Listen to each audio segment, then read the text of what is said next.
Good! Numbing. Hello, YouTube. We're back with more Atelier Resleriana RW. Oh, I was going to do more Silent Hill F today, but I kid you not, after we finished yesterday's stream, I was like, man, I don't want to wait. I don't want to wait till like Wednesday to play more of this fucking game. I want to play it now. It's hard to put into words, but I genuinely haven't, like... I love most of the Atelier franchise, but I haven't loved it the way I've loved this game with an Atelier game in a real long time. This game's something special. This game has, like almost like this childish, like, magic. I think it's the only way to really put it. You know, like when you were a kid, and it's like your one favorite memory or something that just kind of comes back and it just kind of catches you out. Like that one fucking Ratatouille meme where the old dude, like the food critic, bites the food and it pulls him straight back into his childhood. That's kind of what this game does to me, even though I didn't grow up with Atelier, but it has that kind of feel where this just makes me feel warm. This game's just really fucking cozy, and I love it. Also, welcome on, man. Hope you're doing well. Before we do story, even though we just started, I didn't get any real chance to play it after I finished streaming yesterday, because we kind of went overtime anyway yesterday, and I had to get ready for work immediately. So I am going to start by honestly just doing a little bit of cleanup. I want to go fight 2 more golems, and I want to go take down Weasel Mother again. I'm not going to worry about like these ones because they will just take a while, but taking down 2 golems and fighting Weasel Mother is mostly so I can have some SP to put some points in Wilbel. Now that this bean has joined us. Because you can see by like the skill trees by what's unlocked. Obviously, main goal is the most filled in. Ray's I've put a lot of points in because he's such a... He is the knight unit of this game. Like, just straight up, he is the knight. He is like the high physical damage dealer unit that's in like every Atelier game. But Wilbel having dedicated elemental coverage, like, yeah, no, I need some like SP. So we're gonna go do that first.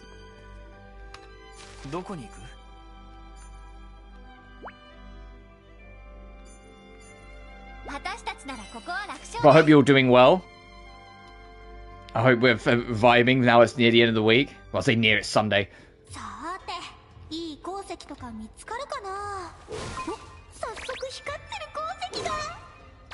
And it's funny now, like, whilst we're doing this, of all the games that came out this week, it's funny how Resleriana is the one that's, like, popping off. Like, almost more so, like, even though I don't know if the, like the sales on this game yet. We won't know for, like, a little while yet. Like, until they start announcing shit. But I'm seeing more of a pop-off on, like, social media and general excitement for this game than Yumiya did. And Yumiya was far heavier promoted, and we know that Yumiya went on to be the fastest-selling game in the series. But it's like, no, people are fucking, like, vibing with this game. People are having a great time with it. Oh, okay. It makes me very happy.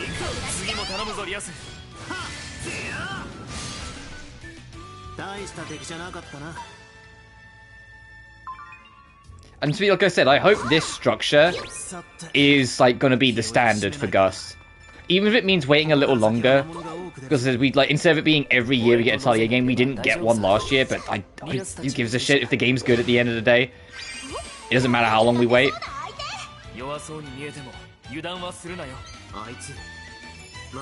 Were you weak to lightning? The stone's weak to lightning? Interesting. Alright, Wilbel, what do you got? 100% fire, instant chance burns, and air damage. Okay, well, she hasn't just started, but yep.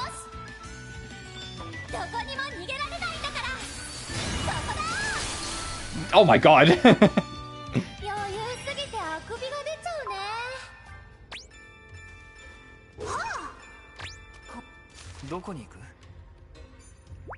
But yeah, having a like modern one and a like classic one. Yeah, like yeah, please. Because both are super fun, but yeah, no, this is like a black magic to me. This is just like hitting. But then I am curious. Like we talked about this a little before. But I am curious how this game hits for those who haven't played every Atelier game. If you've just played some of them, or if you haven't played any of them, you know? Like, the game itself is fantastic, but like, oh, there's a lot of references as well. It's like, how much of that's gonna still hit the same, or like, even be hit at all?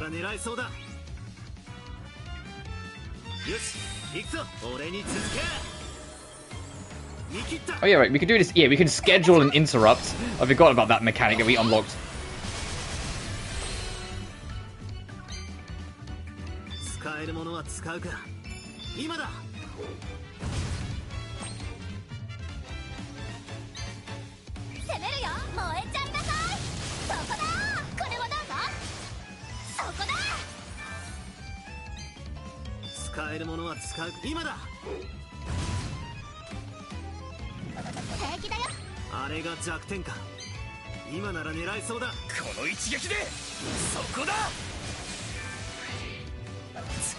Oh, okay. I thought he was going to jump at me.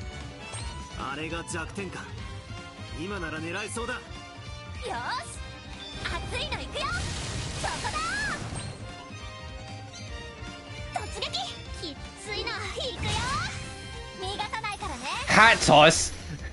We got to see Wilbur without a hat for a second there.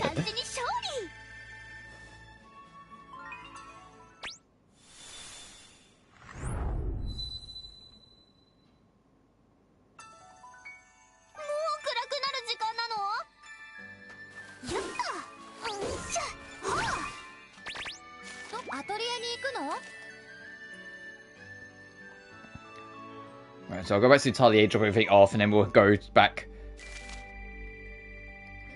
home. I need money real bad, so yeah, we'll go to town.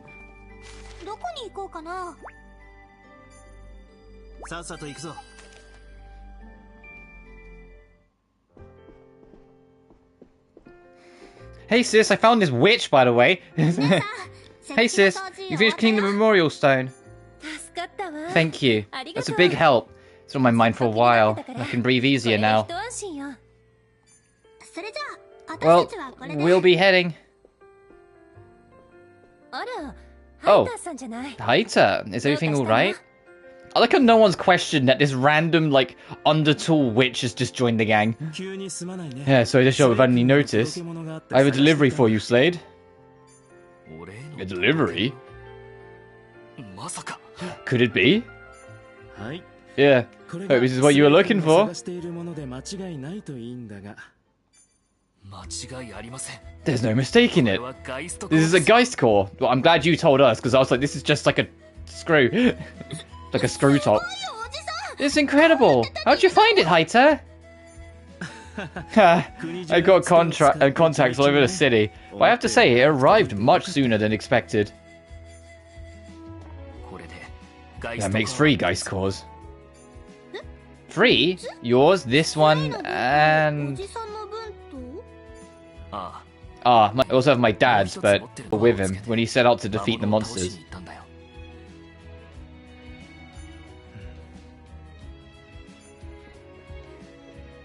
Haita, I don't know how to thank you. No need. You've been exploring dimensional paths and helping out with the town's restoration, right? And I'm more than happy to support you in the role however I can. This is a team effort, so let's keep doing our best. Are we going to keep calling this the B team? Yeah.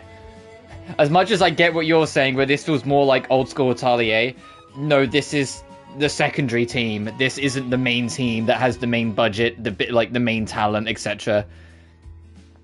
Like the ones that's like gets all the funding and main focus, etc. Versus this one. You can tell that Yumiya has a bigger budget than this game. It's just this game does more with it. This game has less finances at their disposal and less resources at their disposal, and it's why things like, you know, there's a transition animation from day to night, because they probably didn't have the resources to make it authentically, like, slowly make the clock move from day to night naturally. Which is why it just moves a little bit every time you do any action. Because that's what makes the clock move. If you stand still, the clock doesn't move. The clock moves every time you pick up a resource or fight an enemy. So sort of like, you know, the Arlen games, for example. No, I don't. Yeah, because it has an open world, it has more detailed character models, and the combat system, leaning into its action RPG, has a lot of layers to it. I won't say a lot more layers, because there's probably more layers to this. We also haven't unlocked everything yet.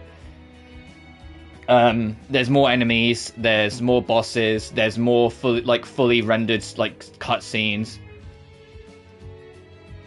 The day-night cycle is natural. There's weather cycles that are natural.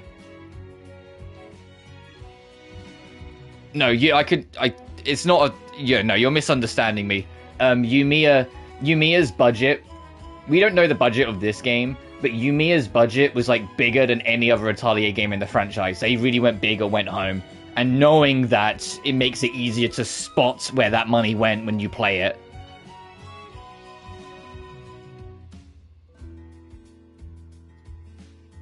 I'm going to support you in your role wherever I can. This is a team effort. Let's keep doing our best for the town.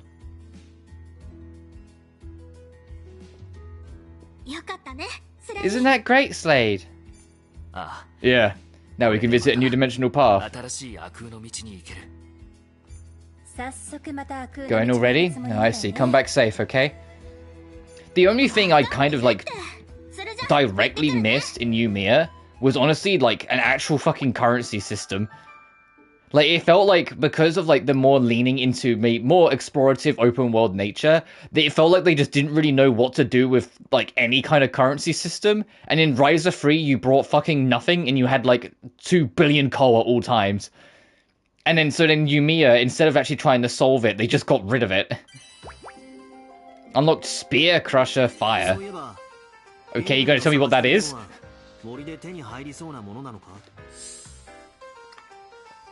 That said, we don't know the budget of this game. This game might be like a surprise in that thing, but I wouldn't be surprised if Resleriana Online's success specifically in Japan had a hand in budgeting this game.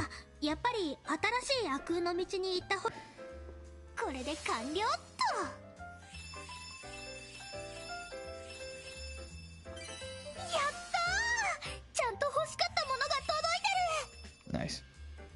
Because I remember, even though it didn't do... It still did reasonably well, just not well enough in... Oh, okay, repeating quest, I'm going to fight Reason Mother again. In the world, Resleriana Online is still ongoing in Japan, because it did pretty well there. I'll just send... They're the only 3 people I know, so I'll send them out again.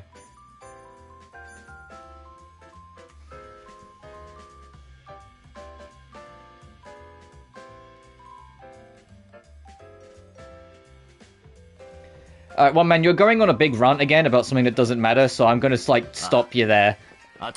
We just started. I've been awake an hour or 2 at most. I get it, you don't like several aspects of Yumiya. I fucking love that game, but it okay.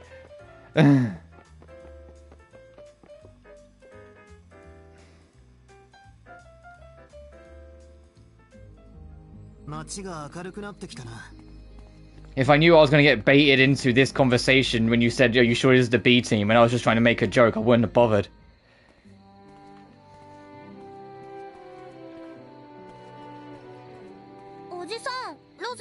Hey, you two, what are you talking about? Oh, well, seeing as how Ray's here is a top-notch adventurer, I was hoping to get him to introduce me to some of the adventure friends of his. Yes, please! Bring in the Monokamiya crew. I know you're from Monokamiya 2, but bring in the Monokamiya 1 crew. Give me Pamela. Where is Pamela? Making a joke. It doesn't matter. I go travelling all over for work, after all. I need adventurers I can rely on to act as my bodyguards. Nice idea. I bet Ray's knows a ton of strong people. Sorry to disappoint, but I haven't been in this world long. I'm afraid I don't have anyone to introduce you to. We take each other literally. Probably. Oh, that's right. You're a wanderer. Yes, mind you. Back in my world, I do know plenty of strong people. Oh, I see. Sorry about that. Didn't mean to bring up painful memories. No need to make a big deal out of it. I'm not bothered at all. You're not worried? You know, about your friends back home? I do worry sometimes. After all, I have no way of knowing how they're doing. I'm gonna be honest, I don't actually know if this is Rei's original voice actor from Mana Khemia. Because starting with the Iris games, there is voice acting in them. I mean, I say starting, there's voice acting per se as far back as Marie, but it's more just like battle sounds. When it's actually in cutscenes, none of that's voiced. So like when you do an attack, you like kind of go, what? And it's like, that's kind of it in like the early Atelier games. But this doesn't, I don't know, it doesn't quite sound like him, but it also does kind of sound like him. So it's like, this might be the same voice actor, and this is just a consequence of like 15 years passing since Mana Khemia. So his voice just sounds a little different, but I'm just sitting there like, it kind of sounds like Rei's, but it also kind of doesn't.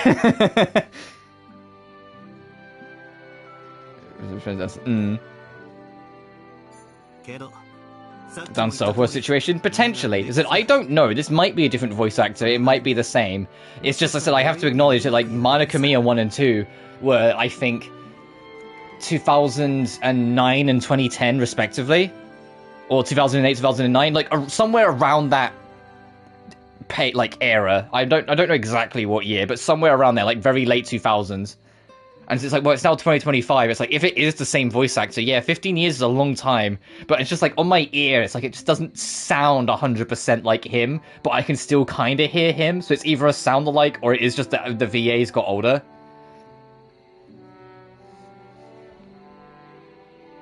Oh, and there's also, yeah, Gus as a company were infinitely smaller back in Mana Khemia. And so the voice acting standards might be different as well.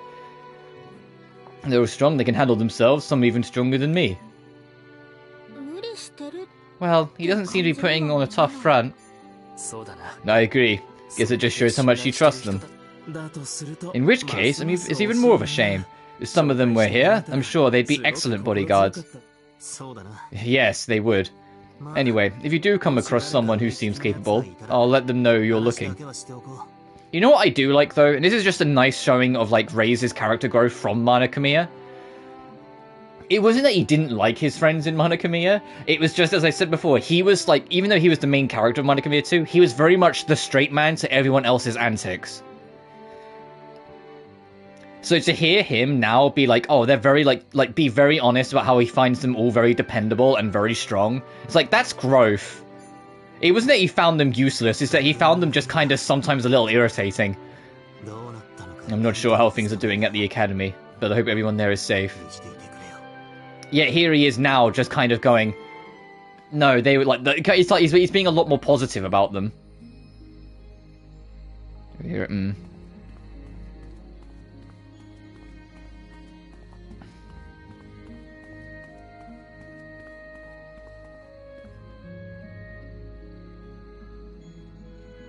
And the town's starting to come along. The town's already changed a lot since we started, from like just doing the shopping and upgrading.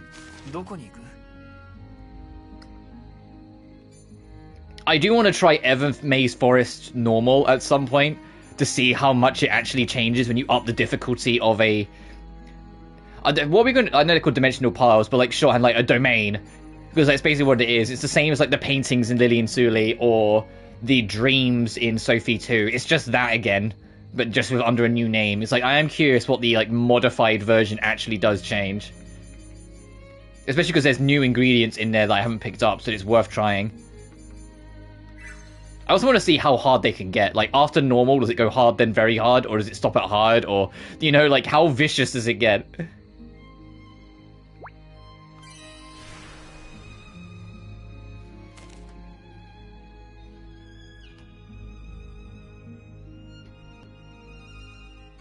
He likes his friends, but he finds them too much. Yeah, basically. What if we don't get modifications? What, you mean beyond normal? Well, it's the first dungeon, but I think we will. But if we don't, like, I've seen there's like 6 or 7 portals around the Atelier, so there's still going to be plenty of new environments to check out.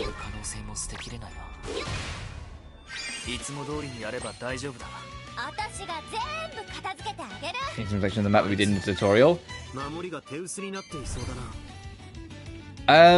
In terms of like the overworld map, there are certain areas that when you go near it, Rias will say something along the lines of, "Oh, we don't need to be here yet," and then like steer you away. But they're just like probably like future dungeons.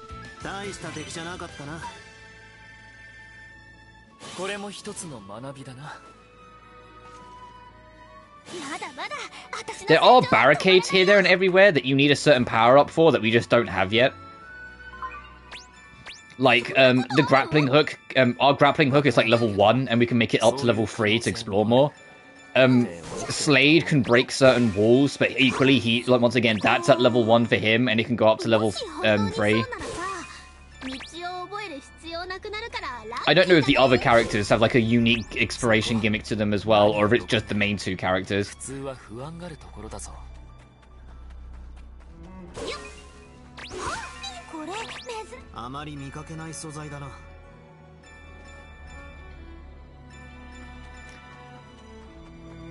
Well, I mean, Rise of Free, like with it, where it was so open-ended, they knew people would just walk themselves all the way to the end of the game without doing the story if they didn't put a bunch of walls here, there, and fucking everywhere. The trouble is that they just kind of overplayed their hand, I felt, in Rise of Free, because they genuinely are everywhere. With the fucking keys.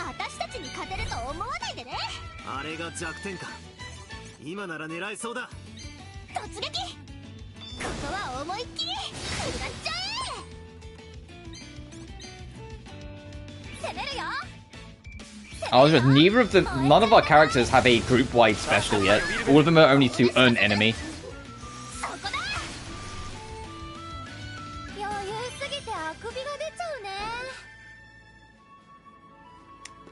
We haven't won a fight with Bilbo yet. That's actually a cute victory animation.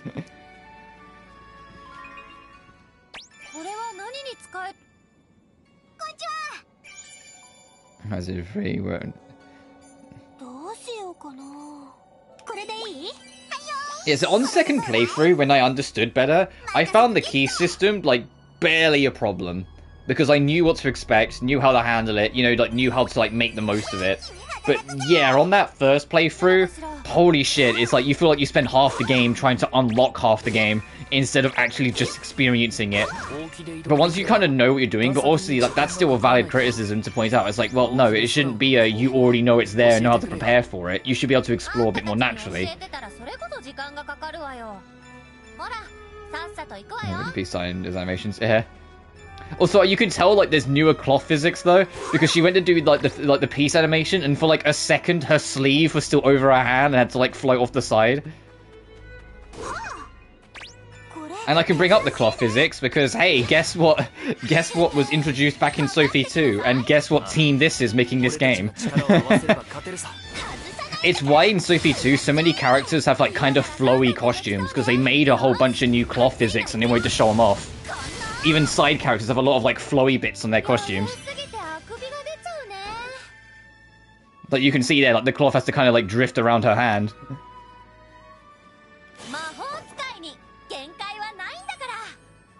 Oh, that's a familiar level up animation, though. I definitely recognize that level up animation from the Dusk games. Standing not overcome. I mean, the idea of exploiting the fact that you don't know something on your first playthrough to make exploration easier on a second playthrough is one of those things that isn't inherently a bad thing, depending on how it's handled. And the biggest proof of this is any Metroidvania's second playthrough. On your first playthrough, you straight up get lost, and you tend to do all the areas in the order the game expects you to. On your second playthrough, you understand this shit. You know where everything is and how to go where, and you're going to areas that you felt were completely locked off to you, like, first. Instead of in the order you can, because you know the shit you want there, and you know you can just get there by knowing the game better. So, like, in that sense, it becomes super satisfying. But Rise of Free isn't a game that you're going to, like, do second playthroughs to speedrun. It's an RPG, not a, like, you know, it's not a 6 to 10 hour long Metroidvania. It's a 30 to 40 hour RPG. So that idea becomes a lot less inviting.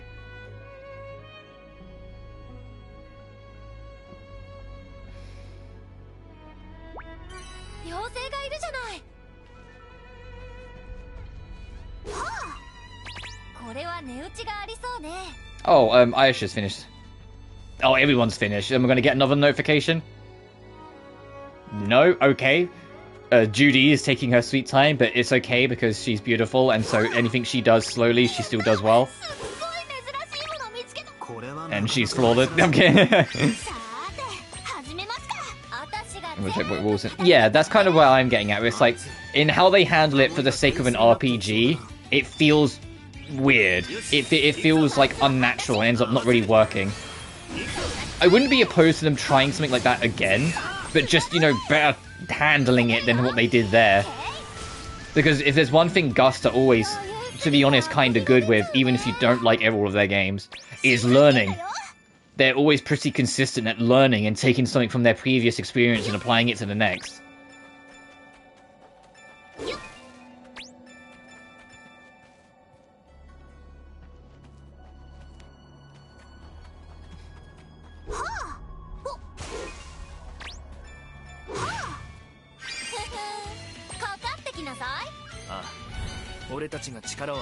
Nope.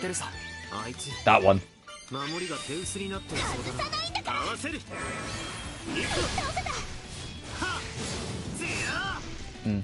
Oh, yeah, Ryza 3 DX adding to the biggest problem I had with Ryza 3. As much as I'm glad that the characters they're adding are the ones they're adding, Ryza 3 had way too many cooks, and I think it ended up muddying things.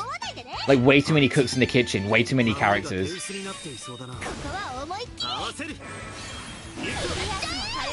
Like, 6 characters is perfect.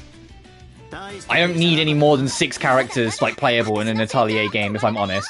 8 at a stretch, so I can, like, mix and match a little bit. But 11? Ryza 3, what are we doing? Oh, no, sorry. 13 now with Ryza 3 DX? What are we doing?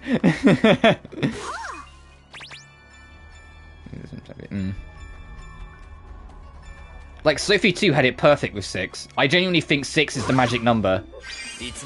With Atelier games party sizes.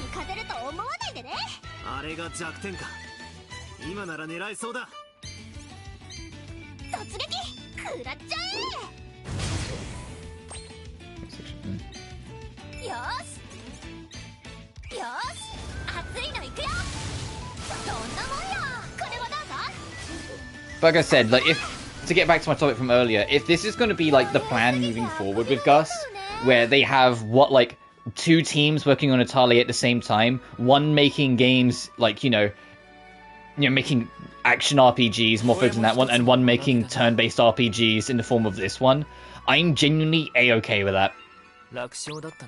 It keeps everyone happy. I genuinely like both, so for me it's just like, oh boy, 2 cakes, you know, like, I'm happy with either.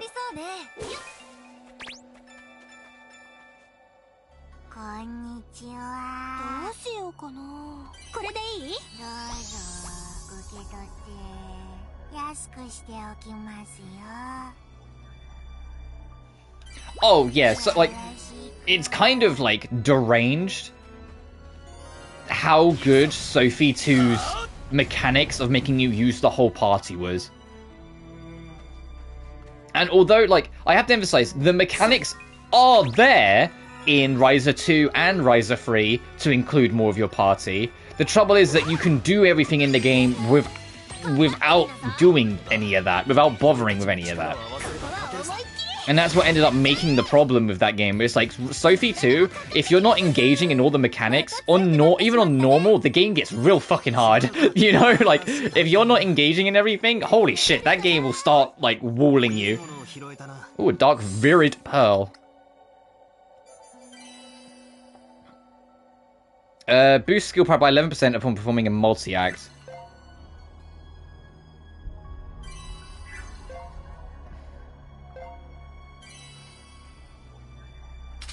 Sure, Wilbur will do that.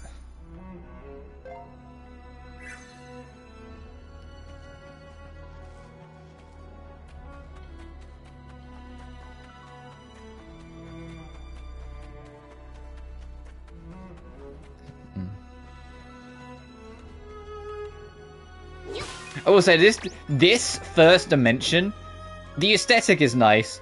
The map design is kind of basic. The map design is just a bunch of squares, and I know this is the first ones that are going to keep it basic, but I'm kind of like, this is just kind of squares, you know?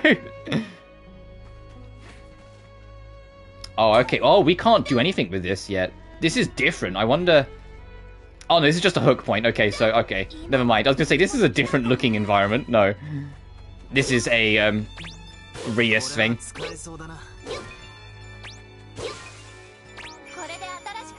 Basic. Yeah, no, I know. I mean, I shouldn't complain about basic when, like, my worst habit is loving dungeon RPGs too much. You know, where it's just fucking maze after maze after maze.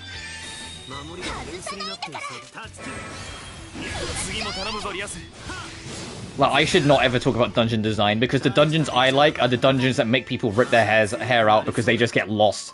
You know?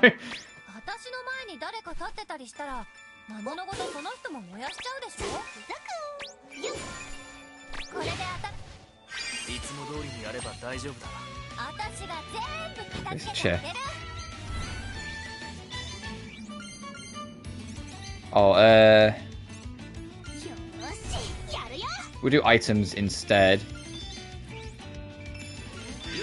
There we go.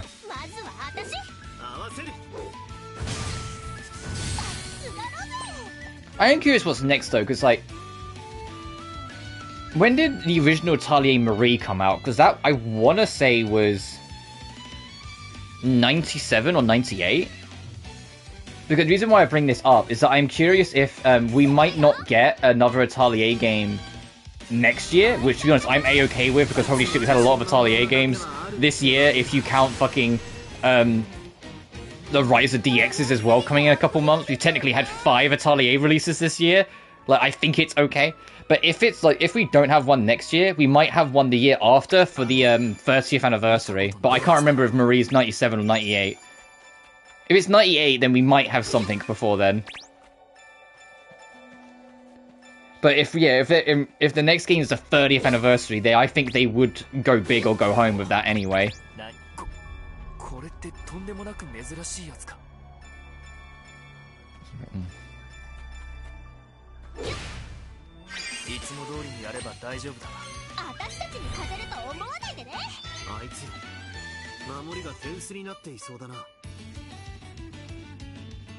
And a year ago, yeah, I know what you were saying. It's like, do we really count Rise of DX? Because it's like, technically yes, they are new releases, but at the same time, it's just like director's cut content. It's just DLC repackaging, really. Come on. But it's still nice because, like, in an essence, all 3 RPG combat styles that are like kind of the norm are in Atelier games this year. This game is turn-based, Yumiya is action, and Ryza is ATB. Like, all 3 have had like coverage.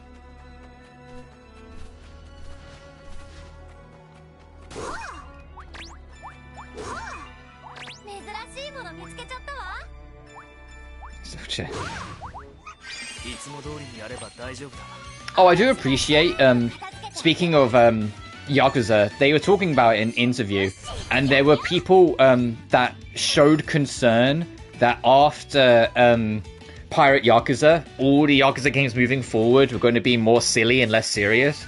And they made it very clear, it's like, no, Yakuza 3 and Dark Ties is about bringing the franchise back to its darker roots. Even though there's things that obviously like are changing, are a bit different, there's a huge emphasis on that, about bringing it back to its darker roots. Yakuza wasn't supposed to be like the new rule, it was supposed to be the exception that they were just having fun with.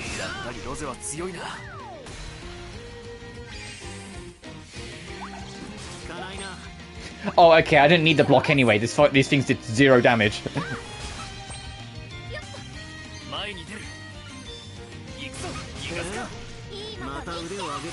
Oh, well, yeah, I know it's corporate speak. It's just RGG are always going to have all that kind of corporate bollocks. But at least there's at least something for them to go out of their way to say, hey, no, it's going to be darker again. We're not going to make it like Pirate Yakuza.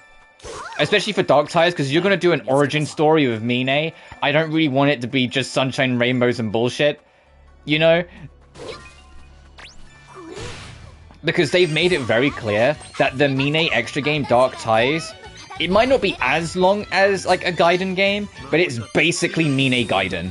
Like, it is its own beast, its own game. It's not a Majima Saga style sort of thing, like people suspected.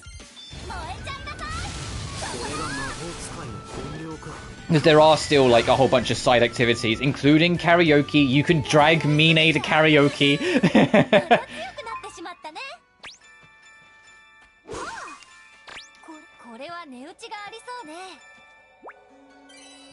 And I also like that in Kiwami 3, they're adopting the two different combat styles thing that they've been doing with like the Gaiden games for Kiryu.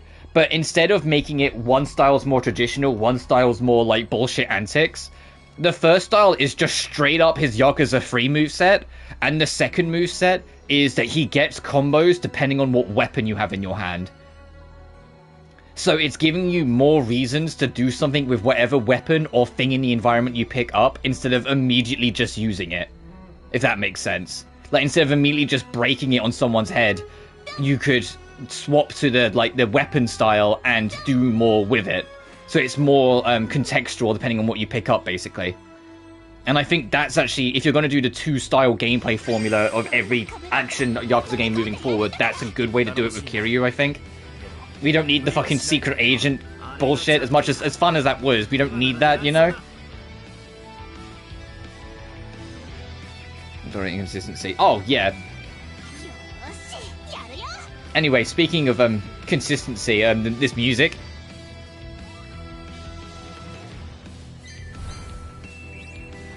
I know this is just the Dimensional Path boss theme, but it hits every time.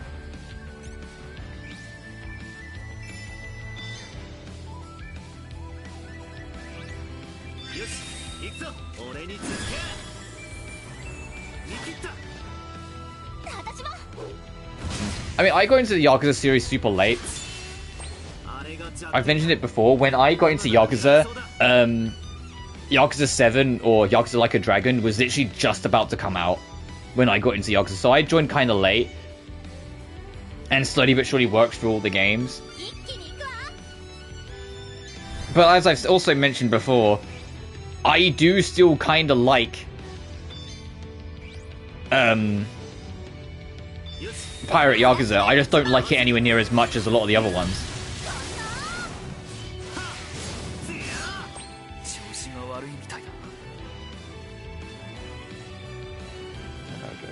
He came in around 2016. Yeah, I feel like... Oh, this riff. I was like 2019, 2020. It was somewhere around then. I know the majority of my, like, time with the early Yakuza games were during COVID, because I was at home way more often. So I was like, yeah, I can spend more time playing these long-ass fucking games, you know? So I know it was around that time. I couldn't tell you exactly when, but I know it was before Yakuza 7 came out, because I just got into the series and then heard about the controversy of, like, I think it was New Game Plus or something like that being DLC. I know they did it again with Infinite Wealth and it was a bigger deal there, but I remember it was like in Japan there was like a whole bunch of shit with Lad 7 that was like slightly controversial on the back end because of Sega's bullshit. Because Sega were in like prime pulling off bullshit position during that time. The late 2010s, Sega were doing everything possible to kind of like make money. Because they were financially struggling a little bit. Thankfully they're in a lot better position now. Mostly thanks to RGG, but that's besides the point. Because RGG was a consistent moneymaker for them, because they always had something new that sold well almost every year. Even though Sonic, as a franchise, still does higher numbers per entry, RGG just had consistency. There wasn't another Sonic game for like 3 or 4 years at a time for a lot of the 2010s, so it's just you had to... That wasn't making consistent money. Whilst RGG always had something to release every year that was making money.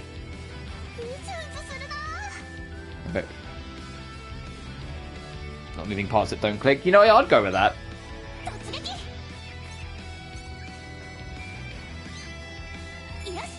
The more, I will admit, the more that time's passed, the more I'm like, Pirate Yakuza is probably the one Yakuza game I don't think I'll ever return to. Just because I have no interest. Like, even like, a lot of other ones, like Infinite Wealth, I played for a while afterwards. The only thing I didn't really bother with was the fucking island, I forget what it's called. I did the bare minimum to get passive income, and that was it. I had no interest in doing any of that. But then what else is new? In like most Yakuza games, there's at least one big mini game that I'm not that interested in. Like, I've never been like, I don't mind the hostess stuff, but I've never been like the biggest fan of doing the hostess stuff. I find it very repetitive in both Zero and K2. But in K2, both of the main mini games I wasn't the biggest fan of, because hostess is, yeah, sure, whatever. But the other one, like the Majima Construction, like defense strategy game, I was just like, this is not for me at all. And the fact that you have to actually play it in the main story for like a stage, that you have to do the tutorial in the story, you can't skip it. I was like, oh, come on. Oh, okay, we're at the end, because we can't go into hard mode. Or whatever the next difficulty up is. That's the best thing what RG was going for. I mean, it's fair enough. I think it's just that it wasn't for me. In the same vein as, like... Because there's always, like... I always appreciate, like, franchises like, or companies being more experimental. But, like, Hoyoverse, I've got 2 games that have been announced. I can't remember the name of the other one. But they're making a... sort of Pokemon, but not. But it is a top-down tactics RPG. So, like... That's like, oh yeah, it looks cool. The character designs are awesome. It's nice to see that Kiana's the main character of a game again. Because it's the first time she's been the main character of one of these games since Impact 3rd. But I'm no interest. But then the other game is it's just Animal Crossing. It's like a social like housing sim with cute animals and things like that you talk to and interact with, and I'm like, maybe I'll try it when it comes out, but I think I'm good, you know?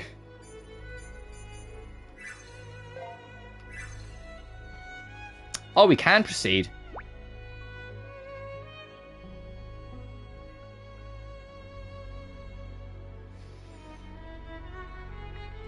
Oh, okay.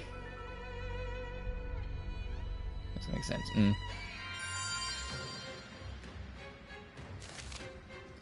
Field bosses. Large monsters known as field bosses will appear within dimensional paths. Not only are they stronger than regular monsters, they're also much larger and are enveloped in a red aura. While tough, field bosses provide a chance to obtain special materials and equipment. Try your hand at them, but only after proper preparation. They spawn randomly whenever you enter a floor, so you can keep trying.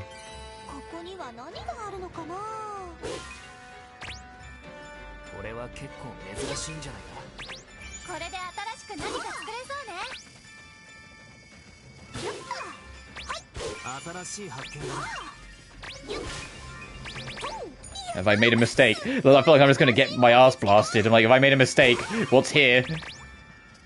Oh, these punies are bigger than the ones we were encountering earlier. Uh-oh. Have I overstepped my bounds? Let's find out. What level are these guys?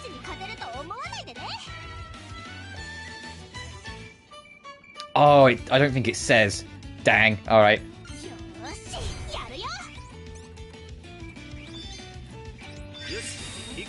They do have a lot more health, though. Uh-oh. Uh-oh. Uh-oh, I think we need to... we might need to dash. I think I've overstepped. I think I've gone too far.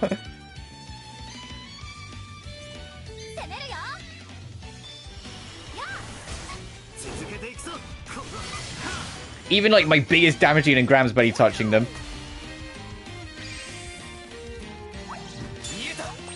Hey, perfect guard, and that still did, like, a big chunk.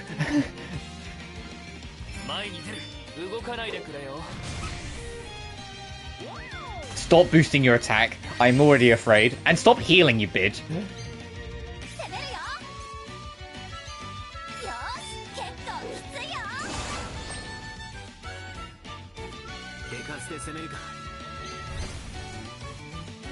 Actually, no.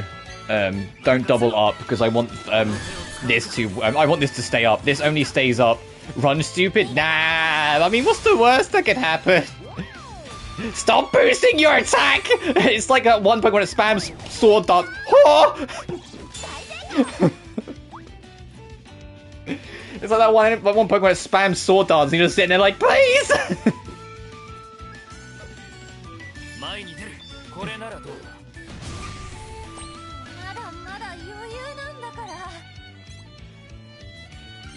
Hey, Wilbell, let's just swap you out.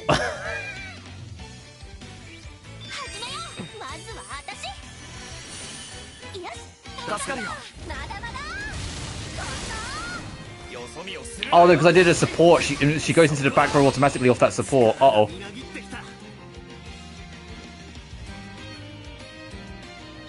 No, I'm not afraid. Fucking, I'm prioritizing the one that's attack buffed like 4 fucking times over, if you can believe it. This bitch needs to die. Ow! Okay, and then the auto follow-up. That's why I set it up. Okay, that one's got rid of, cool. Alright, we can do this. I ain't a bitch, we can do this.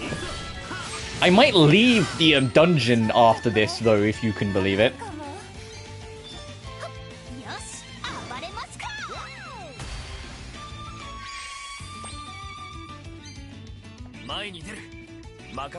Oh, hey, defensive aura. I probably should have started the fucking fight with this. Whoops.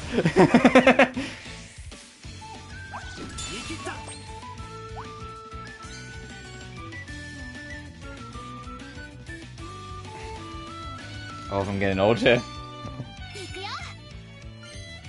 Hey, I will heal Wilbell, though. Oh, I need better healing items. I did not heal much. Oh, you got poisoned? Bitch!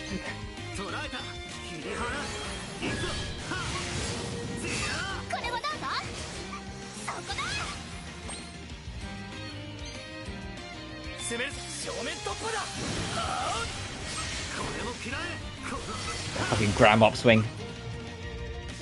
Uh-oh. Oh, they're readying up the bullshit.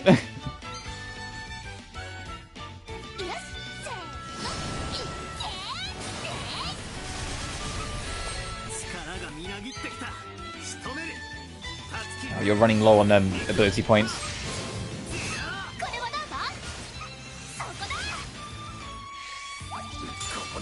Oh, that was a perfect guard, and it did almost 2/3 of his health. Imagine if that wasn't a perfect guard, he'd be dead. Kill this thing, please. That did no damage. Kill this thing, please. How much experience are we getting for this? Oh, gee, everyone leveled up. Fuck, who could have guessed?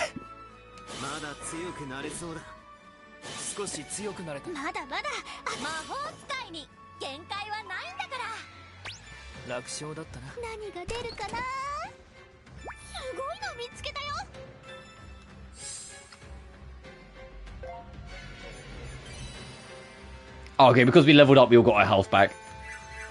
But there, everyone's magic is starting to get a little low. There's also a mini boss in here, huh? We did get an astronomical amount of SP though, so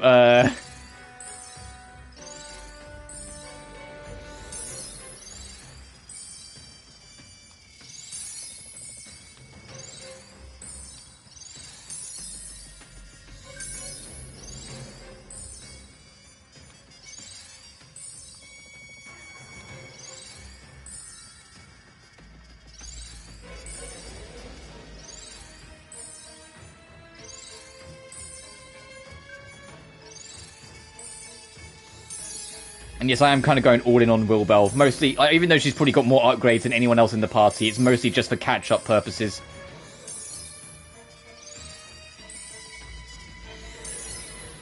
Fire and air damage to an enemy. If the attack defeats an enemy, 25% of the Oh, hell yeah, you get your magic back. Oh, I'm definitely using that. I can upgrade it and make it so I get 100%.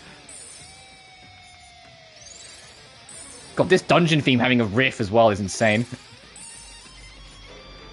Damn, that is a hell of a riff for this, like, hard mode version of the dungeon. Okay, and then shit gets real expensive, so I'll leave it there.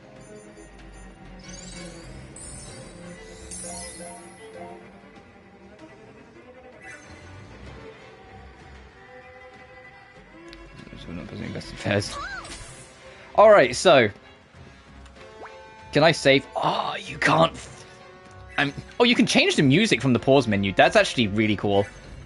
You don't even have to go to... That's actually a sick quality of life. This game has so much cool quality of life. Come on. But I was gonna say, do I try fighting the field boss? Would that be a smart decision? Or would that be, in imminent instant death?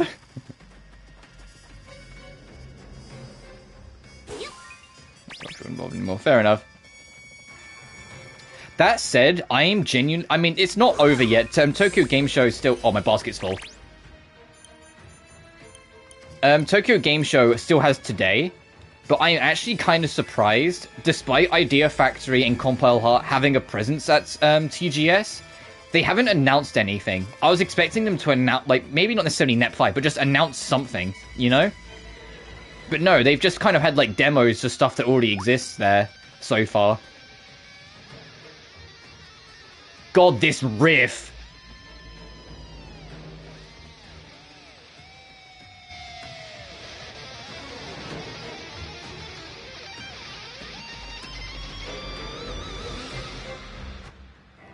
Dungeon theme, by the way.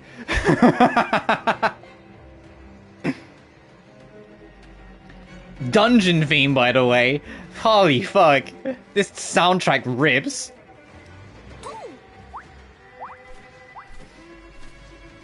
This is like the best like modern soundtrack next to like Sophie 2 so far. This soundtrack is hit. Oh, there's multiple of you guys. Fantastic. Yay. I'm not finding anything. I'm just trying to see if there's anything else here before I do try. I want to try and fight one because I'm an idiot that never learns.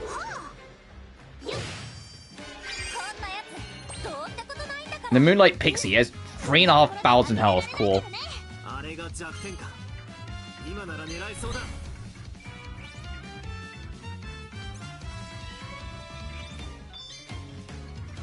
You have like no fucking AP. Ugh.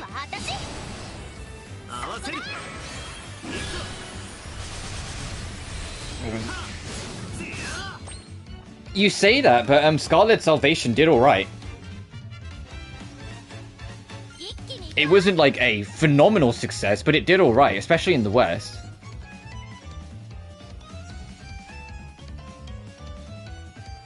The only problem with Scarlet Salvation is that it's just discount Returnal, but at that point just play Returnal.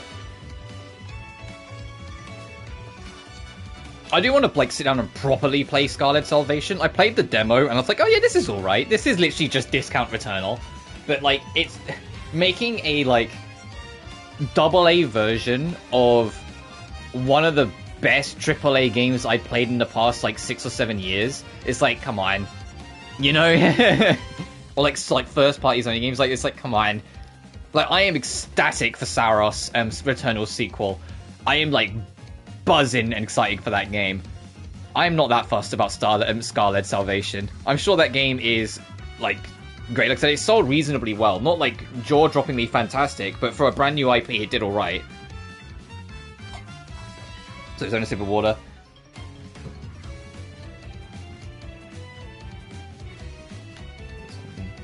But like, we know. But the thing is, the reason why I bring it up is like they told us back in January, point blank, before the end of this year, we would have seen in some capacity what NEP 5 is like. And like, the more events that come and pass, the more I'm like, okay, when the fuck is it?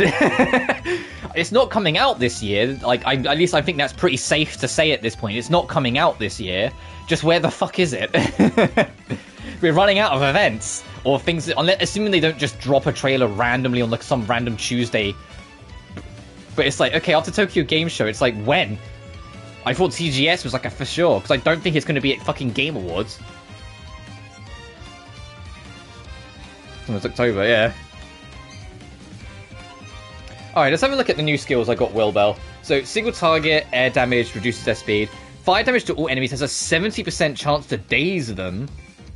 fire and air damage to an enemy. If the attack defeats them, you get all your magic back. It also costs 40 AP. I looked at the power first. I was like, 220. No, it costs 40 AP, and she only has 61. So, Jesus fucking Christ.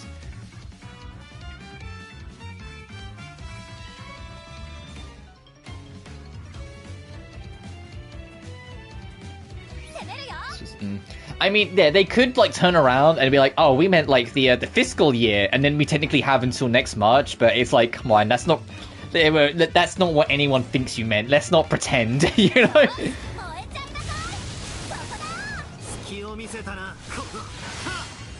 I also still think Death End 3 is going to come out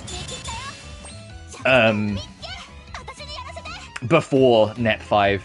That's just a me hunch thing. But it always came across that, like, Dirk 3 was going to be before it.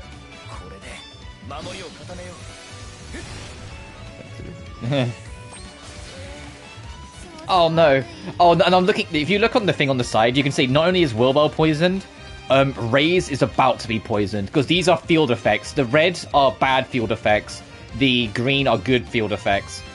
The idea is that you can alter your turn order. It's why there's some skills that make you slow down or some skills that make you speed up. You can alter your turn order to make it so the bad effects land on the enemies more and the good effects land on you. My problem is I keep on forgetting to look. I keep on forgetting to look to the side and be like, oh, right, I should be trying to delay this, or I should be trying to do this thing, you know? So I will swap Wilbell out.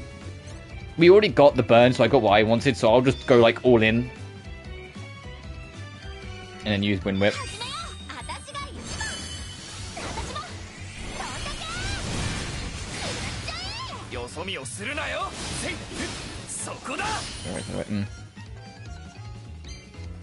See, like, if I interrupt... If you look on the side, and like, if I interrupt and make it that Wilbell gets an extra turn, if I use the interrupt point, do you see how... The boss now gets the health back, and Slade gets whatever that effect look is. But if I don't do it, it shuffles back. That's why like the interrupt and turn stacking is such a big deal in this game. Like even more so than Sophie 2. Because like you obviously want those field effects to go, and you don't want to do the multi-turn every single time, because you're just going to end up giving good effects to the enemy and giving yourself bad effects.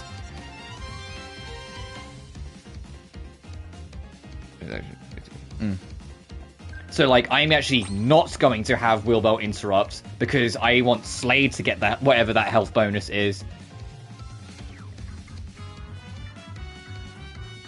I just realized something. Go on.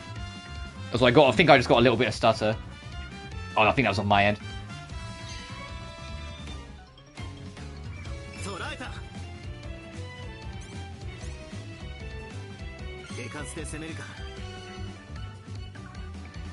Is it just Trails into Reverie and Sky first? I mean, as someone who hasn't played those games, do you care to elaborate? Because I don't know. I hasn't played those games yet, I should say.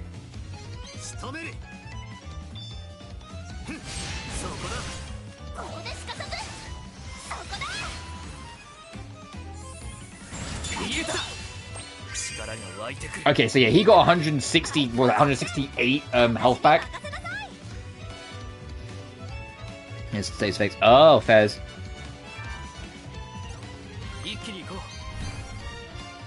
Okay, so now if I do this, I shuffle the poison onto the boss. So yeah, I am gonna forget so fucking often, and it's gonna bite me in the ass so hard later in the game.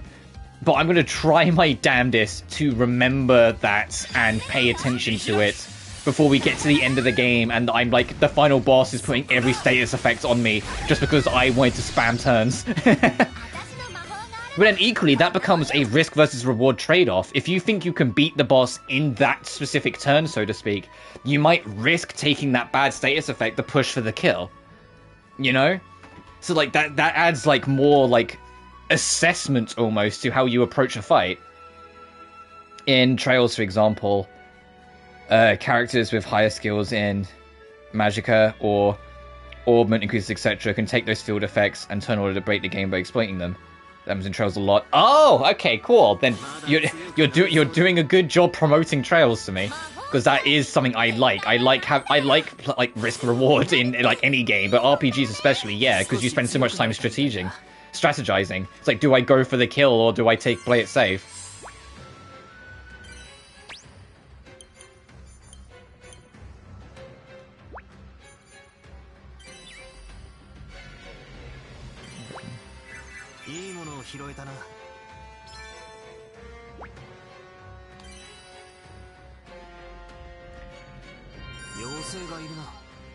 Okay, so every floor down here is gonna have big guys, huh? Hey, can we leave? I think we've done enough. Oh, no! Oh, no, you're locked in? Uh-oh.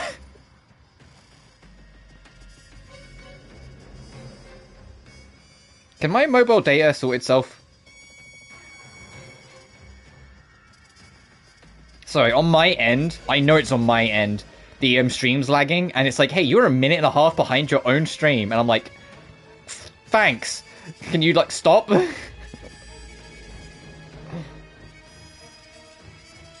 Discover the evasion tank in the trails. But this is a cool idea, then. If you proceed, like, into the depths of a dungeon, you're locked in. You have to, like, weigh up the risks. Brother, this fucking music.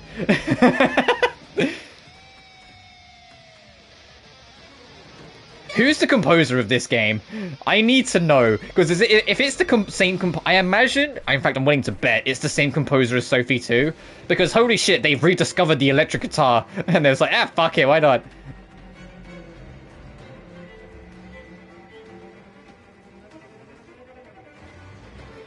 Because I know this is the same dev team as Sophie 2. Oh, there's something new. I gotta get it. Yep, this is what I was picking and choosing what to take. Benevolent Twisted Tree. I assume this is the track that's gonna play every time there's a field boss in the arena with you. So this is kind of like the danger theme in a way. Oh, there's something new there. But there's a whole bunch of enemies I gotta kick my ass because I'm really deep in a hell spawn dungeon.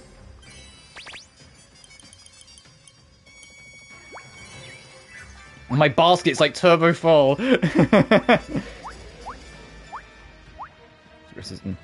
Don't. You know, like, what's thoughts on my mind right now? I'm sitting there like, man, what's the final boss theme gonna be?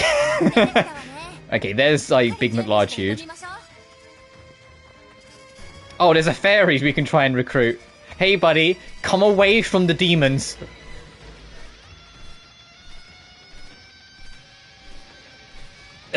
Gotcha. Hello! Recover 2 uses of battle items? Yeah, please, thanks.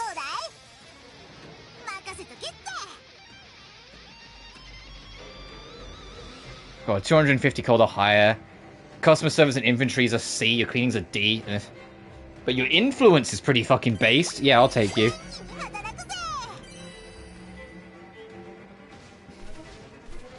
Get me the fuck out of here. I'm not fighting anything in here. We shouldn't be here. I know we shouldn't.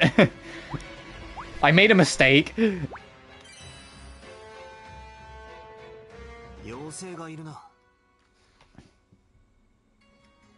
Oh, we're at a checkpoint. Oh, the music's relaxed. The two is that I feel like...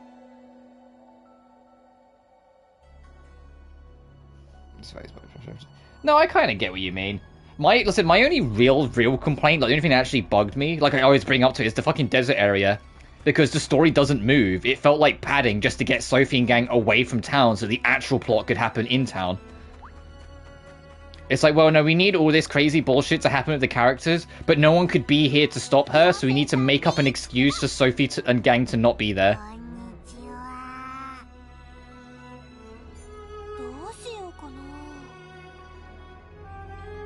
What? What's up?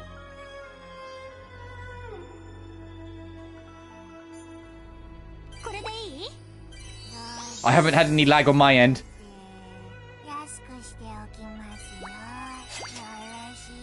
I've been keeping an eye on it. I didn't have any lag on my end. I think that might have been you, dude.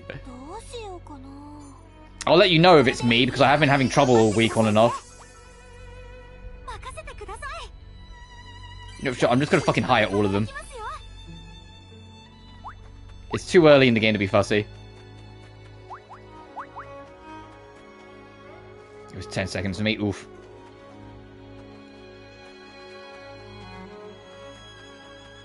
Also, the reason why I'm running up to things, if I see a question mark, then I will, like, whack it to pick up something new, because I don't have any space in my inventory, so I can't really, And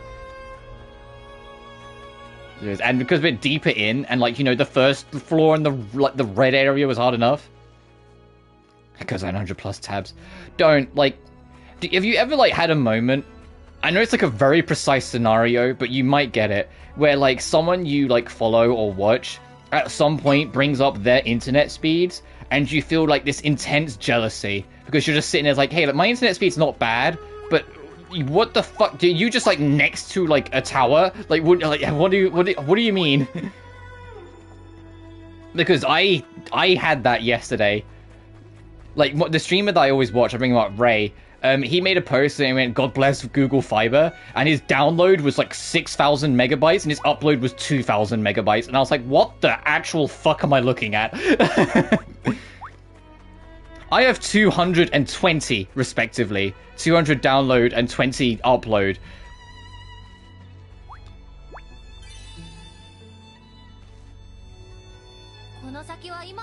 Oh, okay, so we are at the end, but we do have to beat that puny to get through. It's an abomination, right? Yeah, no, we can't skip. You can't skip the mini boss.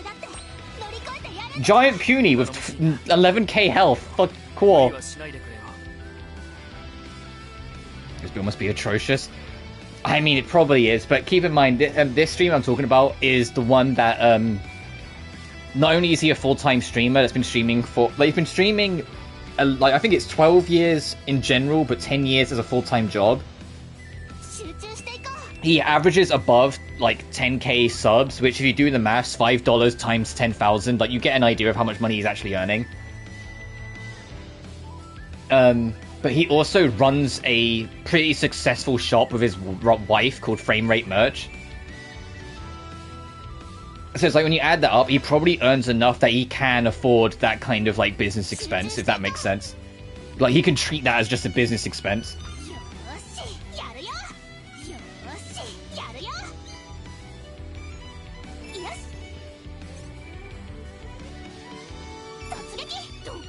It'd be nice if I get paralysis. Try to get a burn. Oh, no, as in, like, you know, on Twitch, you can subscribe to streamers, and it's $5, and then you're subscribed to that streamer, and that streamer gets those $5. Ray, and then you pay that $5 every month. So, like, you, like, renew your subscription every month, and then you're a sub for, on Twitch, yeah.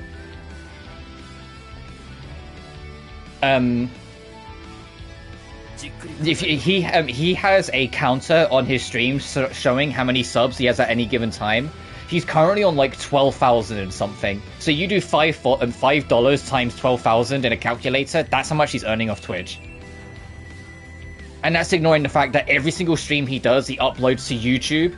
Like, all the videos on demand, he uploads to YouTube as well, which also makes money. 60k, then there you go. So, like, everything and on YouTube, he also has memberships enabled on YouTube, so some people join the membership on that. And then, so beyond that, he runs a shop. He runs a brand shop with his wife. So, like, he's a busy man who earns a thick fucking paycheck, but he's also, like, works hard to be in that position for a long time. And all of his subs too, by the way. Then there you go. He to be honest, he has a pretty, like, for as big of a, like, streamer in terms of sub count he is, his streams average chat size is like 2,000 to 3,000 people, which to me is, like, enough. Like, I don't watch Max, like, I don't comment on Max Dude's chat if I'm ever watching Max Dude's streams, because he has, like, 10,000+ people, and it's a mess, and I get overwhelmed, and I'm like, I'm not chatting in that fucking chat. Dude's making 200+k, then there you go. It's why he does so many, like, kind of expensive community things as well, because he knows he can. There are a few things. There's a funny joke that gets brought up in the community a lot. Is 1 year he was on the on the trend of doing like buying Pokemon cards and revealing unveiling them on stream and like going through decks like a lot of streamers did. Tina, his lovely wife, brought up to him that in the span of a year he'd spent more money on Pokemon cards than he did the actual engagement ring that he got for Tina originally. And after he found out, he just stopped cold. He was like, okay, that's too much money.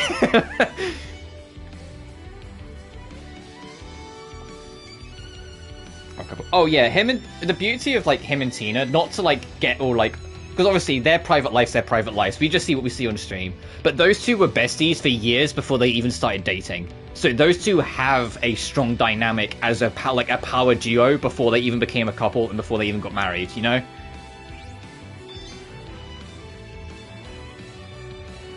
Also, I'm doing an interrupt because I'm trying my best to pay attention. I'm trying to put that attack nerf on this giant puny if I can help it. So I'm going to do an interrupt so another turn comes in to hopefully push it onto the puny. Show that I've learnt a little. There, and now it's shuffled onto the puny.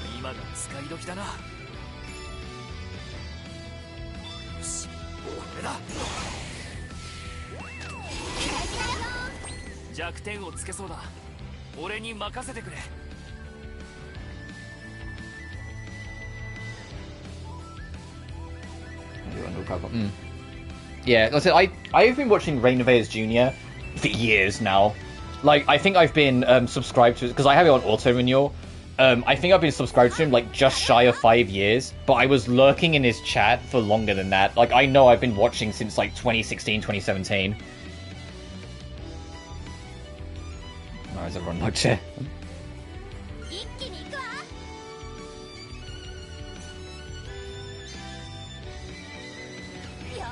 Trying to inflict a daze on this thing. Pumpkin Bomb, go! I don't know if we can daze. Oh, we can daze bosses. Oh wow, look at the. I don't want the puny to get health back. Hang on a minute, I need to do something about this. Okay, I'm learning. I'm paying attention to the mechanics of the game. There we go.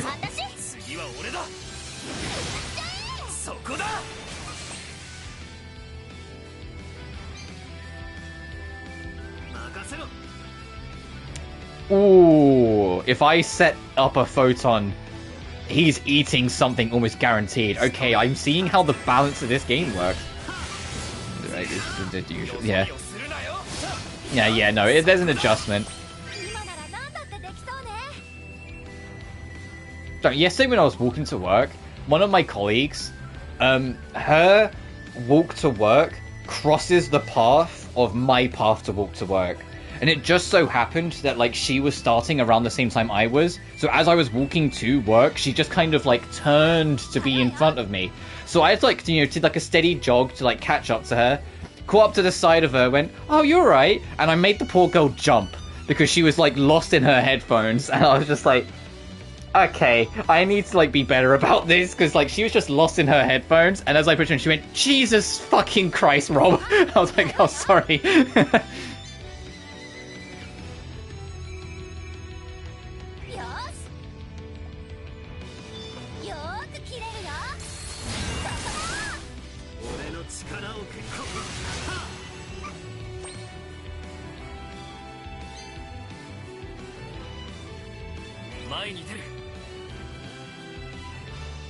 God, look at how, I'm just looking at it, look how many statuses. This thing is burnt, it's frozen, it's stunned. I don't know what that, like, it looks like the anger symbol. Is it enraged? Maybe that's enraged, and it's slowed.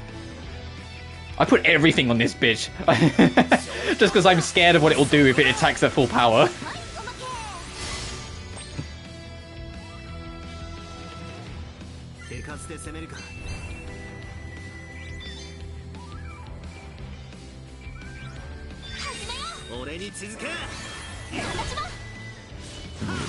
Oh yeah, obviously everyone's different. I get what you're saying. Everyone's different. Oh, and his defense is lowered. And we poisoned the motherfucker. Oh god! this puny was just minding his business, and this puny's going through hell. It's like, oh fuck, I picked up like 8 diseases here, guys. What the fuck are you doing to me?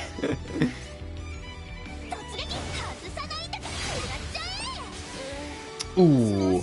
Okay, and of course I don't pay attention for a second, and Wilbell catches a stray.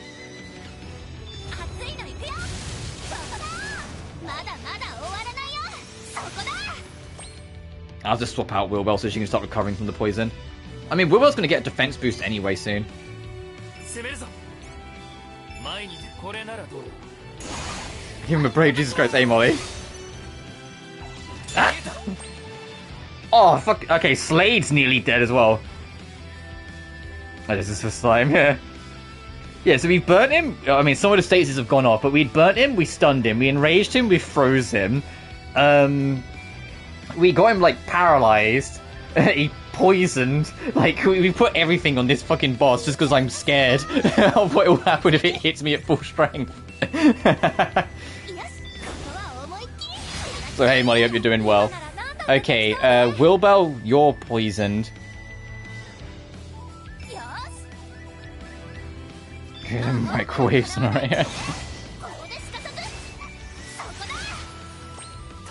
Slade, brother, I need to swap you out because you're nearly dead.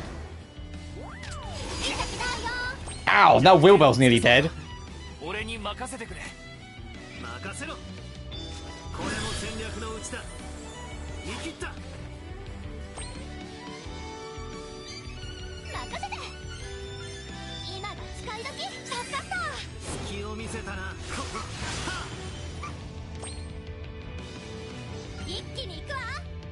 Oh, I don't think it'd be wise to swap Slade in. It's like, I need to interrupt because Rias is about to suffer a guard break. I think that's what that is, or defense drop.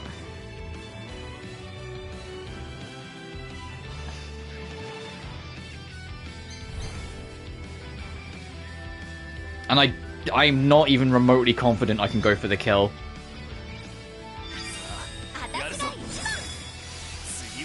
This just come out, it looks so cute. It came out on Friday. This is Atelier Resleriana. Or, I say RW because there's another Atelier Resleriana that's an online game. Oh goodness, Slade. And I love this game. This game's really fun. This is technically the 25th mainline Atelier game, but also technically the 26th. Because it's connected to the online game, which is treated as Atelier 25. But Yumiya came out earlier this year, which is, you know, the actual next mainline release. So it's kind of like, depends on how you want to take it. But I'm loving this game. Yes, Atelier is a near 30-year-old franchise. And they have a new release almost every year. What works is that they have 2 teams. Just so you're not overwhelmed, because there's a lot to take on, I'm aware, is each game is from a saga. So if you like pick one up, you're not like 18 games deep into a big narrative and you're going to be left behind. No, the first 3 games are all connected, but then after that they're left. The 4th and 5th game, the Gramnid games, they're a duology, but you could start on Gramnid. Then after that it's the Iris trilogy, you could start on them, so on and so forth. The games on modern consoles is the Arlen Saga, which is the 5th saga, which is Verona, Toturi, Maruru, and Lalua. The Dusk Saga, which I did earlier in the year, which is Ayesha, Escher and Logi, and Shaylee. The Mysterious Saga, which is the very first ones I played, which is Atelier Sophie, Firis, Lydian Suli, and then Sophie 2. The ones you might recognize, because they're more popular, is the Secret Saga, which is Atelier Ryza, Ryza 1, Ryza 2, Ryza 3. And then the newest one, which is currently on its own, which is Yumiya. This one up, or is that... No, this game is technically an anniversary celebration game. There's a few references, because, like, in the party, the guy with the blue hair on our party... Let's see if I can bring him up on this menu. Raze. He's from Monica Mia 2. And Wilbell is from the Dusk games. But this game is standalone. This is an anniversary title, so they have, like, crossover characters from, like, older games, but you can approach this game on its own, brand new. Like, if this is your first... I think this is actually probably a very good starting point Atelier game. And then if you like it, you can look into, like, previous sagas and see which ones take your interest, because they're all a bit different. Spirit Storm fans of us, yeah, that's a good way of putting it. Oh, so I did see your previous comment about your HSR. For some reason, I'm nothing of Cyrene is a cold camp when I see her and think, mem. Well, Slade and Rias, these two are the actual main characters of this game. They're the new characters. And when you start the game, they let you pick which one between these two you want to be your main character. I picked Rias, because why the fuck would I pick the man?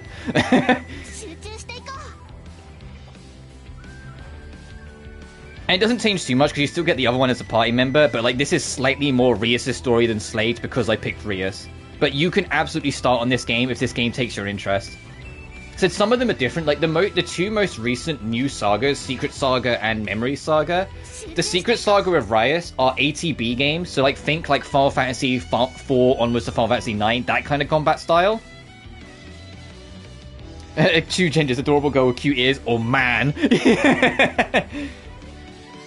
And Yumiya, the newest, like, of like the big games, that's like the start of the new saga, that's full on an action RPG, whilst all the rest are turn-based games.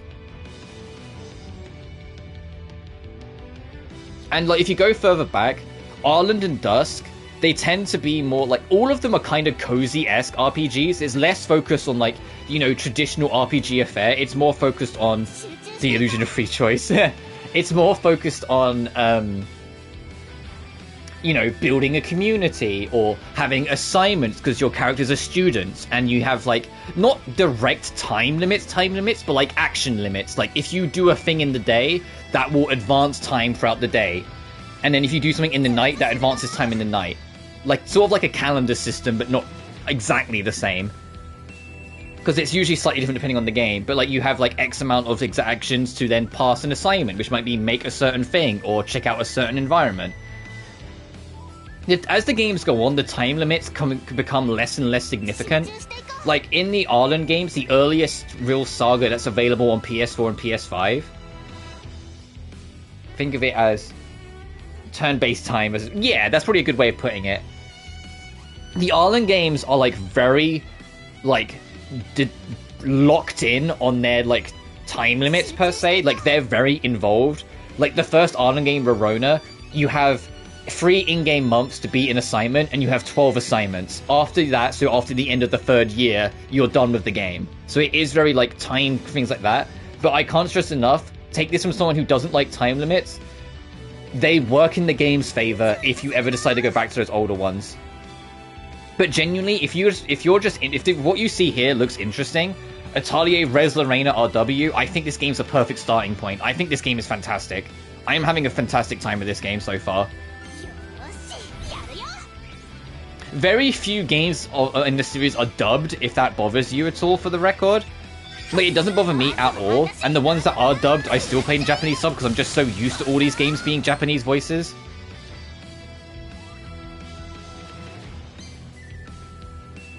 But, like, if that is something that's kind of like a with you, like, that's just kind of like a heads up.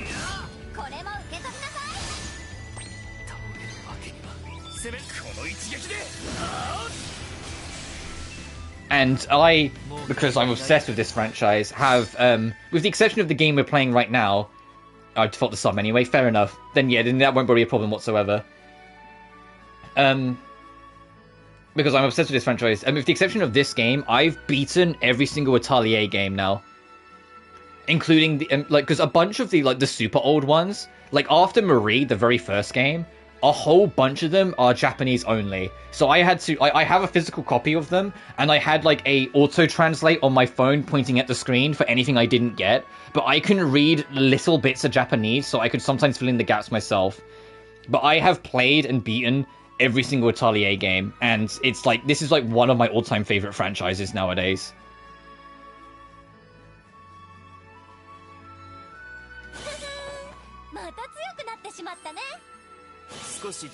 There's still 2 characters yet to join our party. We know who they are. One of them is from the Arland series, which is Todori, and one of them is not only the star of the Mysterious franchise, but according to an annual poll, the most popular character in the entire franchise, which is Sophie.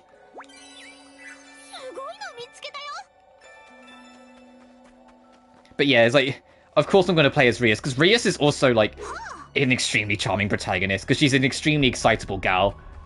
Everything excites her. Oh, do you want to go even further? No, I'm leaving this dungeon. Like, we were fighting for our life in this dungeon.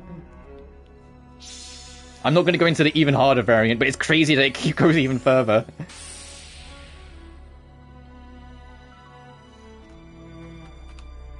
Alright, and then let's get the rings that we're going to get for our trouble.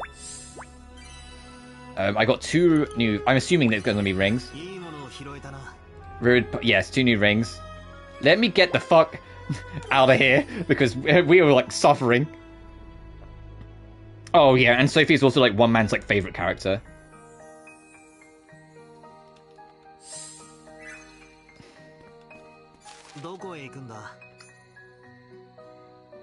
Oh, I don't know if they'll be there still. I need to go turn it in anyway. But, there's a bunch of side characters that you meet as well, like when you're exploring this town in this game. And a lot of the side characters are also references to other characters. Oh, I get it. Yeah, a lot of people love Sophie. What also helps as well, and you'll get used to this if you do get into the series, a lot of the games within a saga have reasonably big time gaps between entries in terms of, like, in the story context. Like, to give, since we were talking about Sophie, in Sophie 1, Sophie's, like, I think 16 years old. Even though Sophie 2's next chronologically, it released later, so we'll ignore that for now. In Firis, it's 5 years later, so she's 21, and you play as Firis instead, and Firis is like an understudy to Sophie. But then in Lydian Suli, another 5 years have passed, and now this girl you've known since she was 16 is now in her mid-20s. And you get to see how she's grown and changed. Let's get down to the business. What's Sophie's best drip? I like her white coat in Lydian Suli the most. I like the blue and red she has in Sophie too, but I like her white coat the most.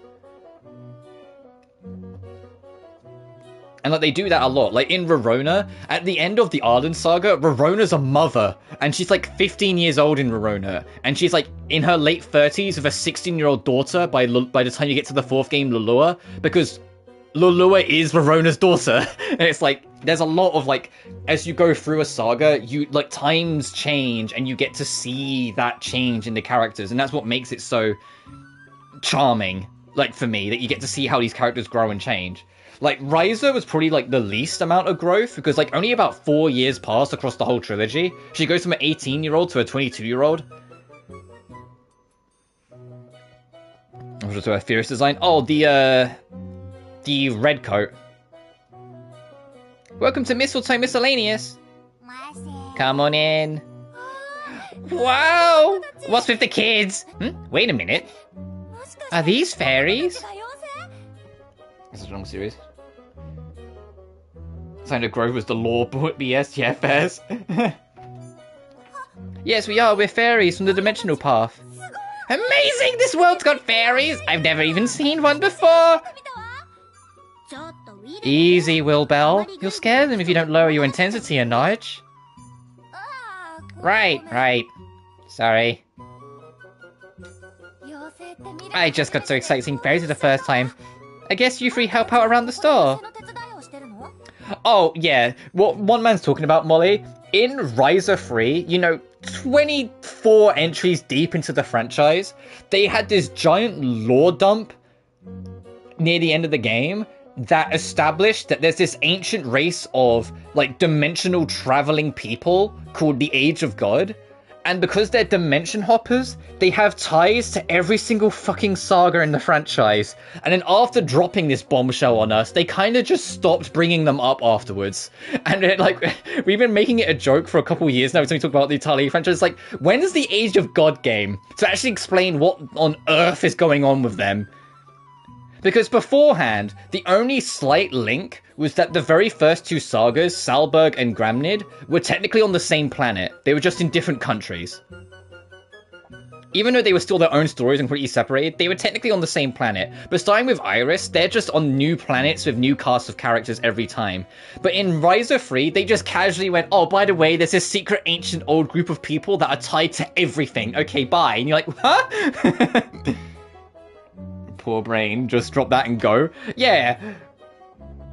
It's just like, huh? You can't just... But we've been making jokes about it ever since. It's like, there needs to be like an Age of God game or something to just elaborate what on earth they were going on about.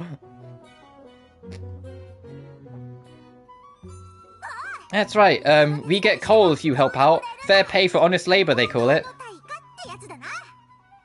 Number of lore dumps, yeah. Don't get me wrong, I still like Ryza 3. I don't think Ryza 3 is as good as Ryza 2, like, by far. But Ryza 3 still is good. It's just that last act of the story, so much happens at once, and then the game ends, and you're like, huh?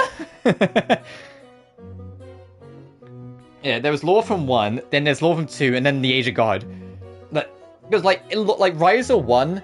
Like, just specifically keeping it to the Ryza games, Ryza 1 establishes that there was, like, a much older era of alchemists that basically caused a bunch of problems, and that's why people are very standoffish with alchemy nowadays.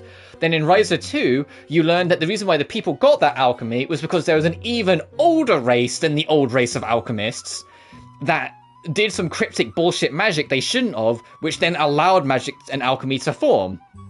Then in Ryza 3, you learn that the Age of God are the reason why these people found the magic that led to the evil alchemists. So it ends up all bubbling together of just behind every group of people, there's another group of people.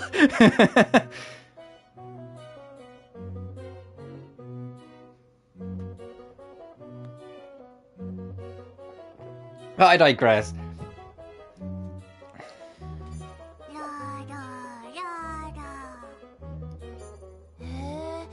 And if it's funny because we bring all this up, but the Atelier franchise at large is like one of the coziest RPG franchises you can get into. So it's always funny when they do shit like that, because you're sitting there like, what are we doing? Like, Atelier Marie, the very first game, its tagline is, I'm done saving the world, a cozy, carefree RPG adventure. It's, like, the whole franchise's identity is designed around being kinda cozy.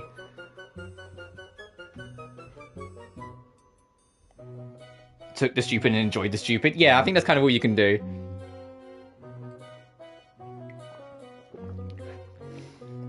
And, like, the Mysterious Saga is kind of like the epitome of that. Like, the Mysterious games do also have, like, you know, some lore tidbits that are kind of a bit bigger than you'd think, or a bit crazier. Like, everything to do with Luard and the, NFT magic, or whatever the fuck they was actually called. I called it NFT magic because it was like a version of alchemy that harmed the environment. So I was like, oh, it's NFTs. But the Sophie games also did the Mysterious games also did an amazing job of just being kind of cozy, take it at your own pace. PS5 Switch, because cozy games I like getting on Switch. That's fair enough, because you can take it on the go. I don't know how this game runs on Switch, if I'm honest. I don't even know if Resleriana RW is on Switch 1, or if they've made the jump to Switch 2.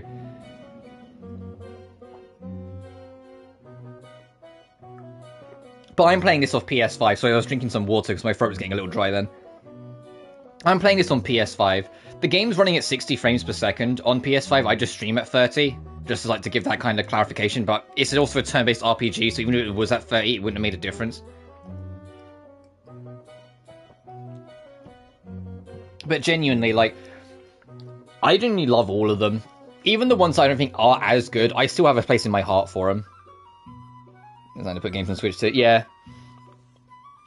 Like, I know Yumiya, I think it's on Switch 1, because it came out just before the Switch 2. But I also heard Yumiya didn't run too greatly on Switch. Because Yumiya is a, open world RPG as well. And so open world RPG on Switch, you can take a guess. Most Atelier games aren't open worlds, by the way. Yumiya, the other newest one that came out this year, was the one that took the leap to open world. Most of them are just like environments or fields or dungeons, but they're all like tied together by load screens.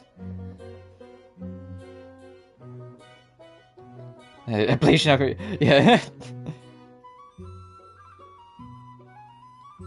Oh, that's Alt's just Atelier's V music. Yeah, there's a character in Mysterious called Alt, and the main villain of Mysterious 1, Luard, Alt is basically like a separated... I can't remember if it's like separated body or separated soul, but the comparison to V is not too far off. Anyway, so there really aren't any in your world, Wilbel. Oh, I would have figured a world with witches would have fairies too. Why? Witches and fairies aren't anything alike. In my world, fairies are the stuff of, well, fairy tales. We have automata and homunculi, though. Oh, I never thought I'd get to see a real fairy. Automata and homunculi? What are those? What are those? I guess Wilbel's world has all kinds of strange things we'll never even heard of. Comparisons are accurate, yeah. Alright, there's my bomb tax. I need money so bad. I need to open up the shop. I need to open up the shop before we do anything else. I need money. Yeah, hang on. Before I sell these rings, hang on, I should see if there's any of them I want to equip.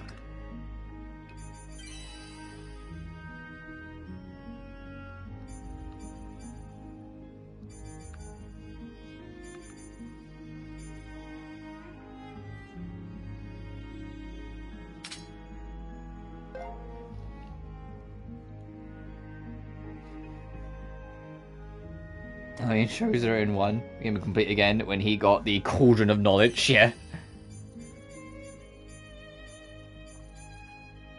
Oh, this is just straight up better. Huh. Yeah, take it. I'm glad I checked before I sold it. You have that. Wilbel. You have that.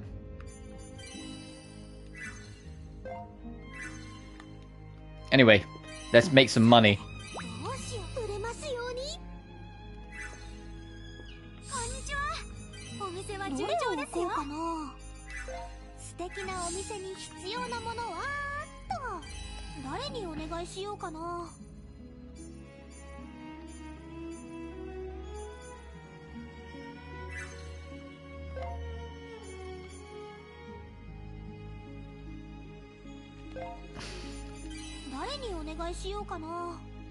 What are we on? This is inventory. Okay.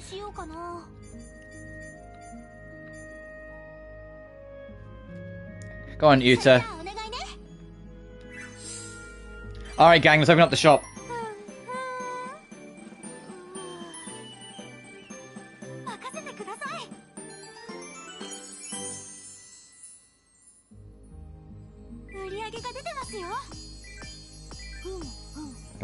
Stop it. Stop it. 28k profit.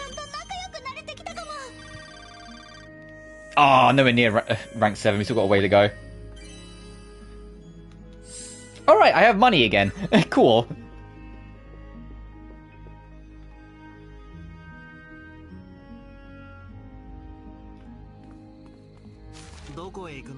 Right, let's go to our Atelier. I think there's plot here as well. Okay, let's use the unhinged ideas. Oh yeah, we haven't introduced Wilbel to our Atelier. Oh, so this is your Atelier, Rias?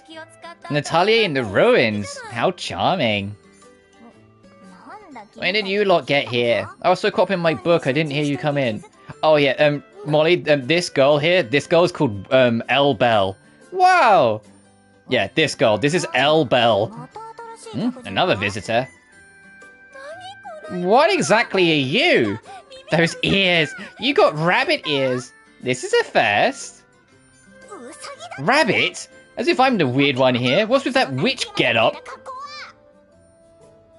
This is Wilbel. You might find it's hard to believe, but she's a wanderer who's a real witch. Oh, the only terminology in this game you need to know, but they explained it early on. If they refer to someone as a wanderer, they mean they come from another saga. Like, they're not of this game's world. So, like, Wilbel's from a different game, Razor's from a different game, etc. That's just their way of kind of, like making a lore explanation for why characters from other games show up in this. Thank you, I ship it. Hey, I told you not to tell anyone that I'm a witch! Here it is, everyone, come see. Oh, you're about to unlock another new dungeon. The bracelet's reacting to it. The next dimensional path must be here. Ah, gotcha, yeah.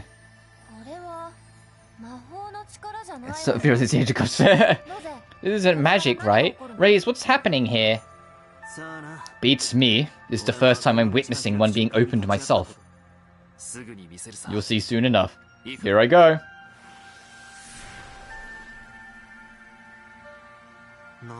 Huh. So that's how it works.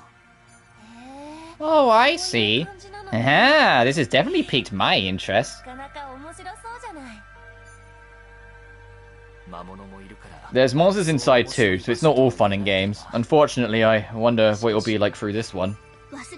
Okay, everyone, make sure you've got everything you need before we head inside. The Drip Crystal Cave.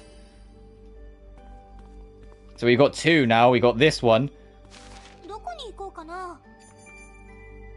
God, we got as far as the level 29 variant before we dipped. And then Drip Crystal Cave at level 19.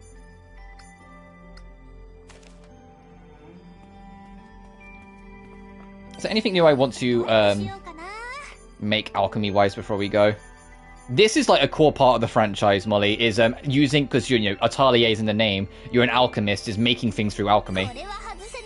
In most games, the way it will work is like it will have like one set system of how it works in one game, and it will maintain that system for the whole of that saga. Then when you go on to the next saga, they will make changes. Like in this one, it's color coding. In the Mysterious Saga, you're playing Tetris.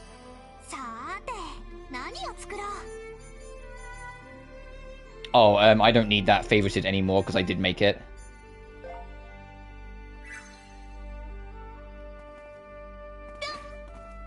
Gonna take over my life. It's taking over mine. I was going to play more Silent Hill F today, and I was just like, no, I really want to just play more of this game.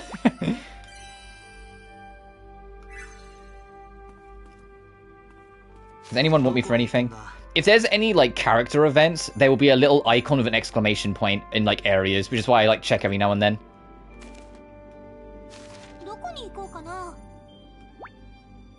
Travel to the Drip Crystal Cave. Yes, let's go.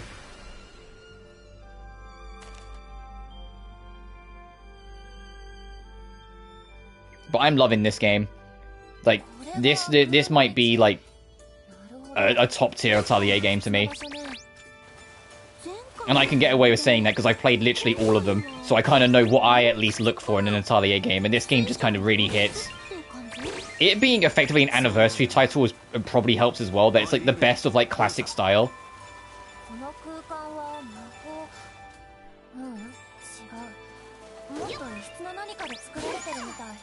Dynamite Gemstone.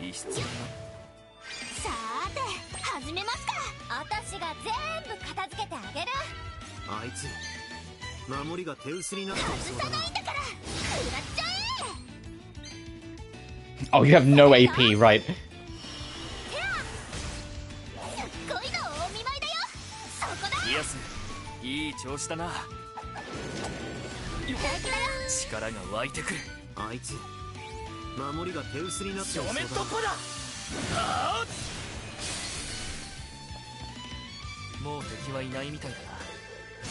But in a week of banger after banger after banger releases, with Sonic Racing Cross Worlds, with Silent Hill F, with Honkai Star Rail's like Evernight patch, to this, like, it's kind of crazy that I even survived this week.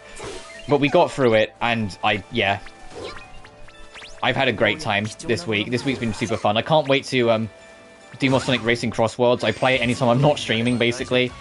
I can't wait to get back to Silent Hill F. I know Silent Hill F's not for everyone, but I think the best Silent Hills are the ones that are a little bit, like, kind of niche in a way, in that sense. And I'm having a great time with it, even if it is so fucking hard. HSR's new patch was fantastic, and I'm really enjoying Evernight because I did roll for her. Which is going to make me... I already have accepted. Oh, there's boundaries in dungeons now. I've already accepted I'm going to have to spend money to get Alicia, but it's worth it for her. Dimensional paths have dangerous areas that trap you inside when you enter. You can break out by defeating the monster within. There's no way to distinguish an imprisoning area from others before entering, so be cautious whenever you're exploring.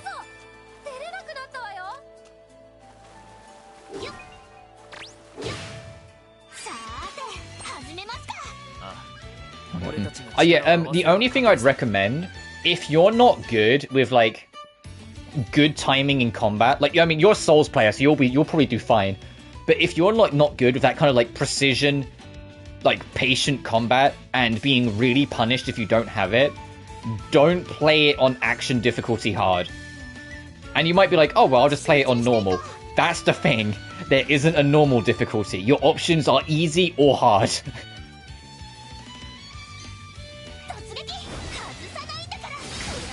And that's like the only thing with Silent Hill F is just like, oh shit. Additionally, you have action difficulty and puzzle difficulty separate. Puzzle difficulty, if you play it on puzzle difficulties like hardest difficulty, which is Lost in the Fog, they expect you to actually understand real-world Japanese mythology and references. Only 0 to 100, yeah. So be wary of that if you're in the puzzle mindset, that your puzzle difficulty, some of the puzzles will expect you to have like forbidden knowledge. I mean, knowledge of like actual Japanese mythology. Whilst on easy and hard, you can kind of like, there was one puzzle that I got a little confused by when I streamed it on the day it came out, but I managed to kind of like BS my way through it, and eventually I kind of understood it.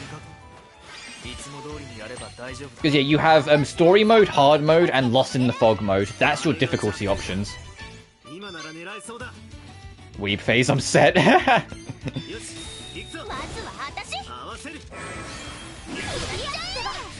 And I also love the game's setting, because it's very clear. Oh, did I just say no effect? Whoopsie doodles. It's alright, rays will destroy them. It's set not too long after the Second World War in a rural Japanese village, and the story is very much built on the era of like Japanese feminism that was on the rise during the 40s, 50s, and especially 60s. And there's a lot of that within the story,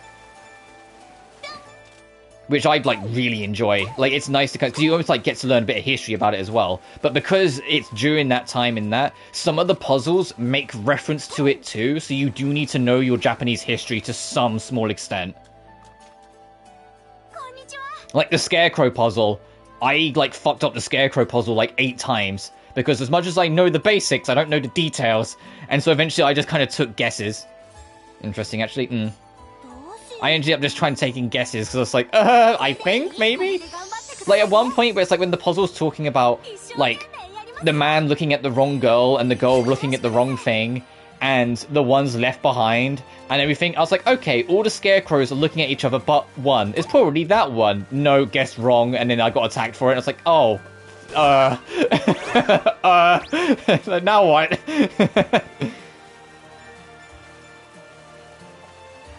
And there's a trophy for doing that puzzle perfectly with no mistakes. And I'm like, okay, I'll do that with a guide. Ooh. Find the key to pass the sealed door. Some paths are blocked off by mysterious. Look for a key on the same floor to get it. You may find treasure inside. Key's going to be used on the floor they're found on.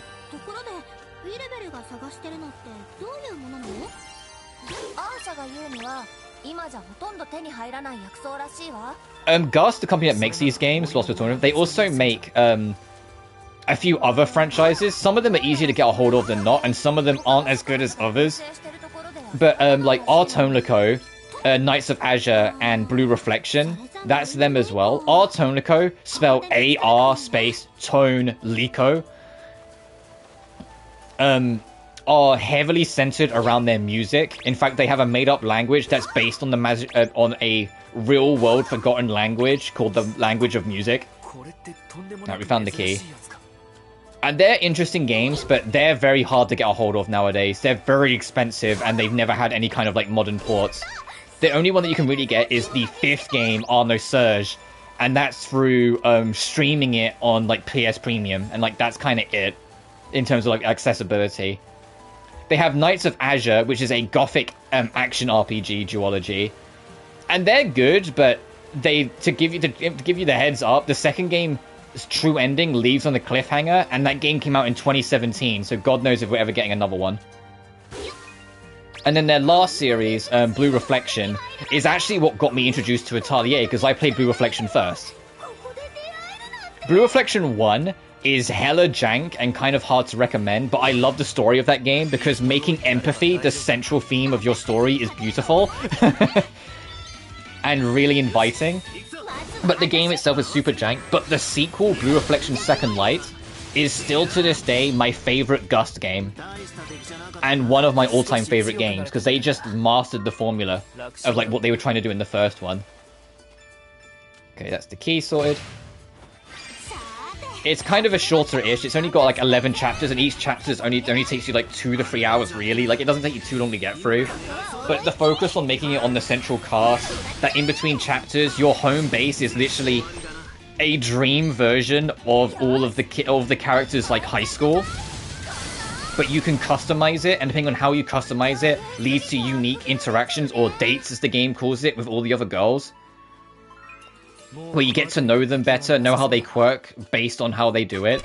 And when you get close enough to them, I think when you get to like friendship rank 6, when you like walk around with them on dates, that they'll hold your hand and shit, and it's like, it's all just like, it's really like gooey in terms of like, you just feel real nice inside when you play it, because it's just like a game about a bunch of girls through the power of empathy finding their way out of their weird scenario. But like, it just sung to my soul. Blue Reflection Second Light just makes me really happy every time I play it. And it's a game, well, both Blue Reflection games have like a really strong leitmotif. They have a dun dun dun dun dun dun dun dun dun, and you hear it all the time, but it's one of those leitmotifs that you genuinely never get tired of, at least I don't. And so like every time I hear that leitmotif, I get nostalgic now, because it's like, it just feels like I'm back home. And I really hope we get a third game. Unfortunately, outside of the 2 main games, there was a kind of okay anime called Blue Reflection Sun, and there was an online like gacha mobile game that didn't do too well, and that was the last we heard of Blue Reflection. So God knows if we'll ever get an actual third game. I hope we do, because like I said, Blue Reflection Second Light is like one of my all-time favorite games. But God knows if we ever will. And I also genuinely, and like it's like a slight gripe I have with Gus as a company, just to like criticize something. Every single franchise they've done, but Atelier, you know, their flagship franchise, has a canon gay couple in it. And it's like, why are you holding off with your big moneymaker franchise, Gus? Where are the gays? Like, Blue Reflection Second Light has an entire story arc based around a doomed Yuri, where a girl fell in love with another girl who has cancer. And like, they play it dead straight, and it's like one of the most beautiful and heartfelt story arcs in the game, and it makes me cry every time I do it. Because like, you can see that like the girl with cancer, well, it's technically it's like space magic bullshit cancer, but it effectively functions the same as cancer. Atelier, okay, to be more specific, Atelier doesn't have any explicitly confirmed gays, but there's certainly some implications. Like, to bring up the Mysterious Saga, Sophie and her best friend Plachta are conveniently, like, in Lily and Sully, when they make a promise to each other that they'll spend the rest of their lives together, and both of them are conveniently dressed in all white, and they're in a church, so it has, like, a wedding-esque aesthetic. They might not say that they're lovers, but you can read between the lines. You know? But they don't have anyone canon gay in that sense, where like it's explicitly confirmed. Whilst Knights of Azure, the main character has a straight up wife. Like, she is straight up married. Tomoko has a whole heap of gay characters. And then Blue Reflection 2 has a canon romance be a core part of its story. With Reina and oh, I forgot the other girl's name. Oh, fuck. The girl that's actually got the evil magic cancer. I forget, fuck. And it's the fact that, like, the girl that had the cancer, she tries to, like, separate herself from Reina and keep the fact that she has that illness, like, a secret from her and just try and go away. And it's the fact that, like, the beauty of the story arc is that Reina, through a mixture of not understanding and sheer determination, follows this other girl basically like to the ends of the world and is prepared to fight God solely on the prospect of getting to see her girl again. And I'm just like, I love their story arc so much. It's one of the most, like, endearing story arcs in the game. Next to Yuta's. Yuta's story arc isn't for everyone, because it's very clear. It's a character that used to have a very antagonistic background, but a lot of that antagonism is, although they never explicitly say it, at least to me, comes across that Yuta is autistic. And a lot of her antagonistic background is built on just not being understood. And I like Yuta's story arc. Like, Yuta's like one of my favorite characters in media nowadays because of that story arc. But yeah, listen, they're both dressed in pure, like, it's like Sophie and Platchta. They're both dressed in pure white at the end of Lydia and Sully. They make a promise that they'll spend the rest of their lives together. They're in a church, and it's like, and people say they're not a couple? I mean, just because they don't explicitly kiss or say that they are in a relationship doesn't mean... But yeah, no, in the Atelier franchise, like, one of the biggest wind-ups is Ryza and Claudia. Because because Claudia has a crush on Ryza. Like, they might not say it, but it's very clear. She always gets very giddy around Ryza. She always wants to see her. She always wants to be around her. And Ryza 3 ends with the two of them going down separate roads because their life goes on separate journeys. And I've never met a single person who's finished Ryza 3 and been happy about that resolution. Like, there's like, no, they should go to... No, come on!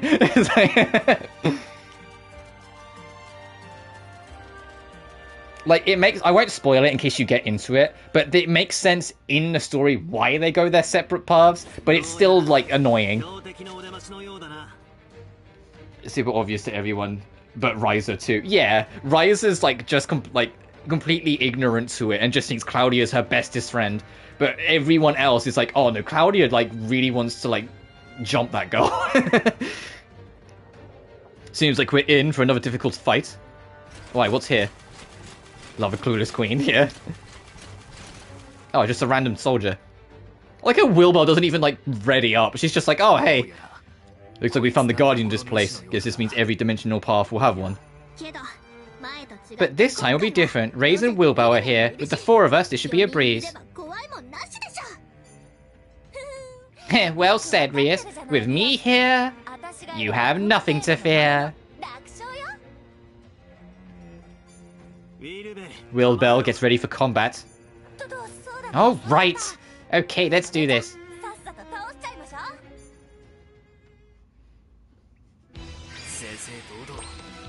The heavy warrior armor. It's time to listen to that riff again. You are weak to general magic and electric, but you're completely immune to fire. Okay.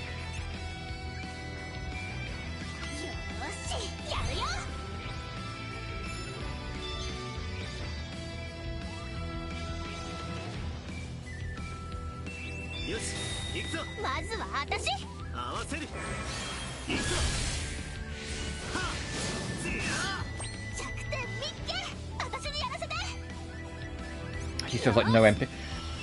Let's get some AP back. Covering. Uh-oh. What did you just get hit with? I don't recognize that icon. Oh, did it just do damage? I think it just did damage.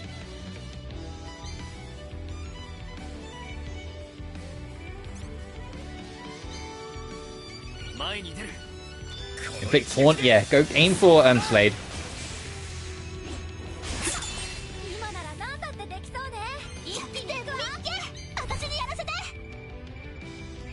Burn it. Speed up someone else's turn.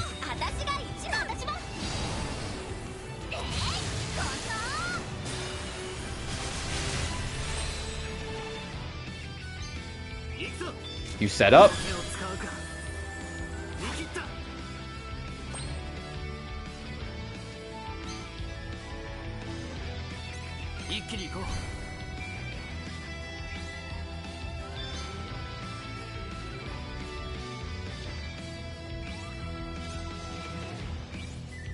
And I'm also going to do an interrupt so I can try and push that bad ailment onto the enemy.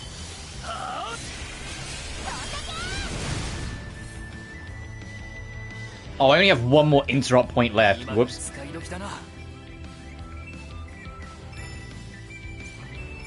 I imagine you'll get them back if I actually slept the night, but oh well. So yeah, now he gets a defense style. Oh, I was a smidge early on the block, but that's fine.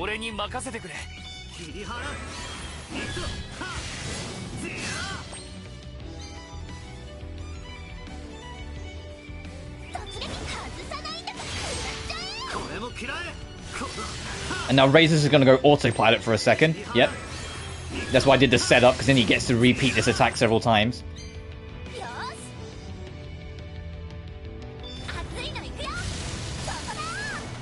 Oh, right, immune to fire. I'm an idiot.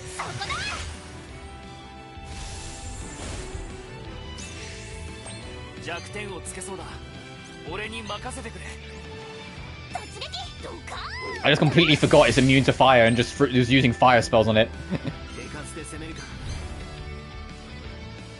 Actually, no, if I swap him out, he loses the his skill, so I'll just attack normally. It's dead anyway.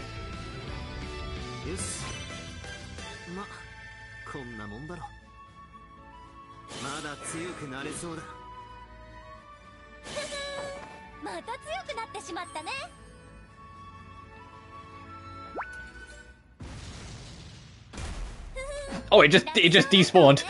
It didn't like have a death animation. It kind of collapsed and then just it was gone. Ha, that was too easy. So speak for yourself. We'll need to be careful when exploring new paths, so there's going to be monsters like this waiting for us every time. Yeah, and this monster was even stronger than the last one we faced. I wonder if the next one will be even worse. What's the matter, Slade? I just figured that if this is the same as last time, we might find another pedestal. A pedestal? What do you mean? When we put Slade's blank book on the mysterious pedestal we found, words appeared inside it. Words appearing on blank pages? Oh, now that sounds interesting. Let's go find that pedestal. Hey, wait for us! Wilbell, get back here. She can be so reckless sometimes. Like, both the lads, I feel your pain. We both have it. Did they fucking fist bump over their upset over the girls being reckless? Are we fucking for real? Guys! That's not something you fist bump about. Okay, these have got a fucking bromance going on. Oh, I should spend some of my skill points.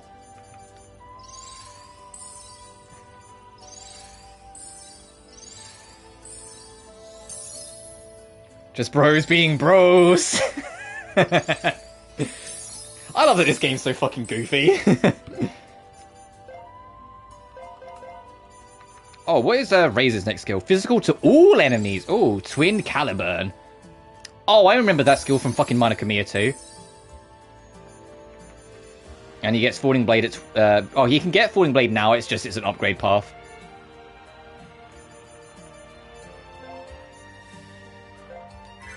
I wonder who we'll meet next anyway, because I imagine that's what his ad is going to go. We're going to meet a new character, maybe a party member soon. So, the pedestal in the last dimension path looked the same as this one? It did. Why'd you ask? Well, it just feels like... it feels weird to find the pedestal in a crystal cave like this. It makes words appear on the book's blank pages. Of course it's weird. What I mean is, it feels like it doesn't belong here. Especially as these places are, a forest should be a forest, a cave a cave. At the very least, they should have their own contained environments. But if this pedestal is identical to the one you found in the previous dimensional path, that would make it distinct from the surrounding area. Now you mention it, what does it mean then? They're either some sort of device used to create these places, or they were placed here by someone after this world was made. Look at Wilbell being smart. By who? Who knows? I don't. I'm just thinking out loud. Still, if someone really did leave them behind, it must have been to send a message to the owner of that book.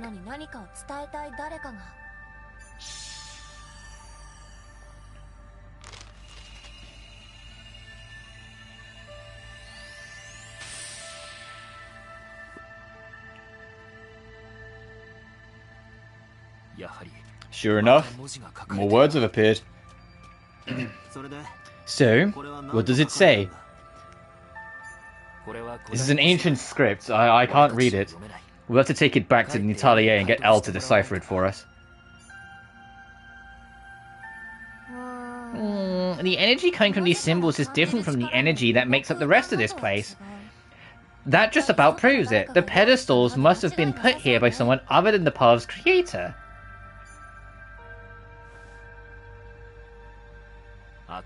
Either way, they must have had a Geist cause, or they wouldn't have been able to enter the dimensional paths. Was it someone with ties to Dad? Or maybe Dad himself?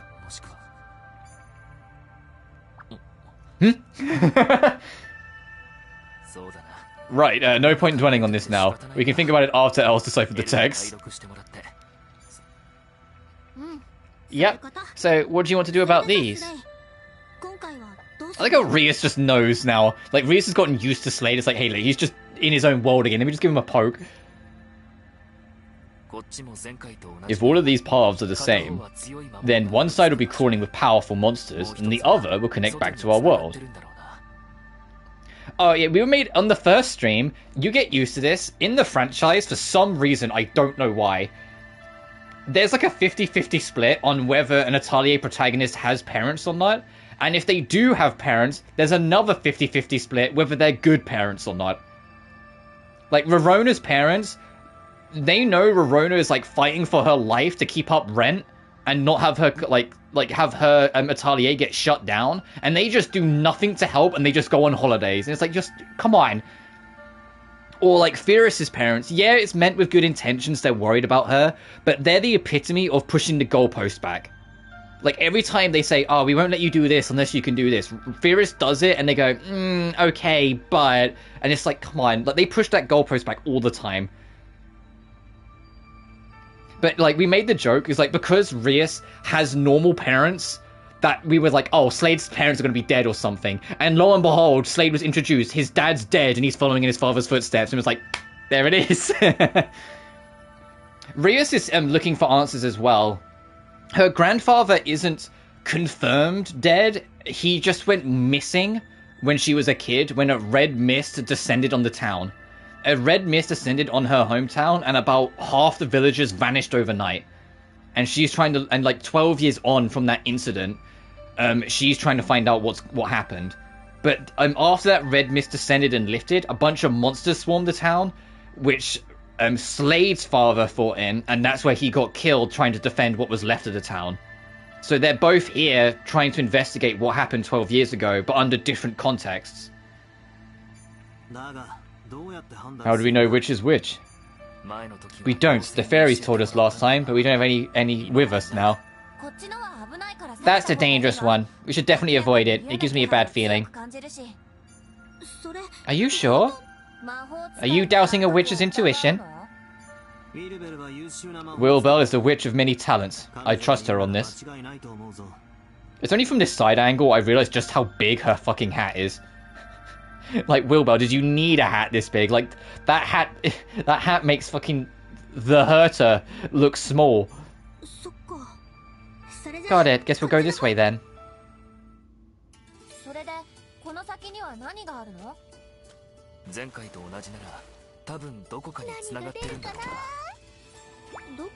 A dark abyss pearl. Oh, is that one of these? It is! Okay. Restore 2 AP upon acting. Boost skill power by 10%, but increases AP consumption by... No. Boost item mix and recovery by 8%. Increase speed. Item drop rate at the end of battles is boosted by 6%, and you get a slight attack boost. HP by 10. I'll take that. You have all stat boost, so you're keeping that. No, that's too steep a loss. Too steep a loss. Okay. Oh, hold on, what we got? Big hat for big brain, yeah. Last time to get back to our world, we don't know who to take it through though. What if it's up to some scary monster's den? If that happens, we'll know to never trust your intuition again. Yeah, let's leave. Last time we left, we bumped into Ayesha. Oh, well, after we left the portal, which from Atelier Ayesha, the first of the Dusk Saga. And because we did, this is going to go back and boost the Atelier back at home.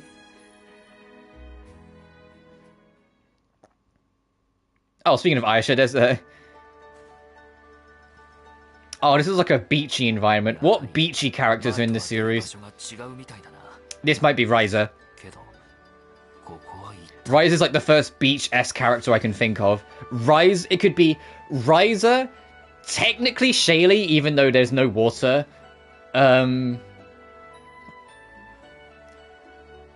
Technically Toturi, even though it's not really a beachy town, it just happens to be a town by the seaside. Actually, it might be Toturi, because since we already know that she's going to be a playable character in this game. True enough, this place is different from last time. Where could we be? Judging from the smell of the seawater and the breeze, we must be somewhere near the coast. I might know where this is, everyone. Follow me. Hey, Rias!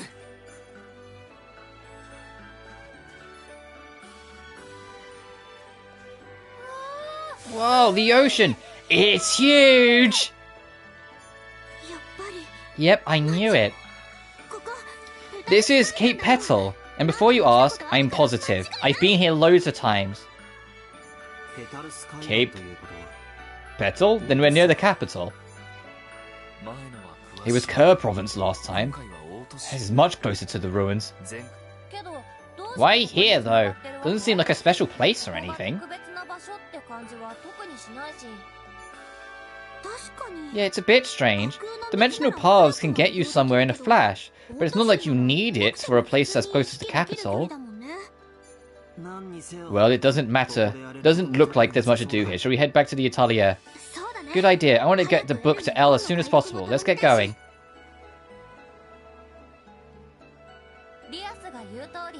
Oh, that's if I want to go back into the gate.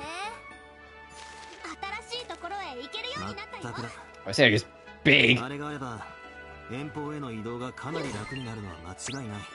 Oh, there's a treasure up there.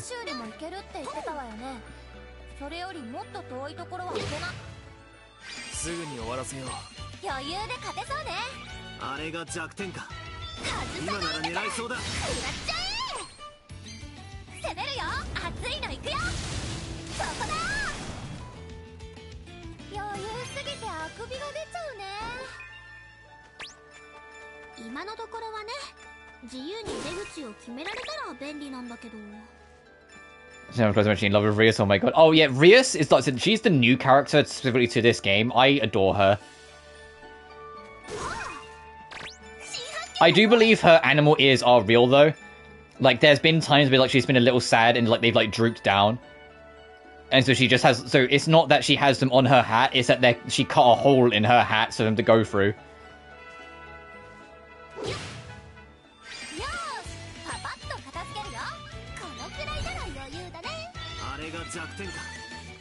I want to see what Twin Caliburn looks like. Oh, they're so cute, yeah. Jesus!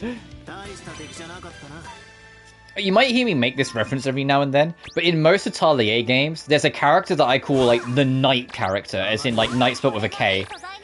There's usually, like, one character that like, isn't very good with magic, but is a physical powerhouse and has great defense, and it's just nice to have in your team. And it tends to be in most games it's that. In this game, it's absolutely Raze. If I bring up the stats, you'll see what I mean immediately. I mean, Wilbel's god tier magic, so her stat's quite high with 236. But like, 149 attack, 175 attack, 239 attack. Like, Raze looks, or Raze, is very much supposed to be that knight unit. He's just this physical powerhouse.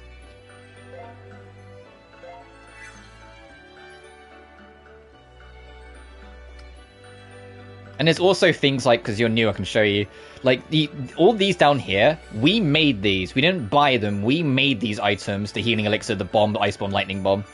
Same with our weapons. All the weapons I forged myself in the game. But you also have exploration equipment. This isn't in every Atelier game, but it's in a lot of them. You can make specific things to equip that will, like so we've got an axe, so I can cut wood for resources, a sickle for grass and flowers, a bug net to catch bugs. But then I also have a training charm to get extra experience, a Victor's charm to get more SP, and a slight speed boost with the Traveler's Shoes. In some games they get more crazy with it. In Fearless, they had you like building like actual machines you could ride.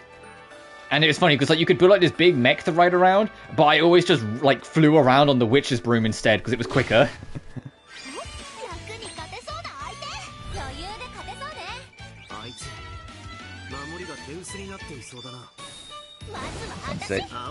Yeah, unfortunately they didn't bring it back with Liddy and Sui, the third game in the series. They made that very much a Fearless only thing, but it was still cool. The being able to actually like make vehicles basically to travel around in.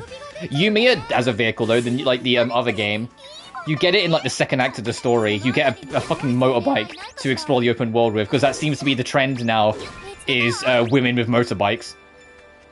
It's a good trend for the record, but it definitely seems to be the trend right now. Even fucking Samus is doing it with Metroid Prime 4. We had Moika and Genshin on a motorbike. Yumiya is on a motorbike. Fucking Samus is on a motorbike. It's like, I like this trend.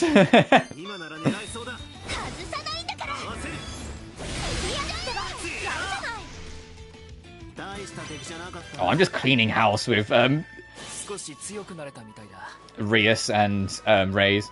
I'm aware I'm probably slightly over leveled because I went for like the harder version.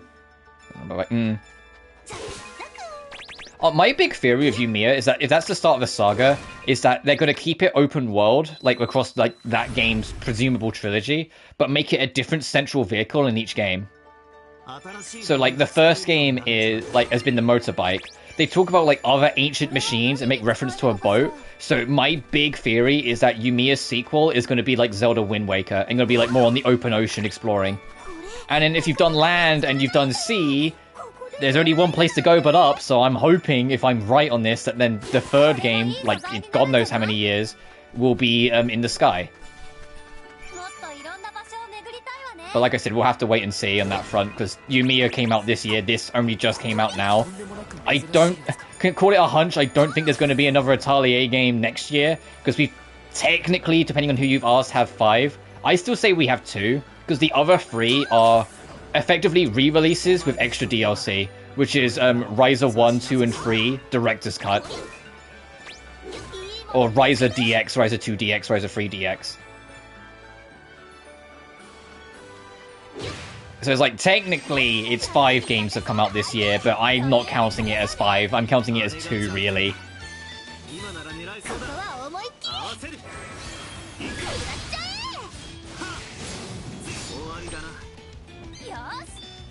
But I think Alan Marie was either 1997 or 98, the very first Atelier game. So I don't think there will be a game until the 30th anniversary of that game now, which is probably why they went so hard now. It's going to be probably a little bit longer of a wait, which obviously I'm fine with because I don't mind waiting. I'd rather it be good.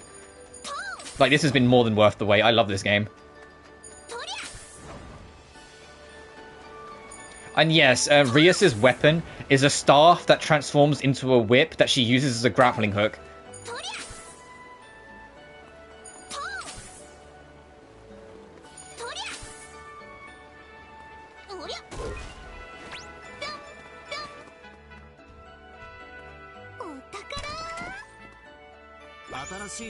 Wire Master Volume 1.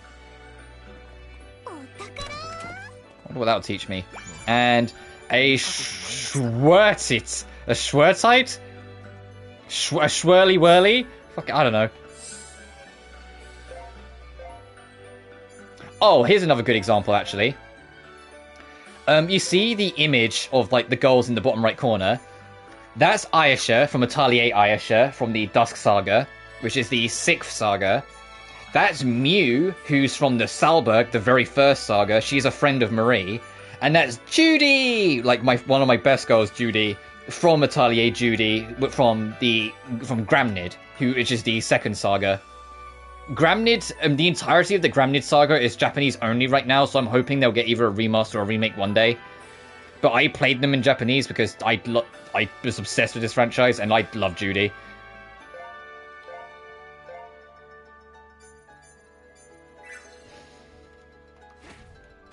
Because Judy is the epitome of just happiness. Nothing can, like, knock her mood. She's got, like, a permanent smile, like, stuck on her face. Ooh, plant food. Okay, that would be nice. I wonder if, like, farming and fishing's in this. Your designs are so cute. Oh, yeah, there's one thing that's very consistent across the entire Atelier franchise, is that all of the characters have, like, very charming designs. It's predominantly female leads across the whole franchise. You get the odd bloke, but most of the time it's women. Like, of the 25 games, Iris 1 and 2 are male leads. Iris 3 isn't. Monokamiya 1 is a male lead. Monokamiya 2, you have a choice between a male and female. And then after that, it's Escher and Logi that has a male and female choice. Because you can play as Logi. But I picked Escher, because why would I play as the man? And, now this game, where you can play as Slade if you want. But, like, the only games... Like, there's only 3 games where you have to play as a boy in a franchise that has 26 entries.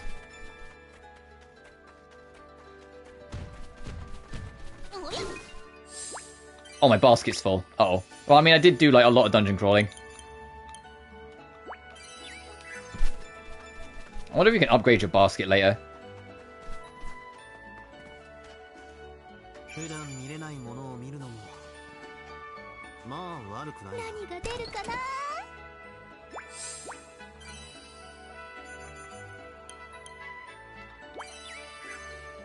Ooh, a healing elixir. I didn't mean to... I did that instinctively. Fuck.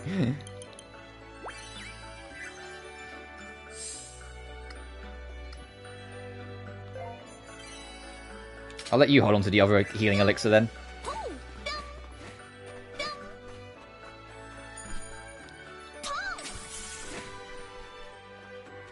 If you end up enjoying Resleriana RW and want to play more, my personal recommendation would be to look into the Mysterious Saga, because that's the saga I started with, and it got me hooked in the franchise big time. Which is Atelier Sophie, Atelier Firis, Atelier Lydian Suli, and then Atelier Sophie 2. Sophie 2 is based between Sophie 1 and Firis, but it came out last, and I think you can get away playing them in release order.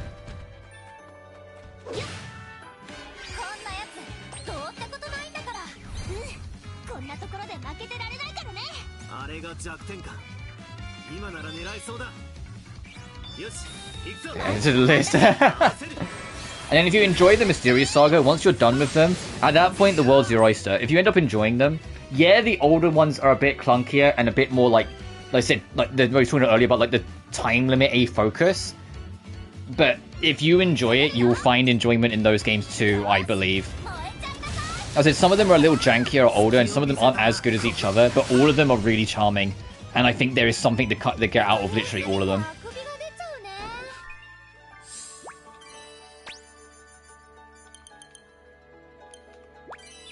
And I'm really, like, my goal, I haven't completely finished it yet, but my goal is to eventually have a physical copy of all 26 entries.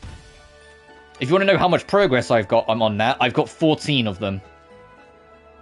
I've got the whole Salberg trilogy, the Gramnid duology, all 3 Irises, both Monokamiyas, the entire Arlen trilogy, and Yumiya. So I've got the extra Arlen game they did way later, Lulua, the 3 Dust games, the 4 Mysterious, and then the Riser trilogy. And then this game physical, so I got this digital. I think I've written, that's what matters. Then yeah, and I think you'll enjoy them. But like personally, like I said, if you play this first, after this, I think your next best bet would be Atelier Sophie, and then following the Mysterious Saga along. And then if you're still really enjoying them after that, the world's your oyster. Just kind of pick and choose what you want to play.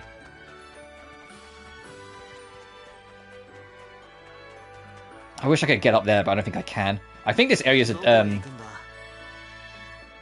dead end anyway, yeah, so I've just got to leave if I want to leave.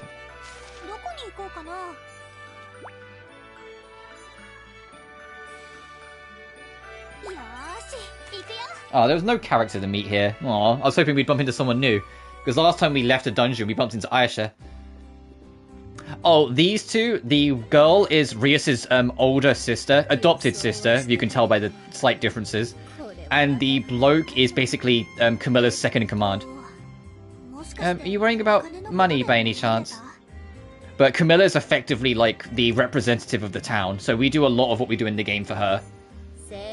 Correct. Honestly, if we're ever worrying about something, it's probably money. The damages caused by the Apexi cannot be ignored. Providing materials and funds to deal with the Weltex incident was undoubtedly the correct course of action. But the financial burden is heavier than I thought it would be.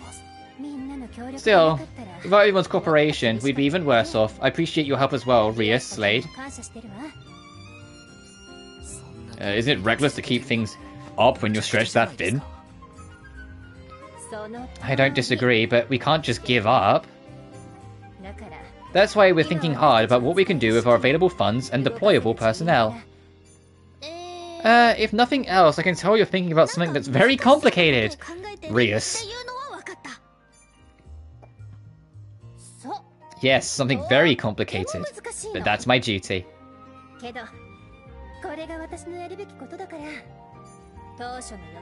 Things may not be going as smoothly as planned, but I intend to buckle down and diligently do all I can. And with that in mind, I'm searching for any areas where we can possibly cut costs.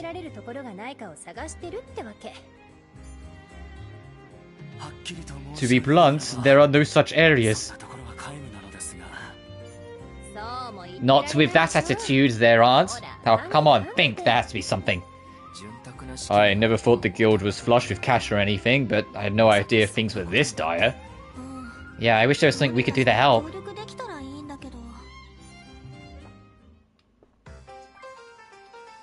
Is there any quest I can turn in? Oh, there is. Oh no, never mind, you finished your quest.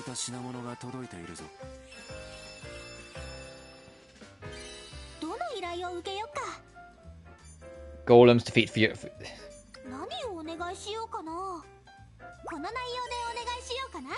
Judy. My favorite character, my favorite of like the Atelier protagonist girls, for the record, like Judy's up there. Judy I adore because like I said, she's just brimming of positivity all the time. Iris I adore from Iris 3 because she's just so like pure spirited, and I always kind of like jokingly refer to her as my daughter. I adore Fierce because she is like another character. I'm just like, this girl's just, she just wants to see the world and go traveling, and I admire that so much. And I love Suli because Suli's a little gremlin. Suli's the sort of person that would find out her dad stole like a snack and go up to him and like full force kick him in the shins. Like she is such a gremlin, and I'm just like, I hell yeah. I hope we bump into the twins, Liddy and Suli, because those two are so charming.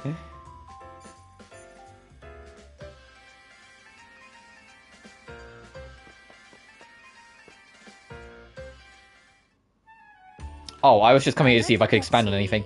Your group has come to resemble a merry band of travelers, wouldn't you say? What do you mean? You've got an alchemist, adventurers, and a witch. You're like an adventure party straight from a fairy tale, setting off to defeat the Demon King. Yeah, you mention it. I guess parties like ours are pretty common in stories like that. Also, I like how Wilbel's like, no one must know I'm a witch, and everyone looks at her and goes, uh-huh. Hold it, I'm not a witch, I'm just an illusionist. Oh really? But that outfit of yours? Outfits mean nothing, these are just my regular clothes, uh-huh. Come on, that's a stretch. Quiet, Raze. Ah, okay, I understand. You're an illusionist. Camilla's like, oh, okay, you're trying to pretend you're not, got it. That's right, that's exactly what I am. Well, as much as you may look the part of heroes fighting some terrible menace, I wouldn't want you to get up to any heroics that would put you in any real danger. Yeah, how could they guess I'm a witch, considering she rides around on a broomstick and wears that? I know you've been doing your fair share of adventuring in the dimensional paths, places ordinary people aren't able to venture into. Even so, you're no legendary heroes from some fairy tale. Some of you are experienced adventurers, some of you are ordinary folk, but all of you are still young. Don't worry, sis. We're not going to get up to anything that dangerous. Besides, that goes both ways. Stories are just stories. There's something that terrifying waiting for us out there, in before. True, perhaps I'm overthinking it. Still, please be careful and try not to get hurt.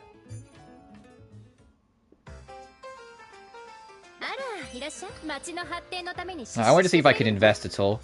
I need more radiant plates and more sickles.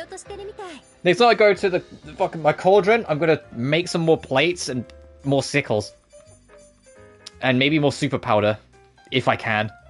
So I can try and like invest in the town more.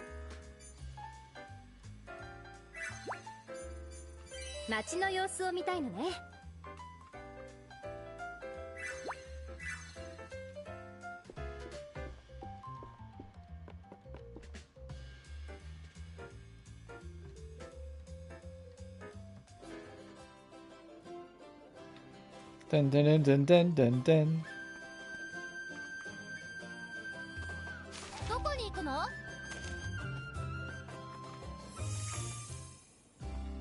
Uh-oh. Another event with the older sister. What's wrong, sis? You don't look so good. Oh, well, I was actually just about to go and buy some medicine. Huh? Are you injured somewhere? No injuries, but my back hurts. I was going to get something for the pain. Oh, sister. In that case, let's go and get something for you. You shouldn't have to walk around while you're in pain. Yeah, what he said. An ointment will work, right? Just hold tight, we'll get some right away. No, you don't have to do that. Ow, ow. Ugh. Let's hope they don't make a big deal out of this.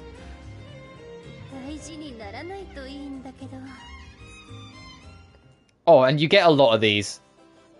In most Atelier games, there is a monumentally number of like in between scenes with the characters and cast. Like they spend a lot of time just kind of like getting you familiar with the town and its residents and spending time with them. It's one of the most charming things about the franchise to me, is that you do spend so much time just getting to know all the people and spending time with them, having a bunch of like little events. Do I have any healing solves? No, I think I sold them all off. Fuck. Okay, when we go back to the Atelier, I'll have to make one for the sister. Speaking of, let's poke over there now.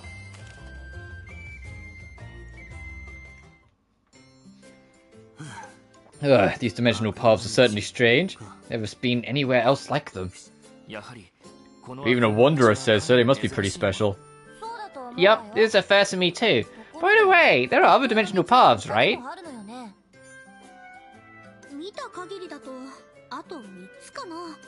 I'm not sure. Yeah. As far as I can tell, there should be 3 more. Speaking of, did you find what you were looking for in the cave? It's the same reason why I'm excited for Rune Factory Guardians of Azura. Or Zula. I can't remember what their title pronunciation is. I think it's Azula.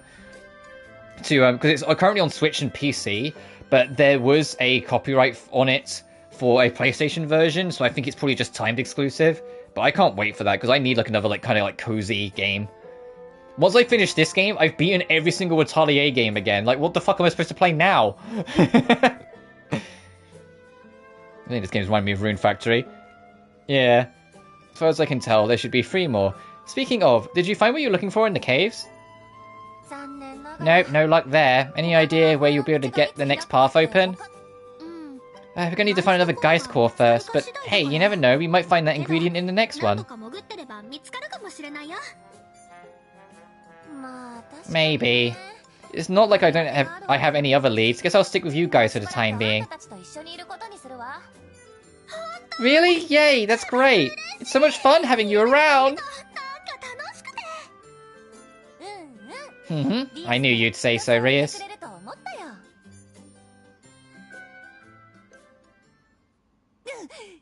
Well, what's with that look?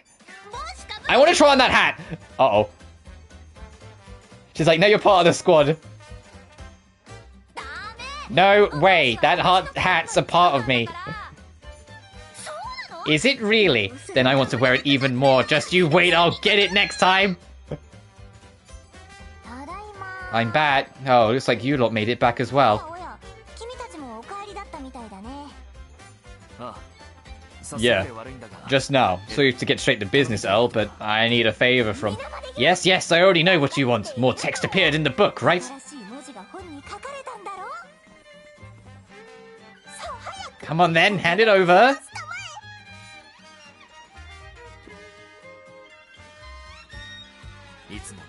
Thanks for doing this, El.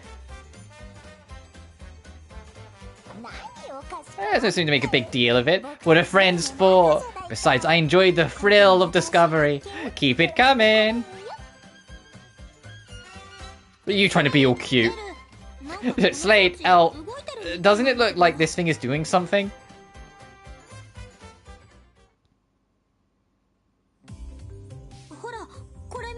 See what I mean?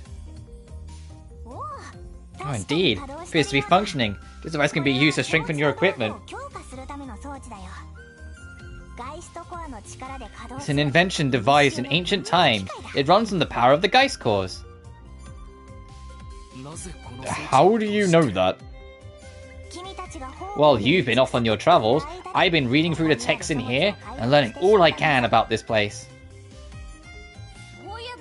Who are you anyway? Guess you're not just some kid, huh? I am not a child. I'm an archaeologist renowned throughout the kingdom. Oh, okay.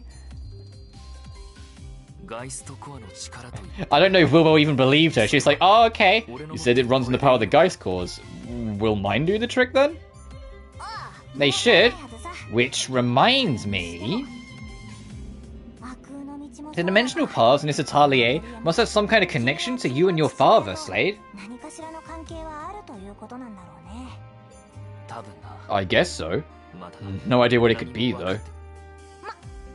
Well, we can cross that bridge when we come to it. For now, try using the device. Item enhancement. Oh, okay. Now that mana has been supplied from Drip Crystal Cave, the item enhancer is operational. The item enhancer allows you a one-time enhancement of a synthesized item. During it, you can use your Geist Core to receive help from the... Is that supposed to be free? Is that a typo? 3 fairies or party members in order to make items even stronger. In order to select a party member, you must first unlock a talent on their skill tree. Ah, okay. While linking gift colors during item enhancements, if a trait would have no effect on the item being added to it, will not be transferred. And we did pick up a new book on our travels. So let's say Bungee Gem Green Recipe. I can finally upgrade our thingy-majig.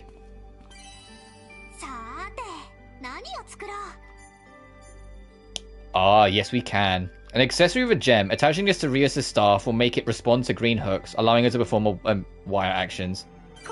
Let's make this first so I can explore more of the map.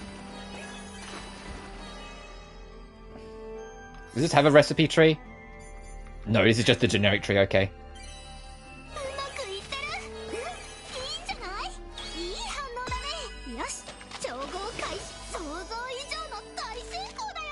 When you synthesize a bungee gem, you'll be able to perform a wire action locations corresponding to the gem's color.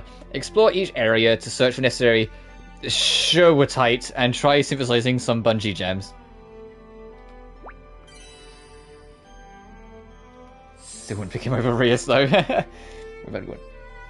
Yeah, Slade's a little bit of the straight man to Rios' antics, but he's still his own person with his own charms.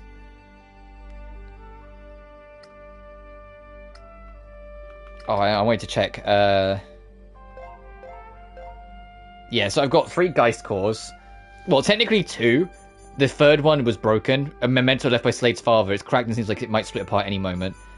We've upgraded the bungee gem and in all our books. Oh, before I forget, I need you to duplicate some things for me. I need... Okay, not that many more sickles, Jesus. And more of them so we can do the thing. Oh, and then I don't know if we can duplicate it. We need more of the super powders or whatever it's called.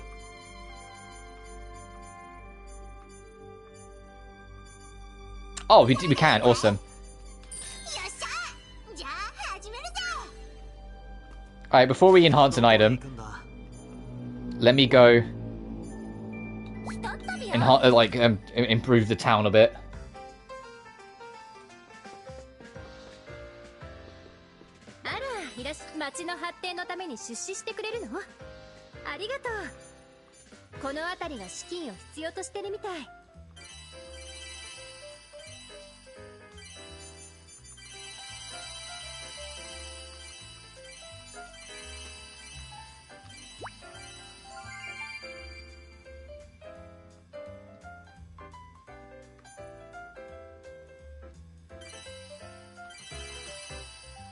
Oh boy.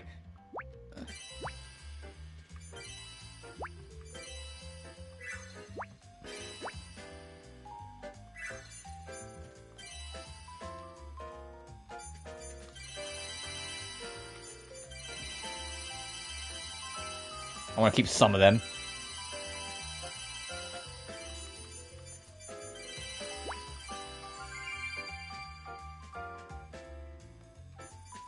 And then we can do this as well.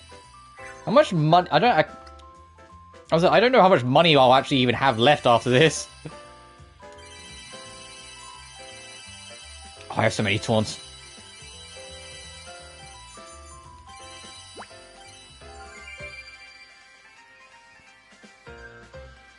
So and that we can't do because we need golden axes. We also don't have the money, I've noticed.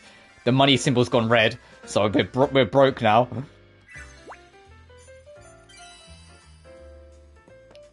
But you know what that means. Let's go open the shop.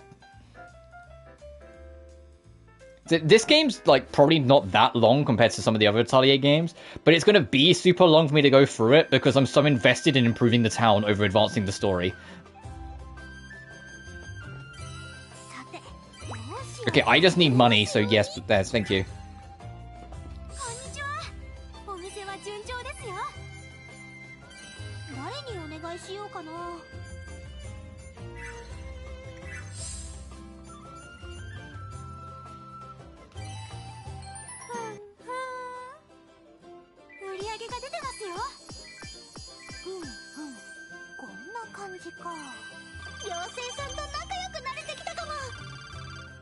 Oh, come on.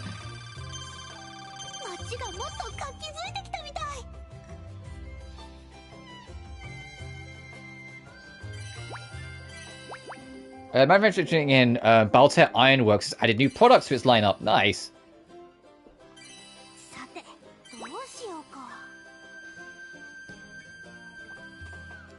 Such a loser. I mean, it's like, oh. Yeah.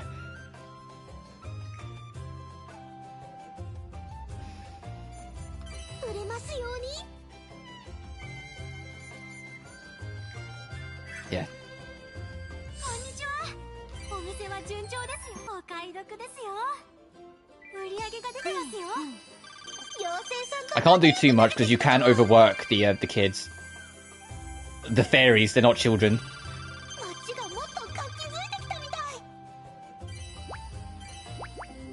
New things in the craft shop, new things at the ranch.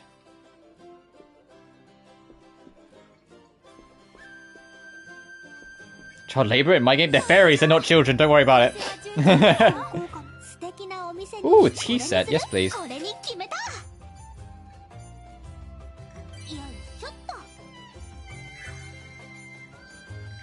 No, the tea set would be better there, and I'll put the message board there.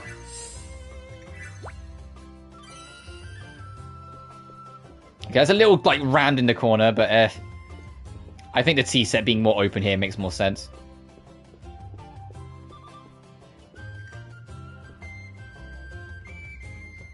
What are you doing?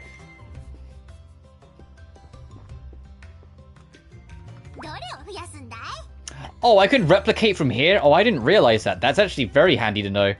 You can duplicate things from in here. Let's sleep.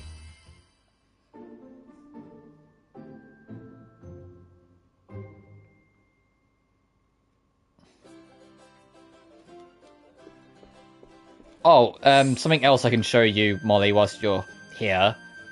There are alternate costumes. I'm sticking to the default for now.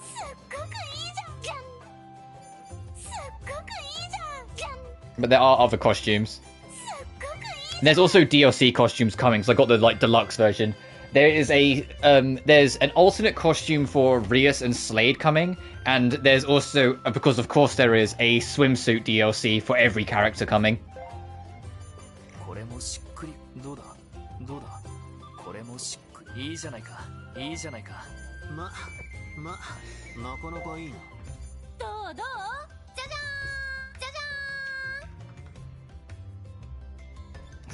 Oh yeah, I always buy like because I'm like locked in on this franchise anyway. Like I know I'm not going anywhere with it. I always buy the gang fairies. One of you needs to move.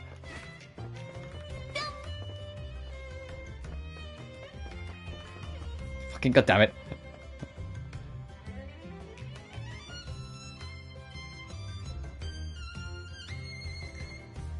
So I was going to check out the neighborhood anyway. This makes anyone trust them. Oh yeah, I always love it.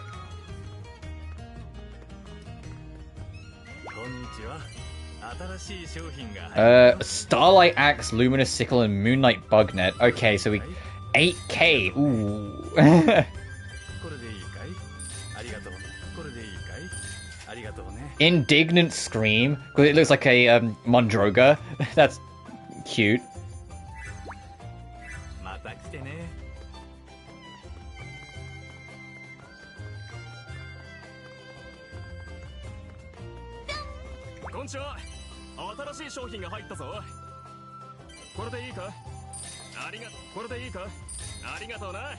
I also like there's more instrumentation getting added to the town theme the more we grow it.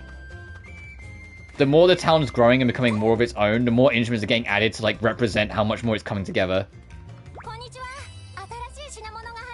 Healing Bell and Cure All Bass.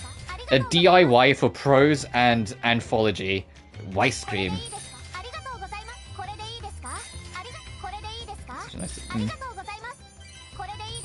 Because when we first started, it was just kind of like that. I don't know what instrument it is, like that banjo-esque sounding instrument. It's going ding, ding, ding, ding, ding, ding.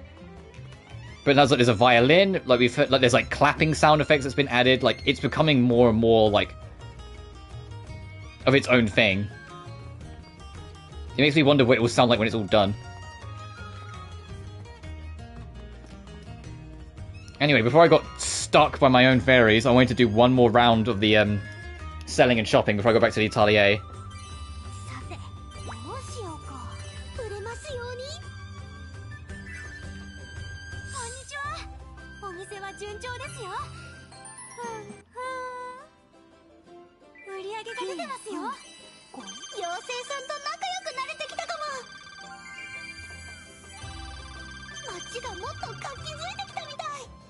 Oh, nearly level 7. I want to try and get it all to level 7.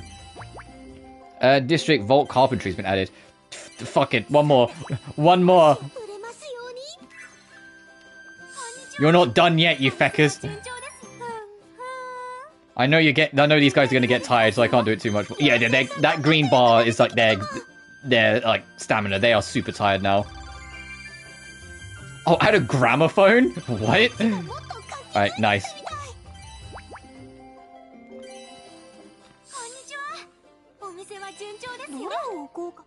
Purchase a casual floor and a relaxing sofa.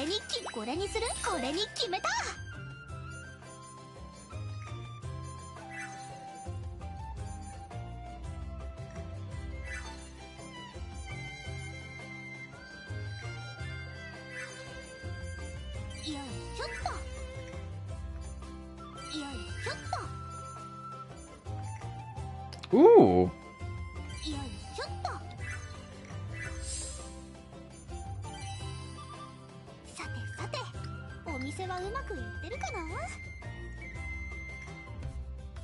Damn, I'll take the best 3 sellers, and it's rings that you can only really find. Market condition, contribute level, and then we can check out like the fairies and whatnot. Is this one called Cologne? What a name.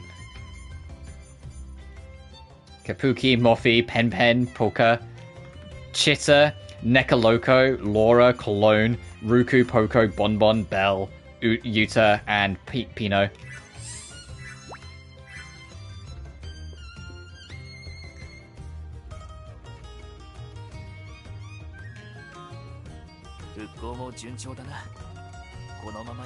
Okay, 3 more shops that I've got new stock we could check.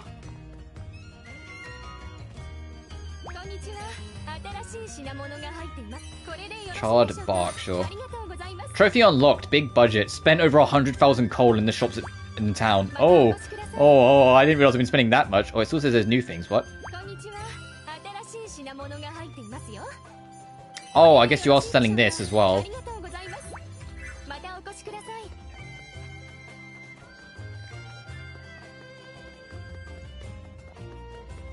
I'll do that quest. I know she's still waiting for her ointment. A glass goblet, yes please.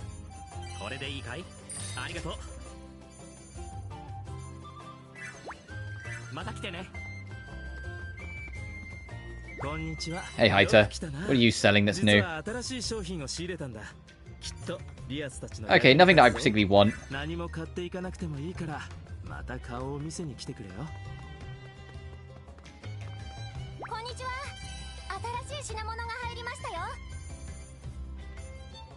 Okay, nothing I particularly want. Oh yeah, this thing with the map, if you push in the left stick, you can either have it a small, medium, or like the whole map will overlay the screen. So that's why like sometimes I just do that, just so I can kind of see where everyone is. Alright, let's go back to the Atelier properly, and we'll make the healing salve for Camilla.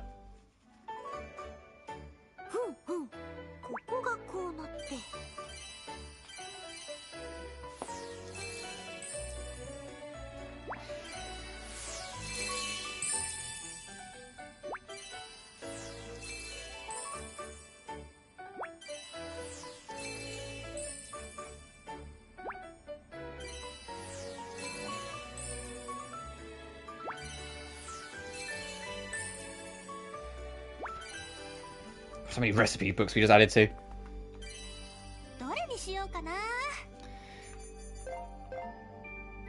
Anyway, we'll make a healing salve quickly.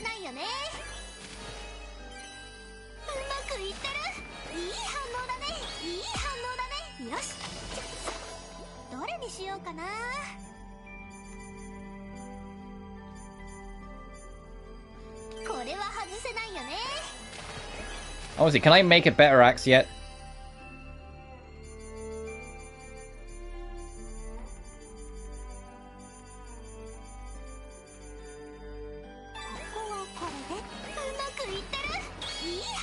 No, because it needs to link to the axe itself for it to happen.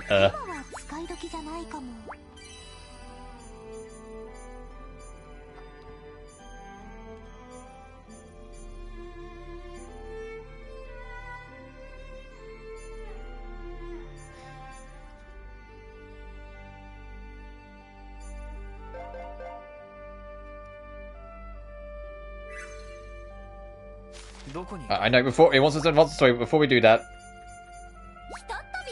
let's go give this to Rias' sister.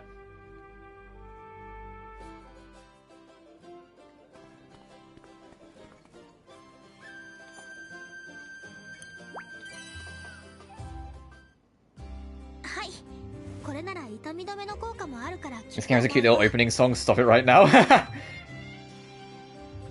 Oh. Here you go, painkilling is one of its effects, so it should do the trick. What a relief, sorry to make you go and get this for me.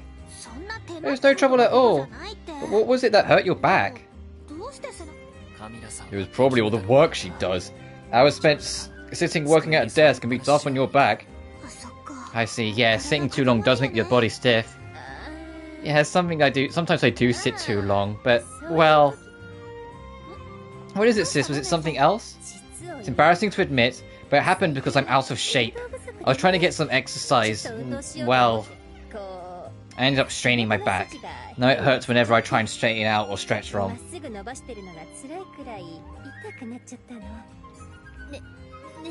You're right, sis. That is embarrassing. Wow! Okay, Rias, great sister you are. I know that, so you don't have to rub it in.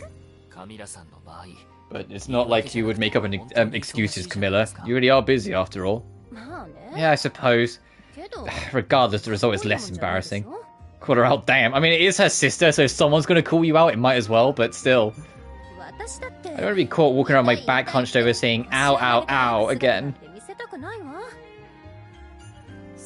I guess we'll have to find a way to resolve the lack of exercise problem. Maybe we should get Randolph to help.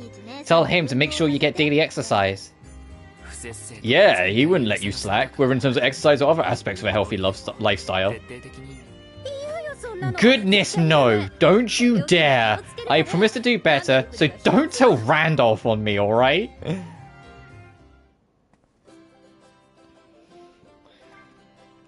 He's like, don't tell my fucking assistant that his boss doesn't, like, work out enough.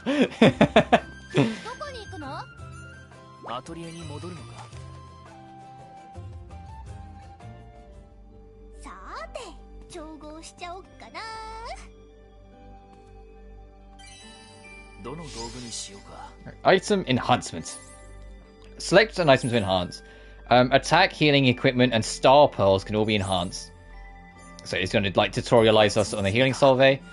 The power of Slade's Geist cores can be used to enhance things. By using each Geist cause a different effect, which can be checked here.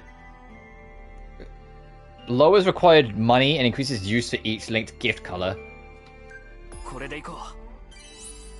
Oh, and then from here you then pick people. Got it. Select talents. You must also always select 3 talents. Depending on your level of your talents, the level of the item you are enhancing will rise. Traits can also be added to an item by linking the colors. Coal is required in order to select each talent. If you don't have enough coal, then you can't perform it. Snake Poku. These fairies, they're never going to stop working on something. If they're not working the shop, I'm going to use them to enhance items, it seems.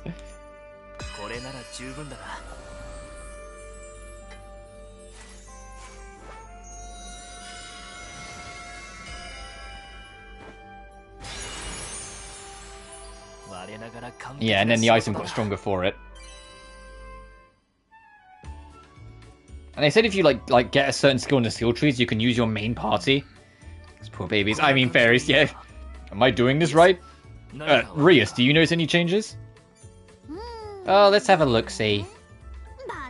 Perfect, you did it. Your equipment seems brighter than before, like it got more energy.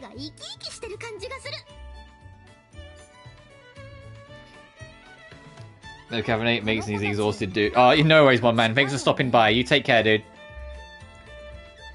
Oh, hey, look. Another instance of a character bringing up that these two seem close. They've only known each other a few days max. But every single time they meet a new face, there's a point where someone goes, oh, gee, these two are close. Like, I get it. They're setting these two up to be a couple eventually. Not in the way you mean that, I don't think. Anyway, don't go teasing them about it. As if I'm that tactless.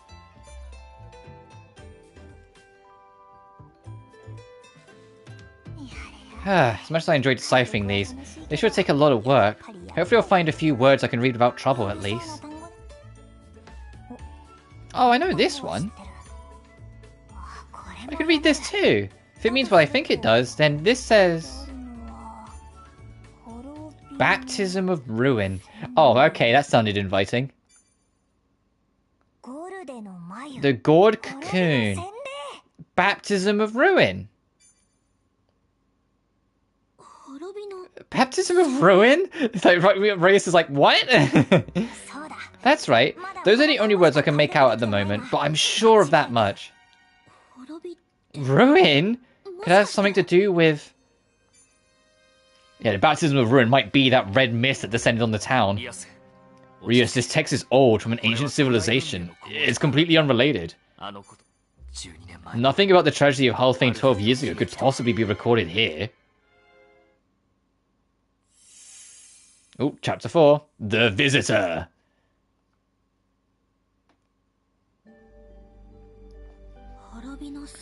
Baptism of Ruin. Something on your mind? It's just, to me, ruin only means one thing now.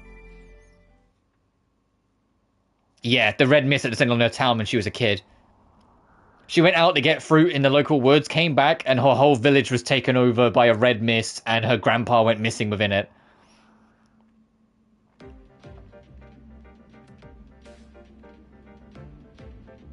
So I'm not surprised that she thinks there might be a parallel. I said, you can't separate the ruin in this ancient text from the tragedy of Hulfane 12 years ago. Yeah.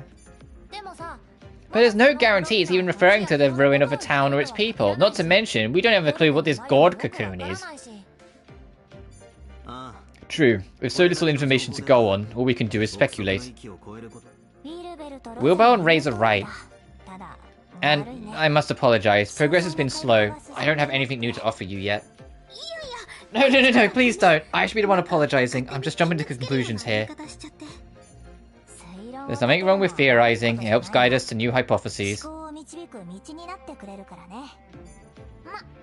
But there's no point speculating any further at present. We should hold off until I finish deciphering these pages at least. The grammar in this text is a sticking point for me, I must say. And there are expressions throughout that I've never encountered before as well. They could be part of a religious dialect or some sort of code. I'll need time to make sense of it all. Oh, El, you're so smart.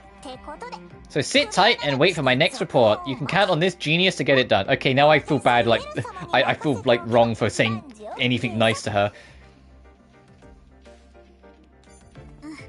Thanks, looking forward to hearing about... Oh, yeah, just grab her ears. Rias, we need to teach you boundaries. You try and grab Wilbel's hat, you grab Elle's ears. Rias, girl. Hands off my ears! Well, we've made good progress today. What do we say we head back to town? Trophy unlocked. The tragedy of Hulfane. Listen to Elle and record the tragedy of 12 years ago. Oh, and you can redo the item enhancements if you don't like what you got. Okay.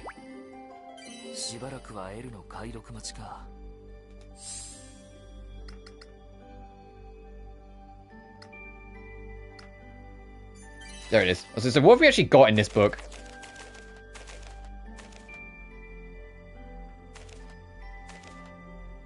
Mostly still gibberish, understood.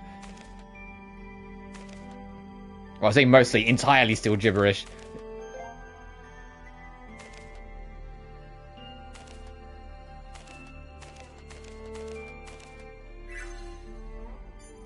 But also, yeah, there's a guide page. Most Atelier games have a guide page in the pause menu. And these are very helpful if you're trying to get down specific things, because it will tell you every item that you've encountered, what enemies drop them, where they can be found, every monster, what they can drop, where they can be found, like how much of a threat they are, etc. You can go, if there's a specific trait you need, you can find it. General terminology is here, like you can see all like the character terminology. Oh, Resna and Izana, these two, they will be DLC characters, but the online game, the mobile game that I told you before, but the Atelier Gacha game that came out a few years ago, Resna and Izana are the main characters of that game, hence why Resleriana, because it's Resla and Izana kind of like shoved together in their names. And we met them briefly earlier in the story, but they're going to be DLC playable characters to this game later on. And they also have a great, like, dynamic, because it's literally Princess and her knight. Because Resna is her childhood bestie, but she's also a knight who is sworn to protect Resna. So it's literally Princess and her knight. It's literally the Astra and Evelyn dynamic from Zenless. There's Ayesha from Atelier Ayesha.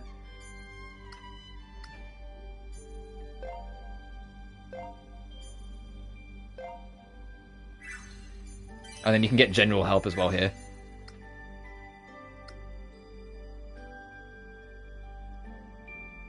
The Knight Yuri, my weakness. Well, they were childhood besties, and one of them just grew up to, because she always admired knights, grew up to become a knight. This one. Yeah, no, I like how at the bottom it says originally from, and it says the online game Resleriana. So, influenced by her father, a blacksmith, she wields a giant hammer as a weapon, and she has a bit of an obsession with hammers. She calls herself Resna's knight and protector, and has dedicated herself to training for the sake of keeping her safe.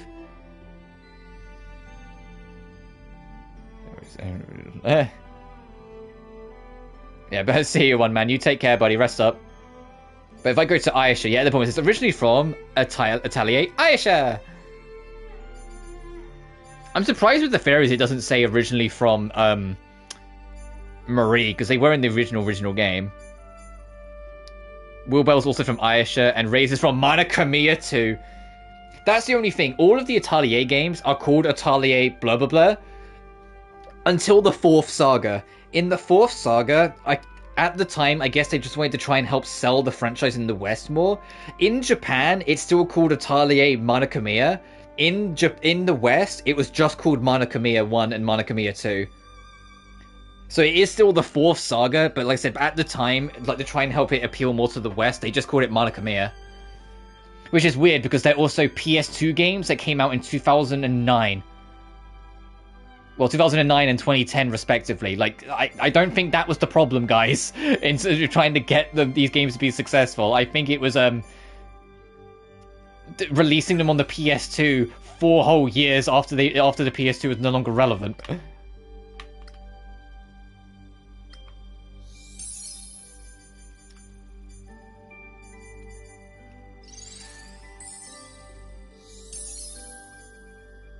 Ooh, additional equipment slot.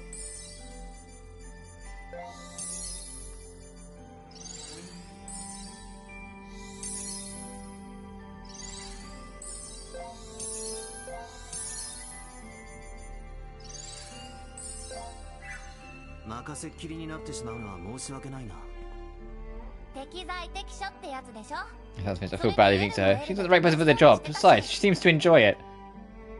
Even if we exclude Slade's book, there's a plethora of tomes to be deciphered. What a lovely find. Oh, I'm going to make it happier than not anything else. Okay, I can't do the next area of the Drip Cave yet. And I'm not brave enough to go any further along the forest after earlier. So let's go back to let's go home. As a photo mode, I'll be there for the next 3 hours. Oh yeah, any new character you meet, you can swap in and like make little things for it. A fair number of the games have photo mode. I think I've earned a rest. See you tomorrow, everyone. I'll be going too. Same here. See you around. Oh yeah, everyone's like renting rooms in hotels. Rias is the only one that actually has a house here. Like, the longer Slade here, the more he's gonna burn a hole in his pocket. I'd better check on the store.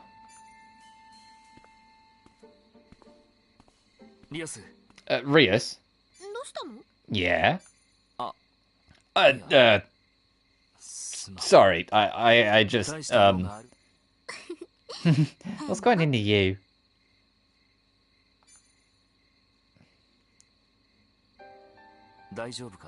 Are you okay? Huh? It's just... What is it? If you want to say something, just say it. Fine, I will. If the baptism of ruin El mentioned is what caused those ancient ruins to be destroyed, then maybe what occurred in Hulfane 12 years ago has happened to the Atelier and the surrounding ruins as well. I can't even begin to imagine what might have transpired back then, but Gourd Cocoon and Baptism of Ruin don't exactly sound like they're referring to pleasant things. What if the tragedy of Hulfane? Oh, come on, is that what you're worked up about? I'm being serious here. So am I. We'll be okay. And I'm fine. Promise. For starters, we don't even know for sure that there's a connection between those ruins and what happened here 12 years ago, do we? Even if there is, we don't know the details. It could have been something completely different. And right now, we've got something much more important to focus on. Restoring Hulfane. With that in front of us, we don't have time to mope around and dwell on the past. Right? I suppose. Good. On that note, see you tomorrow. Right. It's not like I forced her to help me. Rias wants to do this. But still, I was the one who started all this. I'm beginning to wonder if I should have.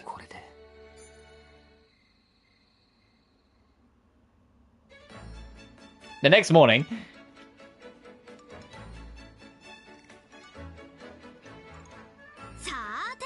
Alright, time to take on another day. What are you staring at me for? Quit slacking and get to work. I'm not slacking, my work's already done. Oh, sure it is. No way, how'd you get it so clean? It's sparkling. Yeah, it's like brand new. We better get cracking with our share. I guess everyone's got something they're good at. I have other skills too, I'll have you know. You guys wear me out. Come on, let's open the store. On it. Alright, Mistletoe Miscellaneous is open for business. I love the shop name.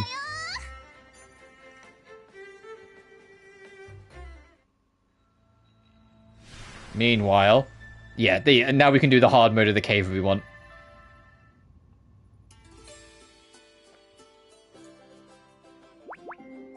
Unlock the next stage.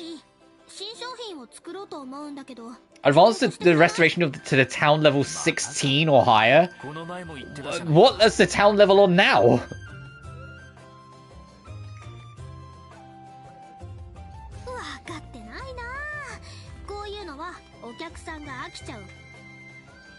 I don't think it's that high.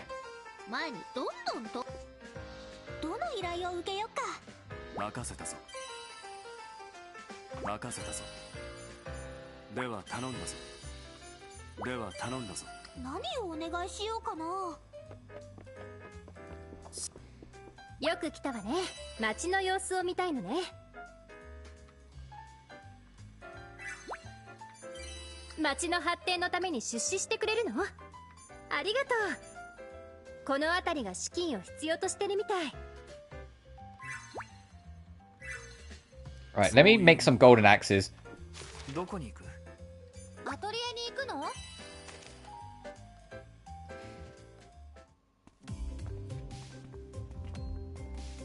I'll have to unequip my axe to just use it, but it's fine.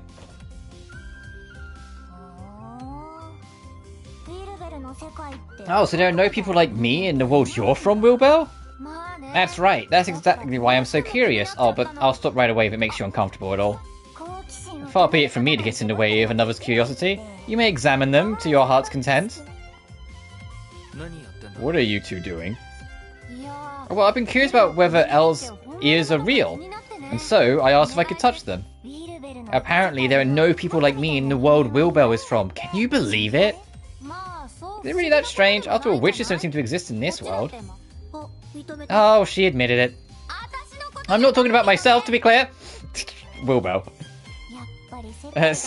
Wilbur. Since these are different worlds we're talking about, I suppose it's only natural there are things in one that don't exist in another. Good point. I bet there are also different ingredients and such that we don't have in our world. I'd love to travel to different worlds if I could. I will say that seeing a world different from your own can be a fun experience full of surprises. However, you should think twice about wanting to travel to my world. Oh, right, making in reference to the fact that her world is the Dusk Saga, which is a world that is slowly dying because of a lack of water. That we did sort of fix near the end of Shaylee, but it's one of those, it started to be fixed, but we'll have to see what happens. But they never made a fourth Dusk game, so you just kind of left to your imagination. How come? Because the place where I'm from was entering an era of dusk, so to speak. But I don't think words can quite convey what I mean by that. Yeah, because there was a whole bunch of things of humanity being greedy, and like the god of water eventually saying, alright, I'm not going to work with humans anymore, and so the water source across the world was slowly but surely starting to dry up. Oh no, that sounds interesting. Otherworldly lore! It's nothing to get excited over. Besides, this world has plenty of unexplored land, doesn't it? In that case, focus on thoroughly exploring your own world before thinking about going to others. Because if this world ever enters an era of dusk, it'll be too late for all that. Judging from what you're saying, dusk doesn't seem like anything good. Seems that way. Suppose it's as Wilbur says. Maybe we should focus on exploring and learning about our own world first. Though I am curious about this dusk you speak of. You'll have to tell us about it sometime.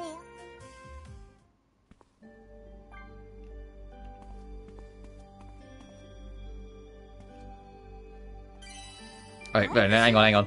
What I was gonna do is unequip the axe I have and then use that axe as the basis to make a new one.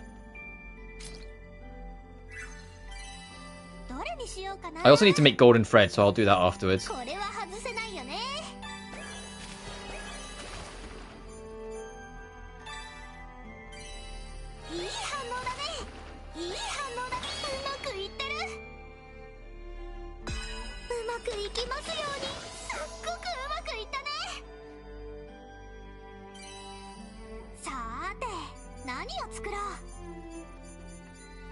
I also need to make this.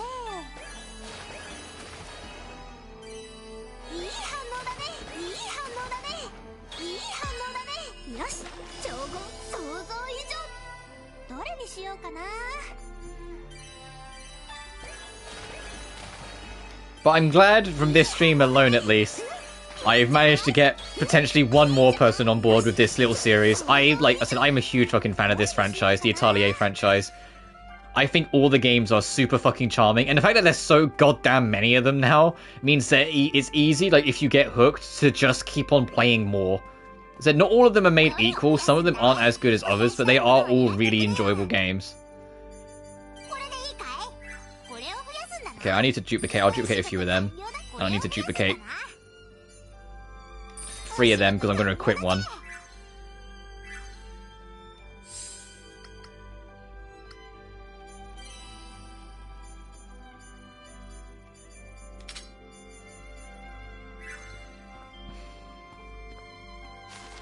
Alright. Oh! There's a purple event. There's a purple event. That means we're going to meet a new, another character returning from an older game. Who's it going to be? First we had Mew from Marie, and then we had Judy from Judy. Who is it this time? Oh, we got 2! Oh! I need to see these new faces. Ah, Ellie!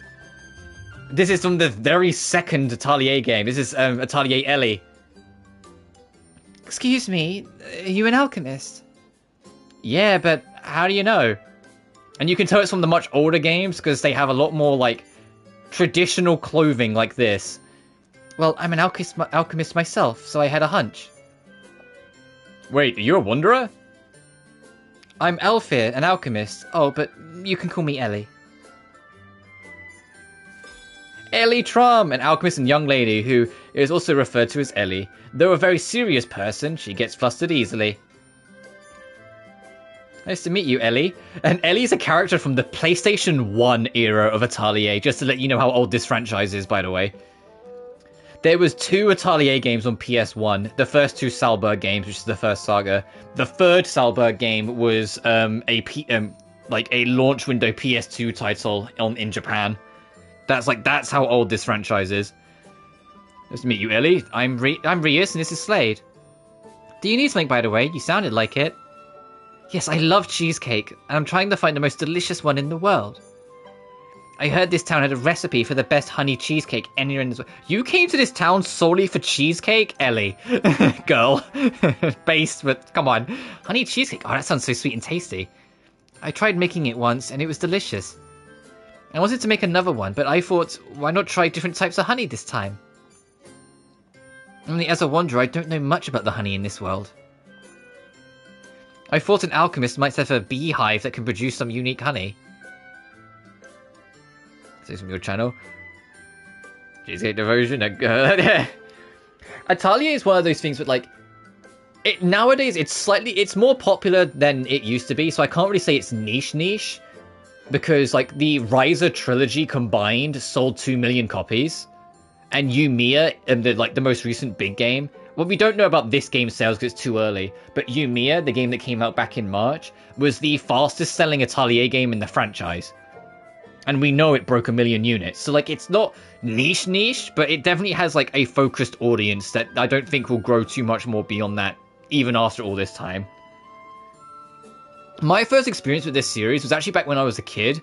I, by sheer chance, stumbled upon Iris 2 on PS2, played it, wasn't the biggest fan of it at, like, 9 years old, and then just put it down.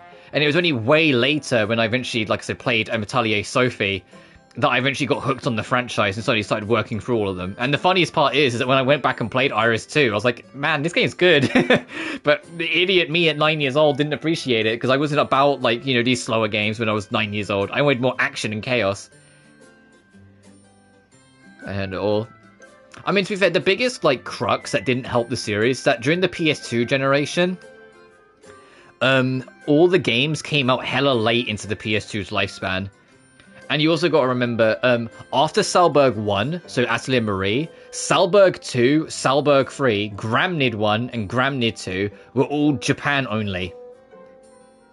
It was Iris 1 that got localized, and so that was already the 6th game in the series that finally got localized. Marie 1 you can access. It got a full-blown remake a couple years back. And what's nice, if you get the deluxe version of the Atelier Marie remake, it comes bundled with the original PS1 game as well. So if you're really curious what, like, the very, very first Atelier game was like back in 1997, the option is there. Atelier Marie did get remade. Ellie and Lily, the second and third Salber games, they haven't been remade yet, but I think that's a matter of time. I think after the Atelier Marie remake, it only makes sense that they would then remake the rest of the Salberg trilogy. Because why only remake the first one? But we'll have to see. I also hope they do something with the Gramnid games, the second saga, because I think Gramnid is really cool as well. But they're like Salberg, even... Uh-oh. Hang on, hopefully it will fix itself.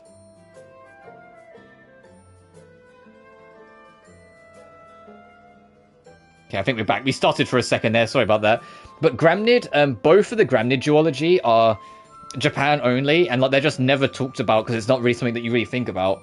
People either talk about Salberg or then Iris, because Iris was localized. That's true. I see that Alchemy does have a fair few beehives. But do I have any in the moment? If I do, I'll give you one. That's a real open way to say it. Thank you, I really appreciate it. Of course I do. Before I give her beehives, there's another face I want to go... Oh, whoops. Well, we'll find out in a second then. I want to go see who the other old face is. Depending on who it is. Like, there's a few people it's like, oh, if it's that person, it'll be cool. There's a few other characters. Like, when Judy showed up, I basically screamed because I love Judy. Like, I went fangirl mode so hard. There's a couple faces if Iris shows up, if Fierce shows up. You know, like, there's a few faces, like, if they show up, I'll be like... Ah! You got a scary look on your face. Did something happen? Oh, my apologies. I just got this letter from my subordinate, who I left in charge of the company. Oh, and also, actually, we've talked about the games. Mana Khmer is another weird one in terms of, like, what got localized and what didn't. Mana Khmer 1 got localized worldwide. Mana Khmer 2 was Japan and US. That was it. It never made it to Europe. So I have an American copy of Mana Khmer 2. And I can only assume, because it was already 2010 and it was a PS2 game, that when it came to the European version, they went, let's not bother with this, come on. They probably didn't see it as something worth doing, so they just focused on Verona, the next game at the time. I've got a letter from my subordinate, who I left in charge of the company. Company? Oh, right, I remember you saying you had your own company before. Come to think of it, I suppose I never got to... I never told you too much about it. That said, it's something worth talking about and talking at length about. Just a humble little company based in the Oise province. Oise province? That must be pretty close to here, right? You think so? But it's a small town near the sea, so it's further away than you'd expect and fairly inconvenient. I've been meaning to ask why you set up shop there. I feel like the capital would have been a better spot. I established that company when I was young and rash, so I went with an inconvenient but cheap spot to purchase land. I see. So what was the letter about? Well, you see, they're asking me to come back. My subordinates are running the whole operation on their own there, so it makes sense. But right now I'm busy making sure Halfane's restoration is a success. I do feel bad about it, but I can't go back now. I'm trying to think of the best way to tell them. I'm glad you care about Halfane so much, but I don't think it's wrong to prioritize your company. Now, don't say that. Halfane holds a special place in my heart. It's a town where your grandfather, who I owe my life to, is from. If I walked away now, I know I'd regret it. Oh, Haita, our merchant here, his backstory is that when he was younger, he couldn't sell anything as a merchant. He was homeless, starving, and really just struggling to make any ends meet. He bumped into Rias's grandfather when he was still around, and realizing what was going on, her granddad brought his entire stock and allowed him to get just enough to kind of find his footing and get a bit more of a life back. And so he feels a great deal of a debt owed because of it.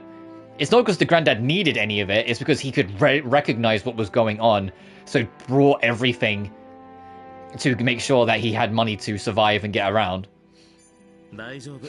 It's alright, my subordinates are a capable lot. I'll tell them to do what they feel is right, and not to worry about the consequences too much. Besides, the whole reason I established my company was to gain the means to start repaying the great debt I owe. What a nice guy, yeah. The goal has been my guiding light, and I won't turn my back on it. I'm sure they'll understand. You're a man who sticks with his principles.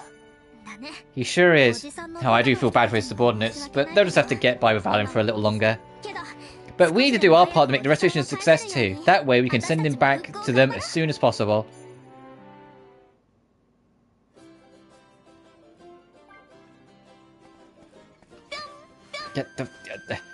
Right, I want to see who the other familiar face is.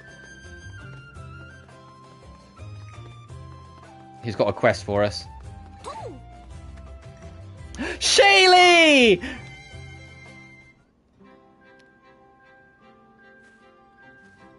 Oh, good timing, you two. When you hear her out. Is this a friend of yours, Wilbel? Hey, I'm Shaylot Elminus, Wilbel's apprentice alchemist!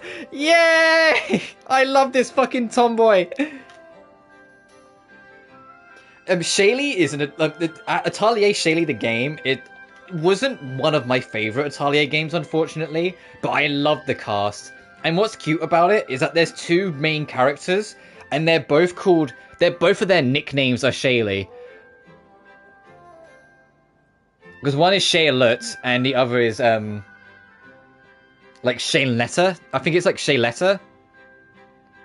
But because, like, both of their nicknames became Shaylee, is that your two protagonists are Shaylee or Shaylee. But I prefer Tomboy Shaylee over Princess Shaylee. Because look at this goober. A cheerful and spirited alchemist who dreams of achieving something big. Her nickname is Shaylee. An apprentice alchemist? You can use alchemy, Wilbel? Ha, no, just a lot happened, you know. So it seems. Anyway, I'm Slade, this is Rias, an alchemist. Wilbel has told me about you two. I wanted to ask you a favor. Before I came to this world, I made something called a fly. She's still trying to fly. Throughout all of Shaylee, like, her one big goal is that she wants to find a way to fly. I know, says that's my daughter right there. Oh yeah, I love Shaylee. I said there's two Shayleys. There's Tomboy Shaylee and there's Princess Shaylee. I mean, I call her Princess Shaylee because she is like from a noble family. Princess Shaylee has more like traditional robes and long brown hair, whilst this Shaylee has like this like goober hat, the green spiky hair, and like the schoolgirl attire. But this girl is like, she wants to fly, so she stubbornly dives off the pier into the water, flapping her arms like 10 times a day on the off chance that she can will it into existence. Like, she's that kind of stubborn about her dreams. Oh, but she's also like, I love a funky hat, yeah. She's also like super committed to her mother. There's a big chunk of the story focused on her relationship with her mum. And how, like, even though her mum's on the older end and not as strong as she used to be, and like is kind of got a condition that makes her a little less able, like Shady like lives and breathes through her like her mother's legacy, basically. Like, she loves her mum. She's a proper mummy's girl in that sense. Yes, a machine that you can fly on. What, you can make something like that? Amazing, tell us more. I thought with the help of the manufacturing district here, I might be able to improve the design. And her relationship with Wilbel is that because Wilbel can fly, being a witch, Shaylee designated herself as Wilbel's apprentice, and that's kind of the relationship these two have had ever since. I talked to them, and they were very enthusiastic about offering their help. So how can we help? Just let us know. Well, I was hoping you could collect the materials I need to make it. If it'll make flying possible, we'll do whatever it takes, right, Slade? Sure. Manolite. Hang on. Hang on, this is important. This is Shaylee.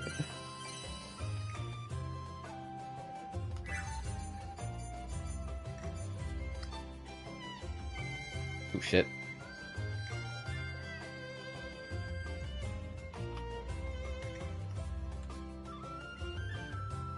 God damn it! Fuck it! Fuck God damn it! Line it up!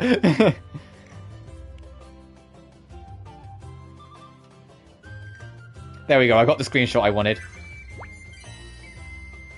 It's weird seeing only one Shaylee. Like, the two Shayleys, like I said, they said they're not related. It's one of those things where, like, it's just played for a joke that they both have the same nickname. They both have different names, but they both start with a Shay sound. So Shay Alert here, or Green Shaylee, and Shay Aletta is the other one. But, like, once those two become friends, because they have the same name, they kind of do, like, the Spider-Man meme and point at each other, and then just become besties. So it's kind of weird seeing only one Shaylee here and not the other. Like, that you get so used to seeing the two Shayleys go everywhere together.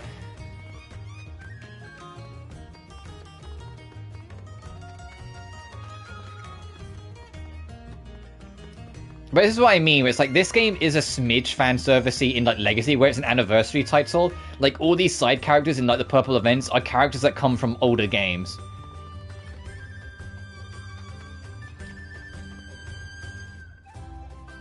Alright, let's give her honey. I just wanted to see who the other face was.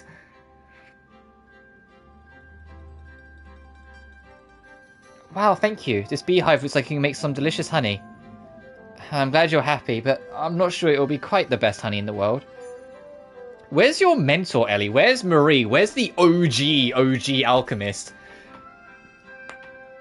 With her long blonde hair tied into a ponytail with an orb. The only way, to be known. Okay, there's definitely a couple typos in this game, but that's fine. To be known that for sure is to try honey cheesecake made with every honey in the world. Done that though. Like bad fan service and milking it. Yeah, it's just side characters. It's just the first step. That's a rather ambitious goal. I'm rooting for you though. I hope you're able to make it happen. And I mean, I think this is a better approach to it than what they did on the, I think it was the 20th anniversary of the series. It was either the 15th or the 20th anniversary, one of them. They made a spin-off called Nelka, and Nelka is literally a town management sim. But all the people that, like, run the shops are characters from all the games up to that point. But because it's, like, it's dedicated just to town management sim, you just go collect resources. It's kind of like Sim City, but like, Atelier themed. Like, I enjoyed it, but I did burn out of it in the end. Like, there's only so much you can do with it. Like, I played it for a while on stream, and then after, like, 6 or 7 sessions, I was like, I think I've got everything I want out of this. Sunny cheesecake, be sure to bring it to Mistletoe Miscellaneous. I'd love to taste it, maybe we can sell it too. Okay, if I do find it, I'll bring it over. And if they can get away with this, because all these side events don't have voice acting, so they can bring back, like, 25-plus-year-old characters and not have to worry. I was with Ellie, you can do it in Starlight. Awesome. I mean, Marie would be easy enough because they remade Marie, so she has a new voice actress. Hey, isn't that Wilbell? What's she doing over there? She needs to be surrounded by kids. Oh, this is standard for Wilbell. Wilbell does a lot of, like, magic shows. Even though she's trying to hide the fact she's a witch, she does a lot of magic shows for the kids. Oh, guys, perfect timing. Listen up, kids. I have to talk with those two over there. It'll be dark soon anyway, so head on home. The thing like, Wilbell's a little, like, menace when she wants to be, but she always has a soft spot for the kids. Oh, can't we stay a little longer? Show us some more, please. I will. I'll show you plenty more next time, alright? But that's all for today, so scurry on home.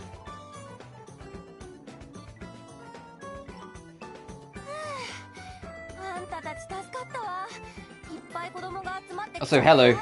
Doxing Akali. Oh, I didn't know that because I don't play any of these games in the dub, but that's kind of cool. Also, like I say, welcome. Hope you're doing well. I'm glad you showed up when you did. It's tough to handle that many kids at once. You sure are popular with kids, though.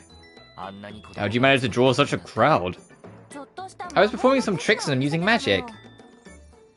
Using magic? Aren't you supposed to be hiding the fact that you're a witch? Oh, I am. They're none too wiser. I use simple magic and pass it off as sleight of hand.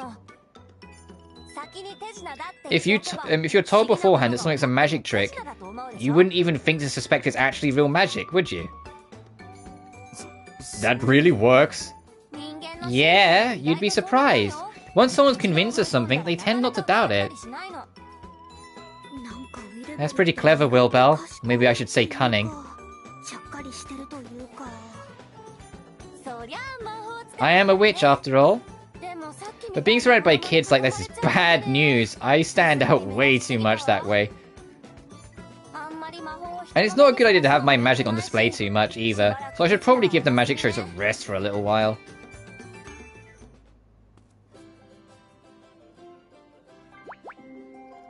Oh, Wilbell's got new skills. Anyways, oh. What did you get? Boost allies magic damage by 5% when in the front row. Okay, I don't have the SP for that, but okay. I try and keep up with, like, voice actors and voice casts, but I don't know every name, unfortunately. I feel like I recognize Sarah Ann Williams, but I couldn't tell you what I would recognize her from.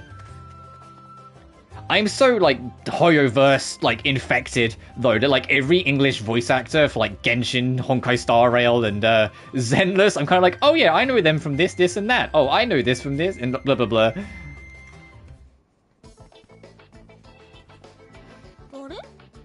Hey, Raze, you look like someone with nothing to do. Oh, cool, the poor man. Are you picking a fight?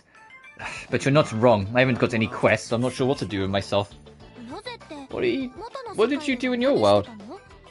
You know a siege queen? Oh, okay. I loved Siege Queen's performance. The English performance. Do you know what's real funny, speaking of that? You know, Lygus in Honkai Star Rail? You know, Mr. like, evil space G-Man. Who talks like this. Do you know who he also voices? The current main villain of Nod Cry. He voices Reria in Nod Cry. So it's like he's gone from the main villain of one Hoyoverse game to the main villain of another one. He's literally gone from Lygus to Reria. Good old Byleth, which also a hell of a name. The voice actor's name is Byleth.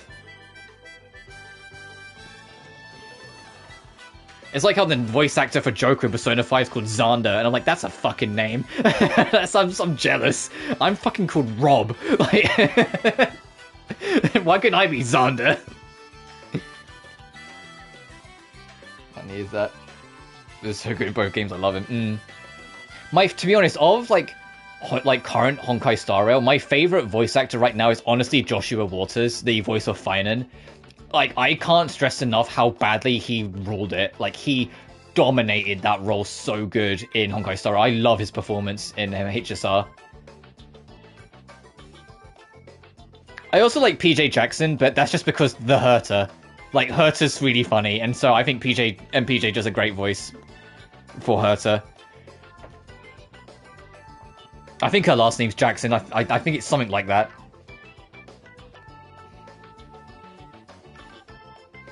Or like Skylar Davenport, who's both March 7th and Evernight in Honkai Star Rail, but it's also Seat Lali in Genshin. Or Alejandro, who's like fucking everyone. I mean, he's Sino in Genshin, he's Jing Yuan in Honkai Star Rail, and he's Anton in Zenless.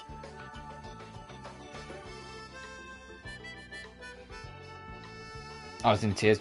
Yeah, Joshua's performance and as Finan is genuinely phenomenal, and seeing him back in the newest quest, like I was telling my mum about it afterwards. Like when I finished the Evernight quest, like the new story stuff, I cried 3 times during that.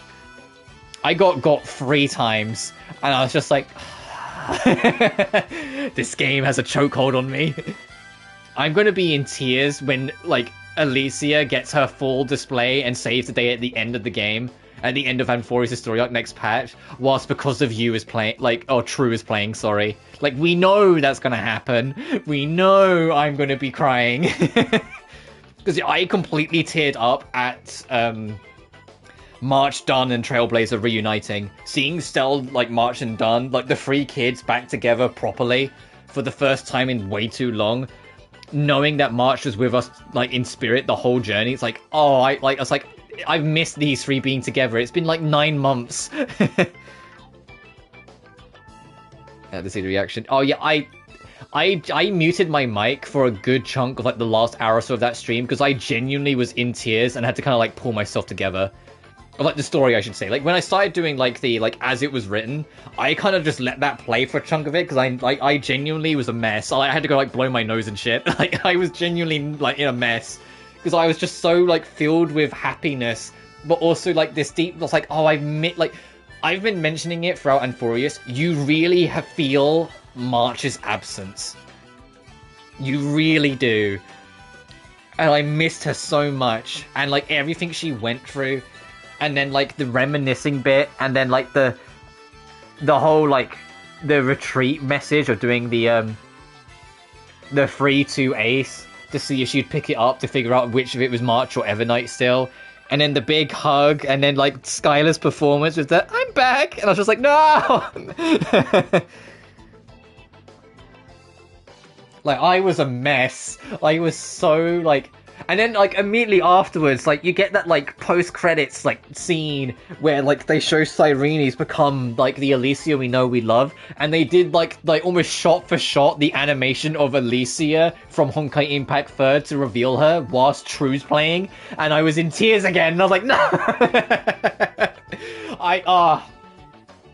Like, Honkai Star Rail probably makes me tear up the most of, like, the Hoyoverse games. Genshin doesn't get me that much because I'm so focused on the lore, sometimes I miss the emotion. Zenless has got me a couple times. Not made me, like, necessarily, like, hard, but it's definitely, like, made me kind of, like, lose a tear a couple times. Like, it's had some moments. But HSR... Oh, God. Like, HSR is not only, like, the most I've cried, but it's probably some of the heaviest I've cried. Like, that epilogue, you know that optional scene with Acheron near the end of Penacony? Where you get to sit down and talk with her, and you learn firsthand by talking to her that despite the hell she's gone through, at her very core, nothing about who she is ever, like, faltered. She's still the same Raiden Mei from Honkai Impact 3rd, despite the hell she's gone through.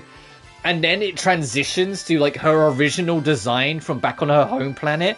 That was, like, 10 minutes straight of me, like, trying to explain to chat at the time why it meant so much, while at the same time fighting off tears, because it was so impactful for me.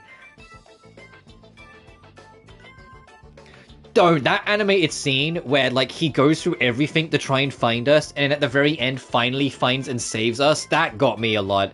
I don't know if I cried at that, because, like, my 3 big ones was, the end piece with the 3 coming together, actually ending the Era Nova, because it was seeing every Crisis Era again, like, seeing all of them and, like, getting to, like, reminisce on happier times. And then that ending bit teasing Cyrene, like, that, ooh, that got me. But I also love as well, I don't know if you noticed it, when the cutscene ends, the first thing you see is Trailblazer and Dunn's feet, but mid-animation of Stell stepping back. Stell was hugging him just before that moment. Like, they were hugging, like, just before that moment. And I was like, they kind of left it a little to implication because, like, they didn't want to make the models overlap, which is why the hugging march at the end is in a cutscene where it's pre-rendered so they could do it. They didn't... It was because it was in a pre-rendered cutscene, so they probably didn't want the layers to overlap. So they just kind of hid it a little bit. But yeah, they were absolutely hugging, and it's like, I'm very much a Starch shipper, I'm very much a Stell and March shipper, but equally, like, if there was any couple between the 3, I think literally any combination, whether it's March and Dunn, Dunn and Stell, or Stell and March, I would be happy, so any kind of interactive between the 3 of them, I just kind of vibe with. But I also liked that for like the next chunk, because for Dan Heng it had been like literally potentially thousands of years because of how Amphorius works since he last saw Stell. He was super protective of Stell going into that last dungeon to try and find the cage. And I was like, that put such a big smile on my face. It's like the whole time it's like, you stay close, you stay behind me. And I was just like, oh, Dan. So what do you do in your world? You're super strong, so I guess you've always been an adventurer. Yeah. No, I was a student at the academy. And I hope, if the rumors are true and we're going to Edo Star next, I honestly hope it's a Eurilo 6 situation, and it is just the 3 kids that go together. I need an adventure with the 3 kids together, because I've missed that dynamic so much. You didn't spend that much time with Dan or March in Penacony, because a lot of it was focused on the Stellaron Hunters, and Firefly in particular. Like, Eurilo 6 was like the first and last real big time you had the 3 kids just playing together, because the Sansho Lawfu, although the 3 come together in the 3rd act, it's very much Stell and March do one thing, Dan's doing another, and they kind of reconvene at Act 3. Oh yes, the whole 3, like, I do ship Stell with basically any woman, but I do ship her with Firefly a lot as well. Firefly is definitely wife coded for like Stell, I felt. But like, no, honestly, the 3 kids, you could pair any 3 of them with any other of the 3, and I would go yes. March and Dan could hook up, and I'd go fuck yeah. March and Stell would hook up, and I'd go based. Stell and Dan Harmony would hook up, and I'd go that's so cute. You know, like, you could literally go any direction with those 3, and I'd be happy. They won't with Dan Heng, because they also have to account for male Trailblazer, and they're never going to do anything explicitly gay, unfortunately. Because China, but what can you do?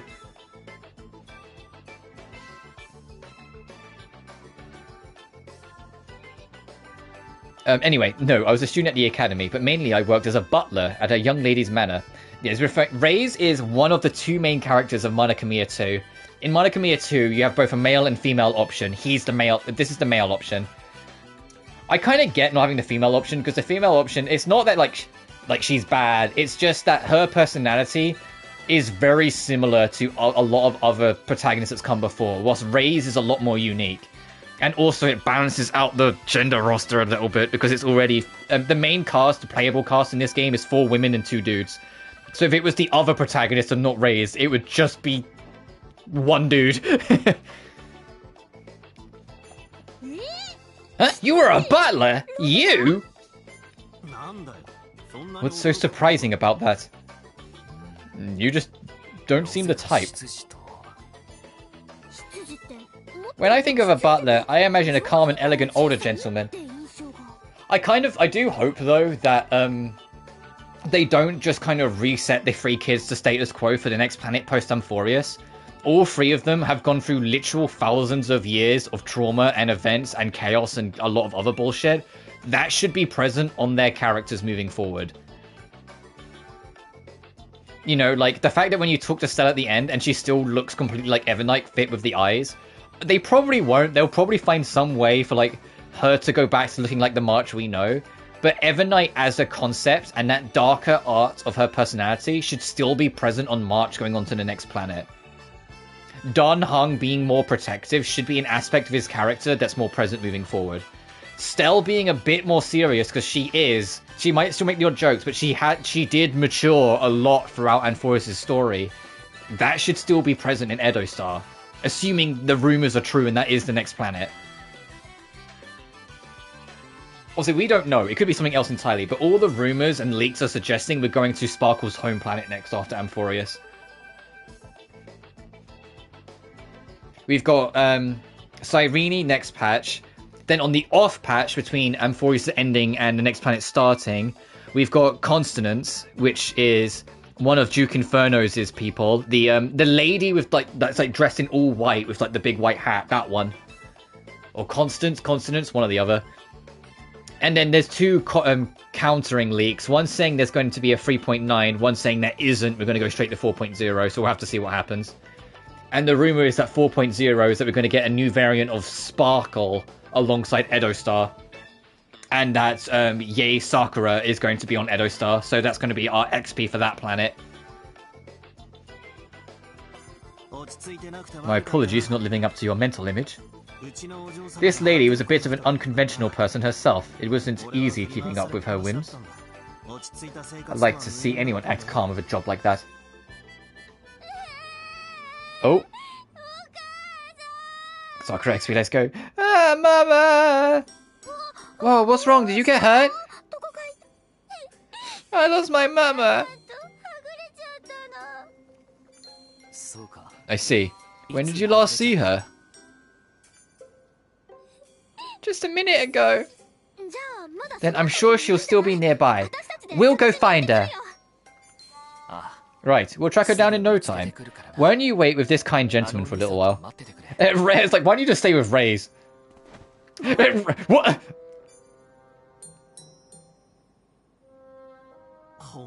Seriously? This poor kid. Hope they come back soon. Talk to the child! I miss my mama. Don't cry. It'll be alright.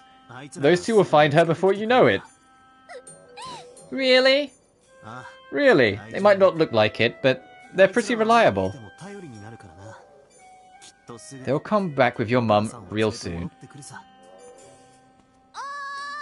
Hey, we found her!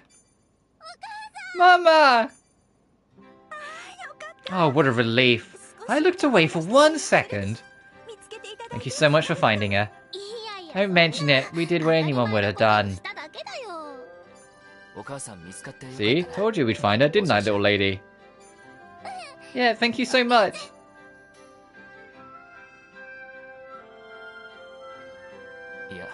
It's over saddling you with babysitting duty. You don't seem like you'd be any good with kids, so I was worried you'd end up making her cry even more. Why did you leave her with me? Well, you proved me wrong anyway. And that's our good deed done for today. Now I'm hungry, so how about we get something to eat? Actually, I'm actually kind of hungry. Fuck, they had to bring that up. Because you're coming too, right? Meet you there. Yeah, sure, I'll join you in a bit.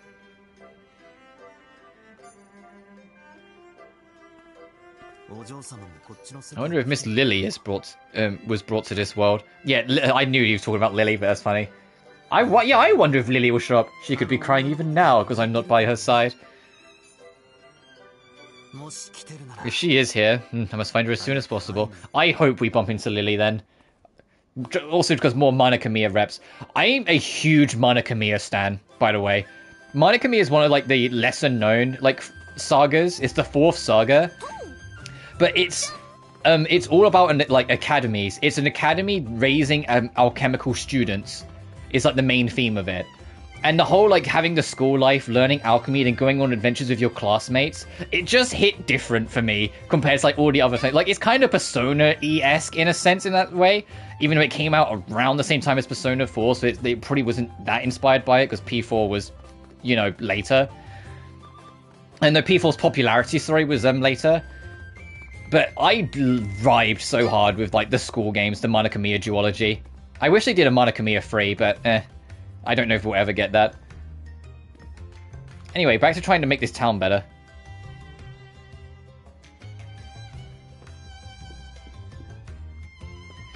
Oh, right, hang on, I remember, we made things and then I got distracted. I need to go to the town hall. Lovingly called the Star Landing, which is a great name for a city hall. Feels so inviting.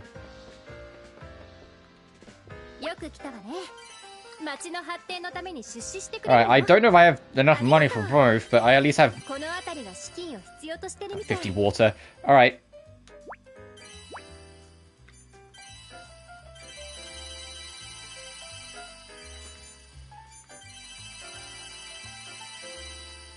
Oh no, I don't want to use all my water, please. There we go. Okay, I have enough money for this. Oh, and a shit ton of wood, hey? Alright. There's probably a way to quick select many, but... fuck if I know.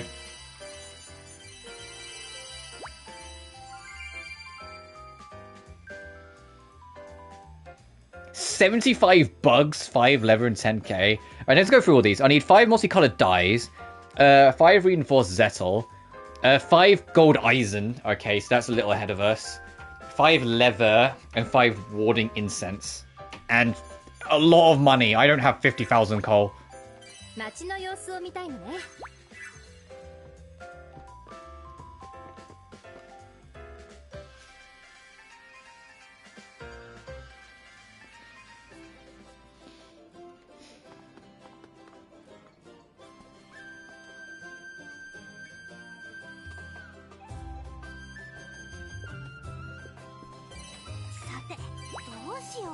We'll just go for raw sales. I need money as well.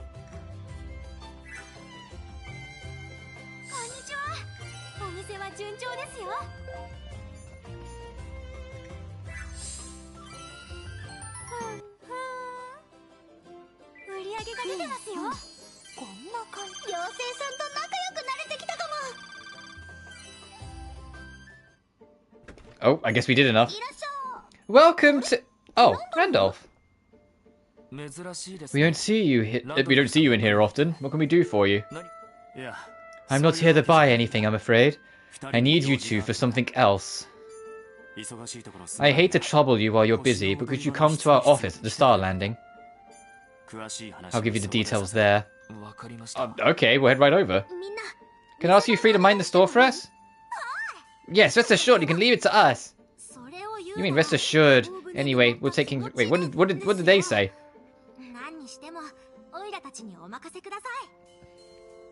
What did the last person say? Did I read it wrong? Rest assured. Okay. Bring us back some snacks. I'll see what I can do. Well then, I'm counting on you guys.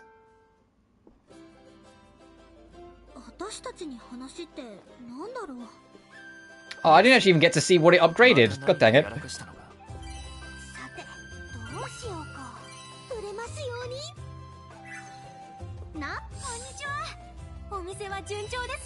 Oh, that's not much profit.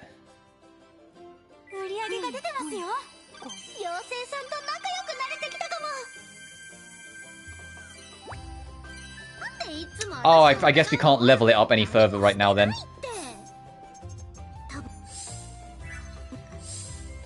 Yeah, everything's at level 7, so we can't level up any further.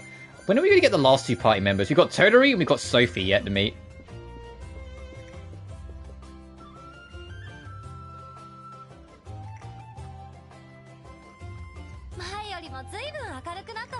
Oh, new things being sold at the shop. Hang on.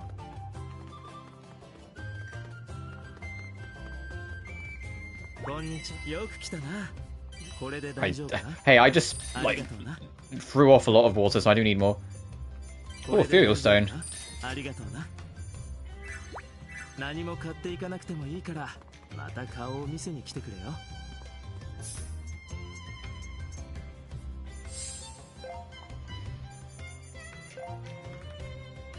Yeah, we need mana lights. I might see if I can do that first. See if I can do that for Shaylee.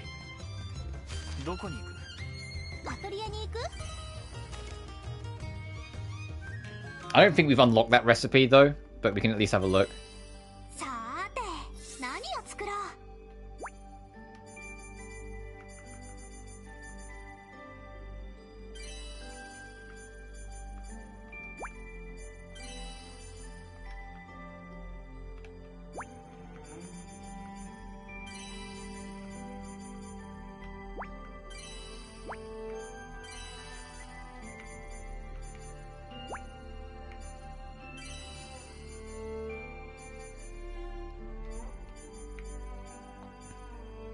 Ooh, maybe this from Refresh Oil?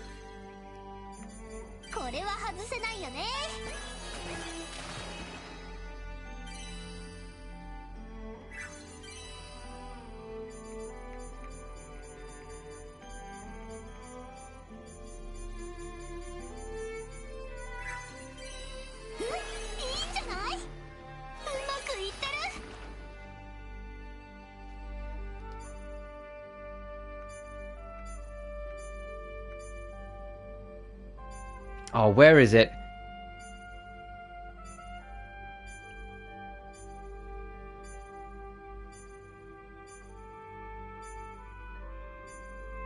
You'll know it because like the actual square itself will be flashing red, like this, and then you can morph it into something else. Oh, it makes polish. Okay, not quite what I was expecting.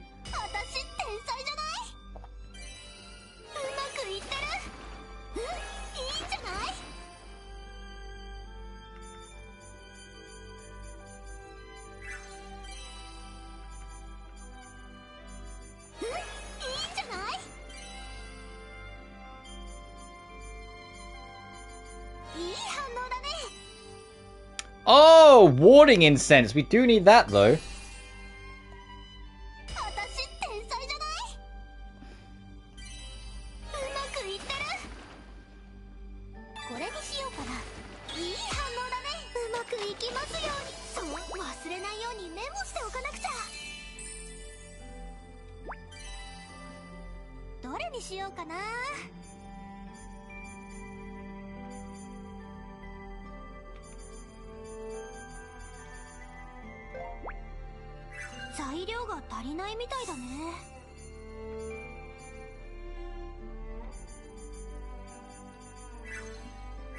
What was it we needed? Hang on.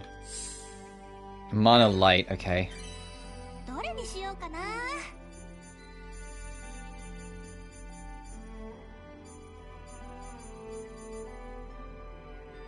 Oh, I should probably hang on.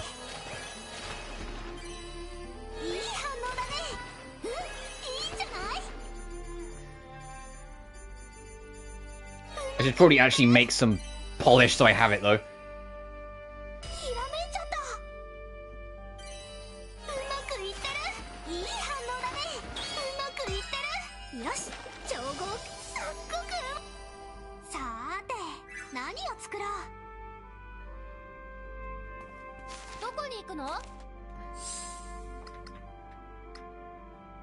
I doubt I have mana light in here.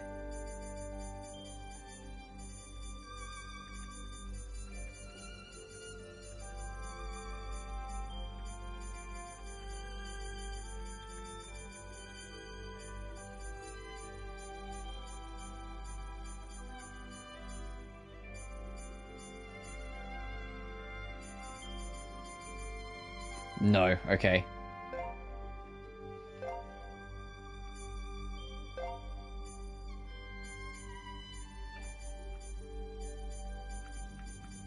Oh! Plant food, I'm going to assume then.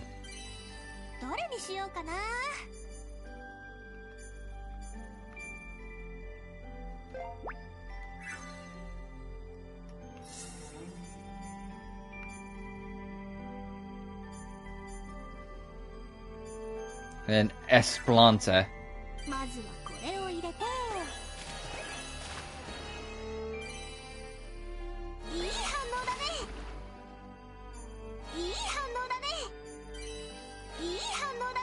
Am I a genius? Dark water? That's the opposite of what I fucking want.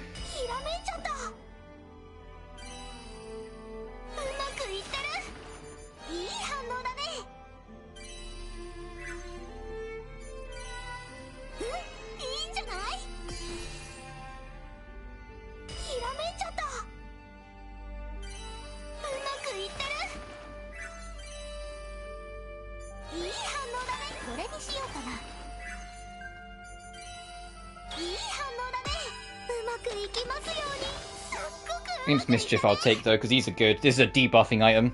Lowers their attack and resistance.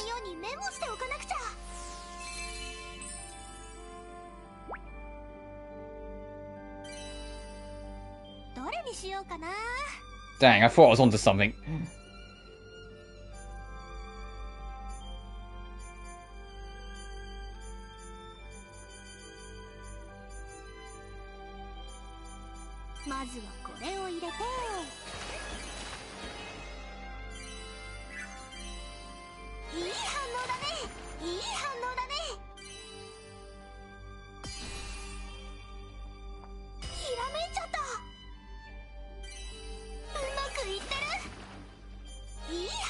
Yeah, because that's just going to make that.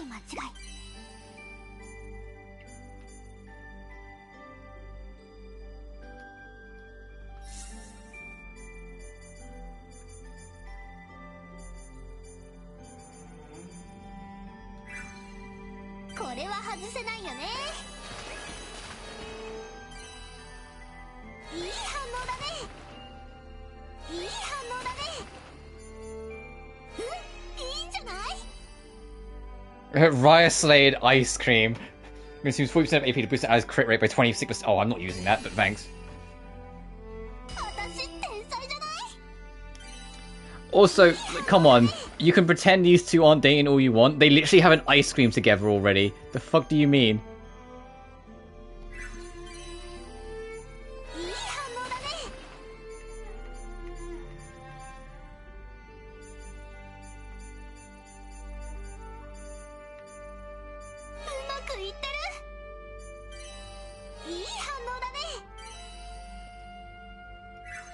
Okay, that makes a super powder.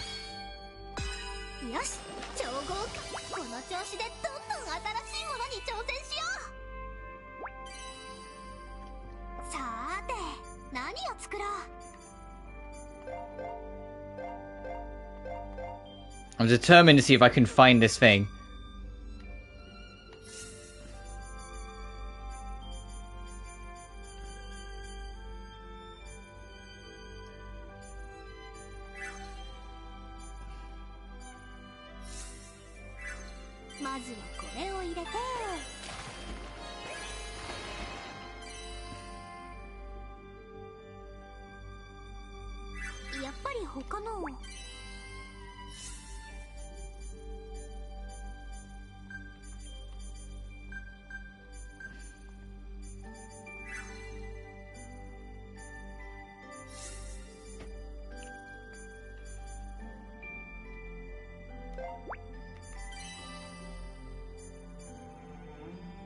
Oh, I could get this in the mines or in the drip crave. Okay. I should probably try and get some grip coins, because it might be this and then one of these. Yeah, Reslade. There's literally their ship name. Come on. Yeah, exactly. Alright, well, sorry, Shaylee. I can't do that right now.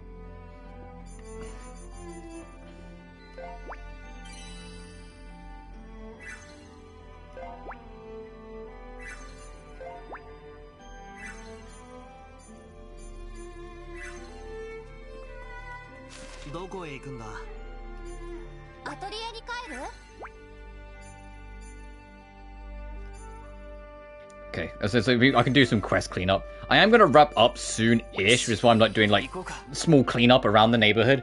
Off screen, I'm going to try and do like go crazy on alchemy to try and see if I can make this thing for Shaylee. But I want to like do this, see what Randolph wants, and then go from there.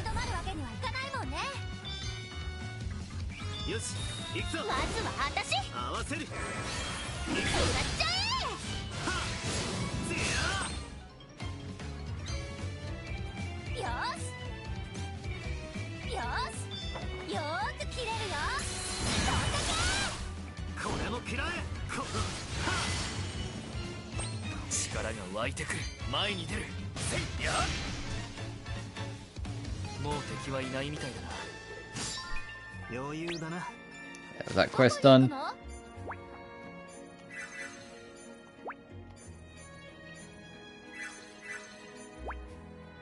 Oh, I know we wanted to do Weasel Mother. So we'll beat you up again. Because we've had Weasel Mother, we've had 3 quests to fight this thing throughout the course of the game so far. This is kind of a common encounter at this point.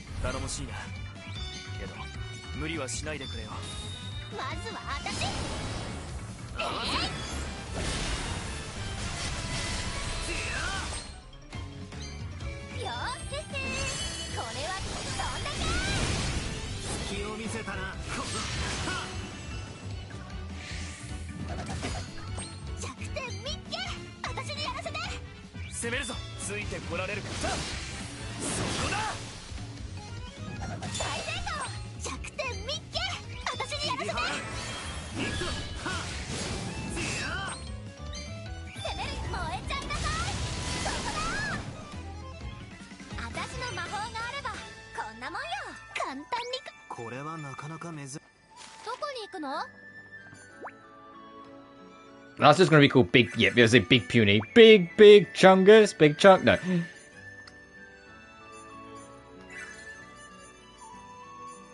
Oh, Moonlight Pixie, I think, was one of them.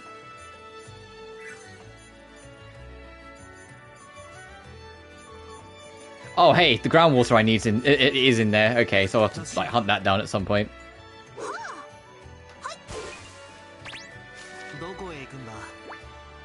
Alright, let's go see what they want over here. There's also a marker for an interaction, so we'll see what that's about as well.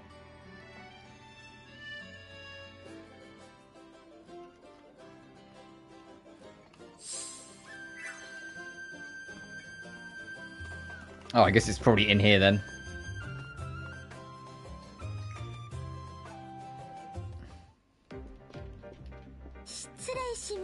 We're here. Oh, good. Allow me to introduce you to... Greetings, Riser, Slade. Who's this? My name is Bradley Khan, but please call me Brad. Great name, Brad. I serve as Deputy Councillor in the capital. Bradley Khan, a man who supports the country's domestic affairs from his position as Deputy Councillor. He is the Chief Executive of the Halfane Restoration Project. Councillor? I'm the one in charge of the Halfane Restoration Project. Which makes him my direct superior. Oh, this is... a surprise? What brings an official such as yourself out here? First and foremost, I'm here to apologize for the present situation.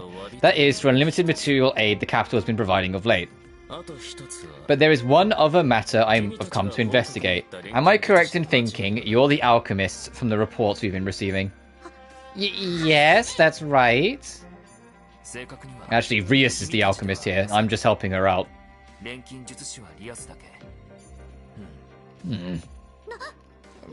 What can I do for you, sir?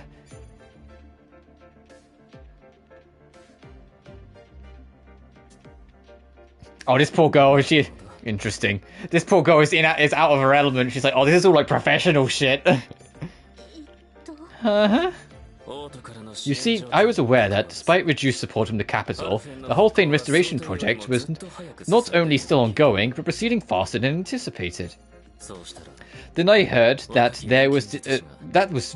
this was in thanks in part to the skills of a young alchemist and the fairies she'd befriended. Naturally, I'd come to see this for myself to determine the truth of the matter. You mean there are rumors about me in the capital? Take it as proof of your significance of your accomplishments. Now then, young alchemist, I'd like to ask you to demonstrate your power. My power? What would you like me to do? Take this. What is it? It's a note detailing what I'd like you to synthesize. Show me what you can do, Rias. Okay, I'll try my best. No, my utmost, sir. Much obliged. Alright, Bradders. Whilst we're here, we've got some quests to turn in. Hey, the dispatch.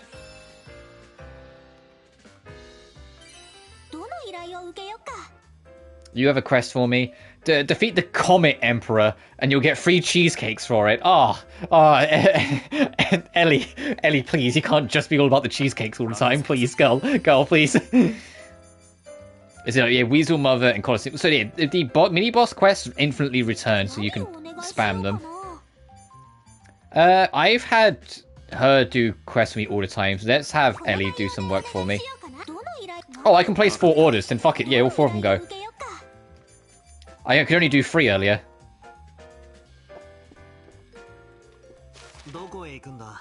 Oh, I have to leave the shop first.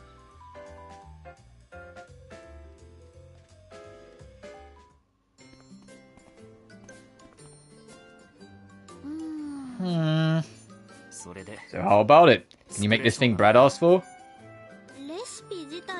Resna mentioned this recipe before.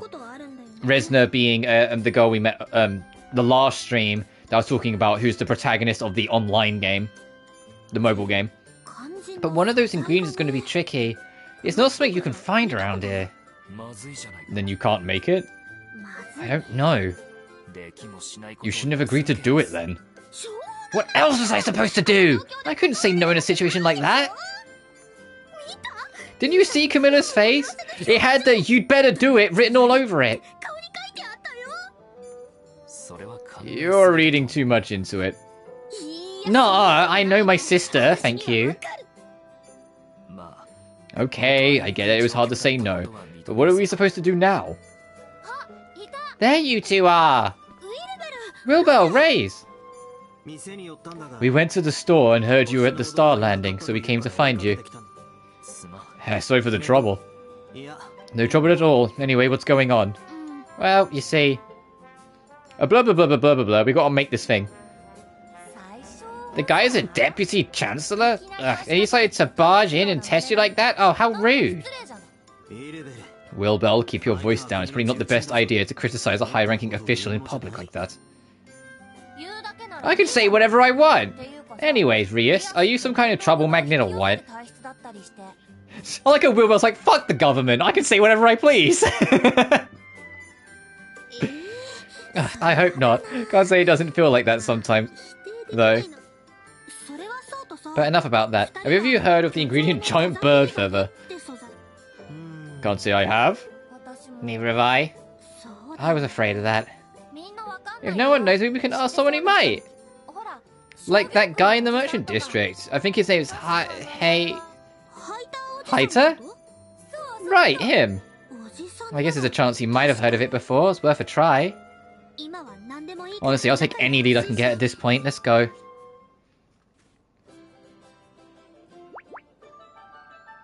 Learn the Undying Sigh recipe. That's what we got to make then, I'm assuming. Oh, gee, could you look at that? There's more side events to do. Can I go anywhere I please? I can, okay. I'm going to do these 2 side events, and then probably call it a stream, and then we will go and make the new recipe next time I play this game.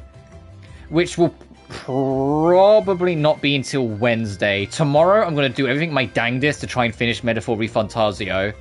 Tuesday, I want to do more Silent Hill F, so probably Wednesday. Alright, Wilbur, what do you want? What's that old guy's problem? What's got you so mad? Oh, Slate, Rias, listen to this. The geezer who runs the shop I was just at treated me like a little kid. Out on an errand, little miss. Good for you. Ugh. And it gets even worse. He wouldn't sell me anything he deemed too dangerous. He told me to go get my parents. The nerve! I've never felt so disrespected in my life. I'm a proper adult, for crying out loud. Well, I'm sure he's not doing it on purpose. Probably. Yeah, if anything, it sounds like a good person. You know, for being worried about selling you something dangerous. Yeah, I know. For being judged by my appearance just makes me so mad. She's puffing out her cheeks. You're not helping the whole looking like a kid. Seems like it'll be a while before she cools off.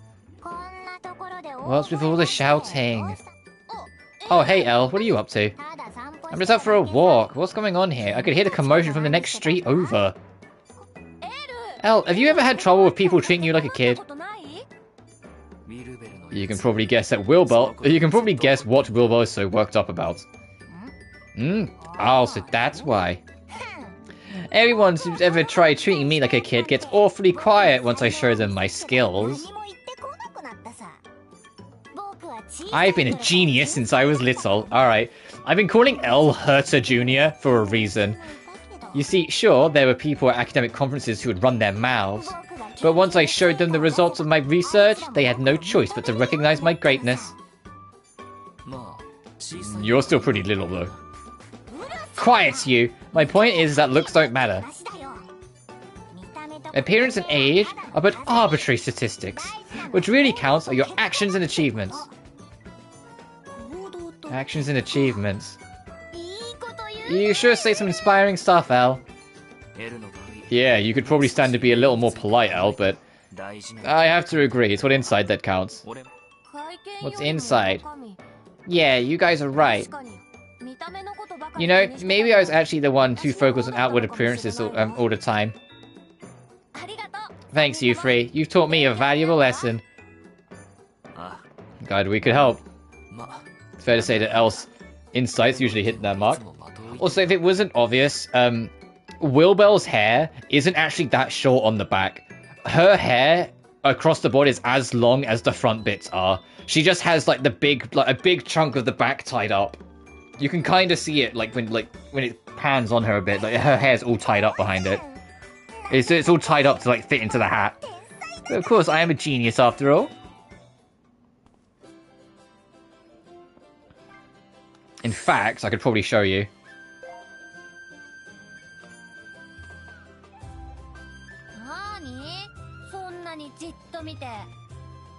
Yeah, you can see there, like it's all like super tied back. Thanks to highlight, yeah. Also, if you're in the like customization screen, spin them around too much, they get upset with you.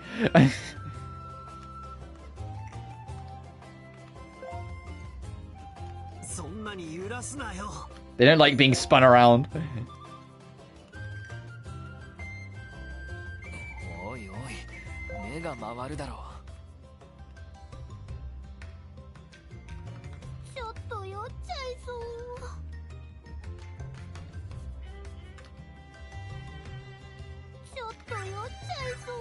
Sorry, right? Sorry, Rias.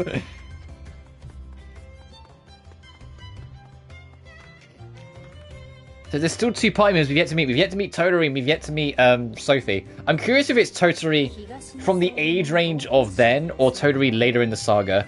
Because Toturi is one of the youngest protagonists in the franchise. She's 11 years old in her game. Like, she is still literally a child. It's like a Pokemon trainer going on an adventure when you play as Toturi in that game. And because Maruru is only based like 4 or 5 years later, she's still a fucking child when you come to that game. But because Lulua is based another 6 years beyond that, she's in like her early 20s by that point.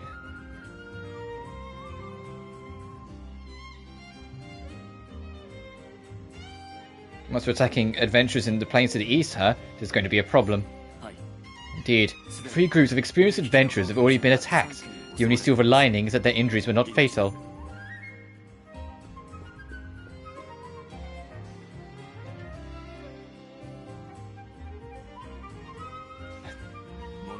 Our main problem is that hiring adventurers capable of handling such a dangerous foe requires a proportional reward. I feel a migraine coming on. But there's no telling how much damage a monster like that could cause if it came into town. Send a request to the Star's Cocoon in the capital. There should be plenty of willing adventurers there. And no need to skimp on the reward money. Getting rid of that monster is a top priority for us. Sounds like they're in a pretty tough spot. Slade, come with me.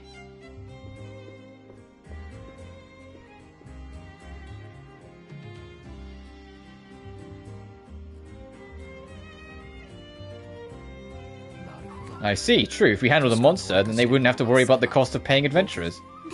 Right. I'll make sure... I'll be able to make all kinds of stuff with alchemy now, so if we prepare properly, I think we can do it. This girl can make bombs, so yes, I believe we can handle it. Plus, I'd love to be able to lighten the load on Sis's shoulders, even just a little. That's like one of the funniest things. In Atelier Liddy and Suli, the game where you play as twin alchemists, Liddy and Suli, if you do the long-winded story quest with their father, he teaches you how to make a bomb called the NA. And you very quickly realize the reason why it's called NA is because they couldn't call it what it's actually. It's an atomic bomb. It's like these two like twin 16-year-old girls can make nukes. Like some of the Atelier games, some of the shit you can make through alchemy, you just sit and you go, what? Huh? Like, the joke is that you just play as teenage girls with deadly arsenals plus rock music's playing for, like, a lot of, like, the late PS3, early PS4 era Atelier games. God damn, exactly. Got it. And let's go and slay that monster as soon as we prepare. In Ryza 1, there was a really broken item called that. Like it was called like the Pharaoh's Hammer or something. I always called it the Hammer of Dawn. Oh, also we've got more story things to do because of course.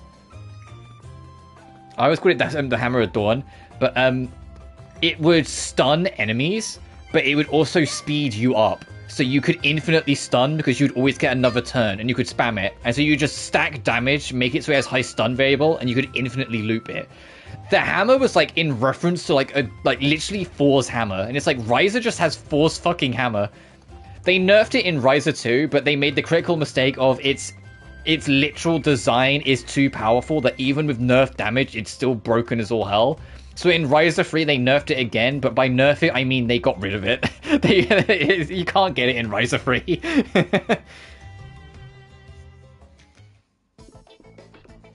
Uh-oh. Good, you're finally here. Oh, do you need our help with something? Yes, I need to pick up a few things. We might be allies, but it's not like I can just take what I need. I've been waiting for you to show up so I can pay. Huh? Wait, what do you need for us then? We've got a fairly tending the store while we're out. Yes, I know. But the moment I approach the counter, they hide to one of the back rooms. How am I supposed to buy anything? What? But that fairy's always so good about tending the store. Oh, they're just scared about Raze. There you are! Why did you hide away, little fairy? I didn't, it's just... Oh, I see. You think Raze is scary, huh? Yes. I'm sorry? Right? Oh, so this was what it was all about. Nah, that's what you get for scowling all the time. I can't help it. This is just my face. Ah, I'm sorry. Listen, I'm not really angry. Calm down. You're just going to scare the poor thing even more. You should practice smiling when you talk to someone, Raze. Listen, there's no need to be afraid of him, okay? He might have a scary face, but he's kind at heart. You could have left that part out about my face. Anyway, I'm sorry to frighten you. I didn't mean to. Look at him trying to smile.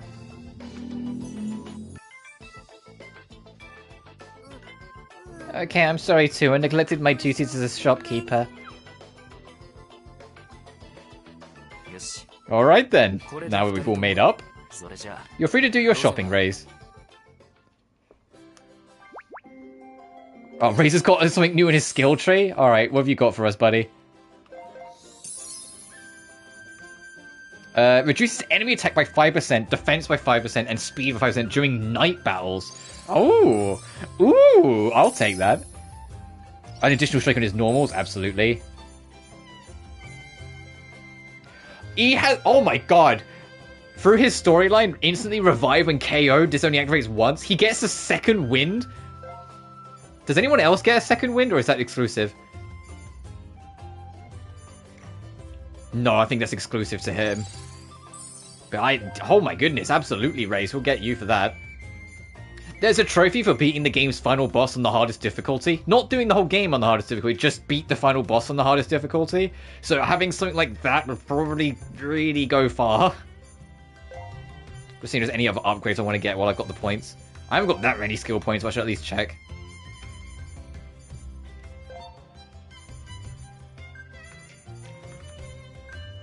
No, okay.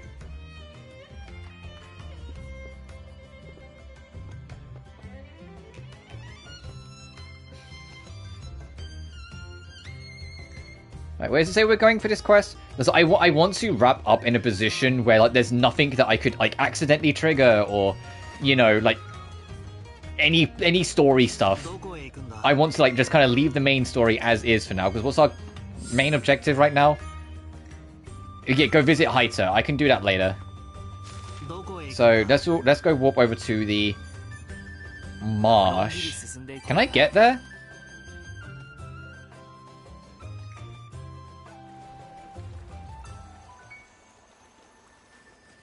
Oh, I just read that on the load screen tip. It said even if you fire a fairy, you can rehire him later.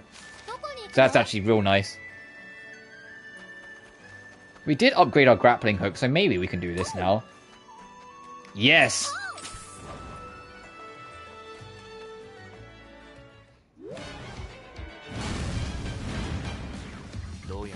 This must have been the one that was attacking adventurers. Yeah, it certainly does look violent and strong. Careful, Reyes. Don't let down your guard, or things might get ugly. You can fire the fairies? Yeah, I saw that load screen tip. That load screen tip, even if you fire them, you can hire them later. Well, you could rehire them later. Spooky Fear. Great name. What are you weak to? The weakness chart's in the corner. Oh, it's a ghost, so we can't hit it with physical, like Pokemon. So general magic, fire, and electric, though.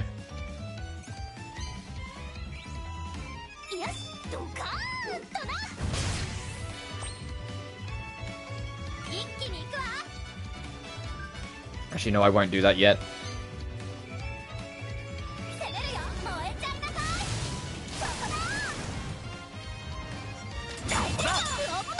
Ooh. I'm getting better at the precise guard. This is new to this game, by the way, for turn-based mechanics. Having the guard timing. Like, you know, like you're playing Paper Mario. Where if you press the X button just an attack connects, you'll perfect guard it. But if you hold X, you can just manual guard, but it won't be as effective. You can also adjust the game speed from standard, double, and triple. I have it on double because on triple, I never block anything because it's too quick. The game says that it doesn't affect the window, but it does affect the animation, and so it throws me off. Like the actual window for the guard doesn't change, but the animation looks quicker, so it throws me off. So I have it at double speed and leave it there.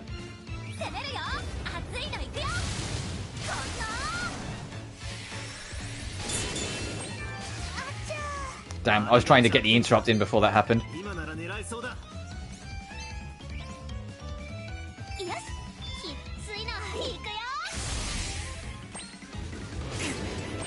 Gee, that was insanely quick. What the how was I supposed to guard that? That just happened.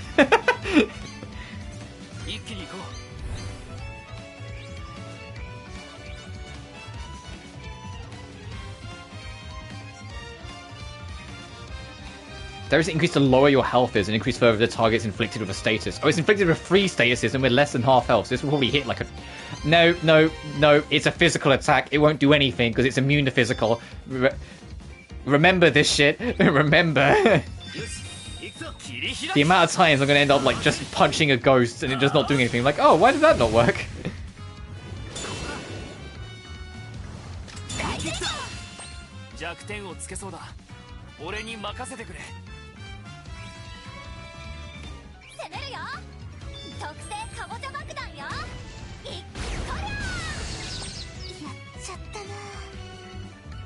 Oh, you are suffering, Reyes.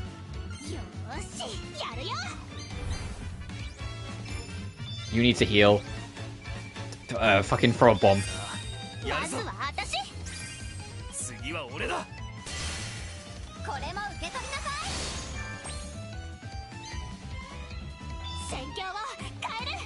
And I can interrupt to get another bomb in. You can't do much because you're all physical, so I need to swap you out.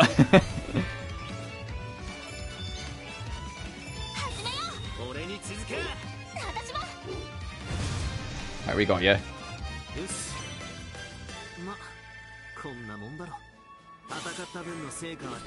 Oh, level 30. And then we need to go turn that in. But there's also a treasure chest here.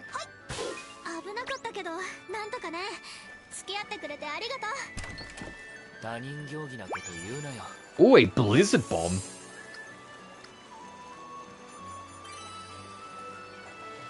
Ice damage to all enemies. Power is boosted by 70% if the enemy's already frostbitten. Let's have both ice bombs then, because I could use this to try and inflict frostbite and then do this to boost damage. And since you have an ice bomb as well, you can look after the other one, Slade.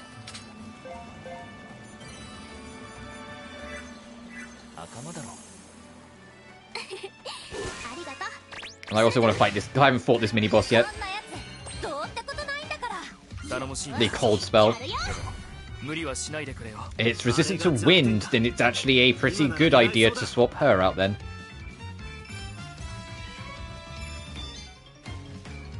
Meanwhile, he could just go in and swing. まずは私。合わせる。いくぞ。はっ。せや。戦況を変える。この道具で。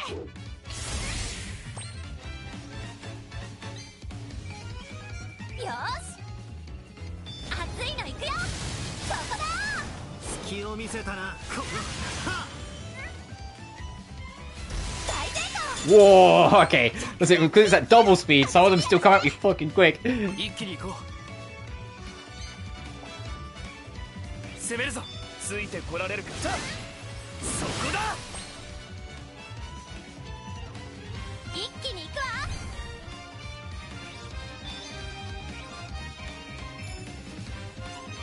Oh, it's a 10% chance. Let's see if I can get a frostbite. 私も。どんだけ。 No luck. He will do a follow-up though. If you're wondering why characters do follow-ups, where all the characters like stats are at the bottom of the screen, to the left of Ray's, you can see something that kind of looks like a moon with a 3 on it. That's telling you like you can now do follow-ups. And on the right, where you see the timetable of attacks, you'll see there's a little icon of Rias next to like the current icon with Rays, and that's telling you that it will activate that effect next time I attack with him. So there are like several mechanics at work at once, sort of thing, with the battle combat. And this isn't even the full set, because we haven't got the full cast. When we got a full party of 6, I imagine it's going to be crazy. And in most Atelier games, there's an ultimate as well. Like an ultimate attack that everyone can learn. So I'm curious, like, if that's a thing in this, because I'm assuming it is, and where that will fit into it.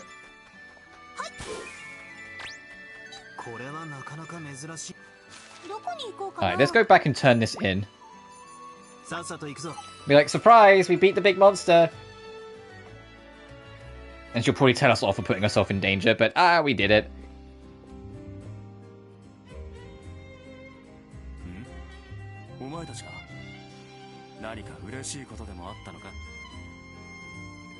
It was actually really good. I'm glad.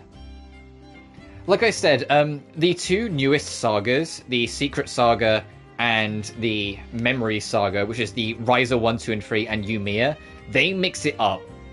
The Riser games are ATB, as in active time battle. As in, like, the things are still moving, but you've got to take your turn. Think Final Fantasy IV onwards to Final Fantasy IX. Like, it's that kind of style. Yumiya is full on an action RPG.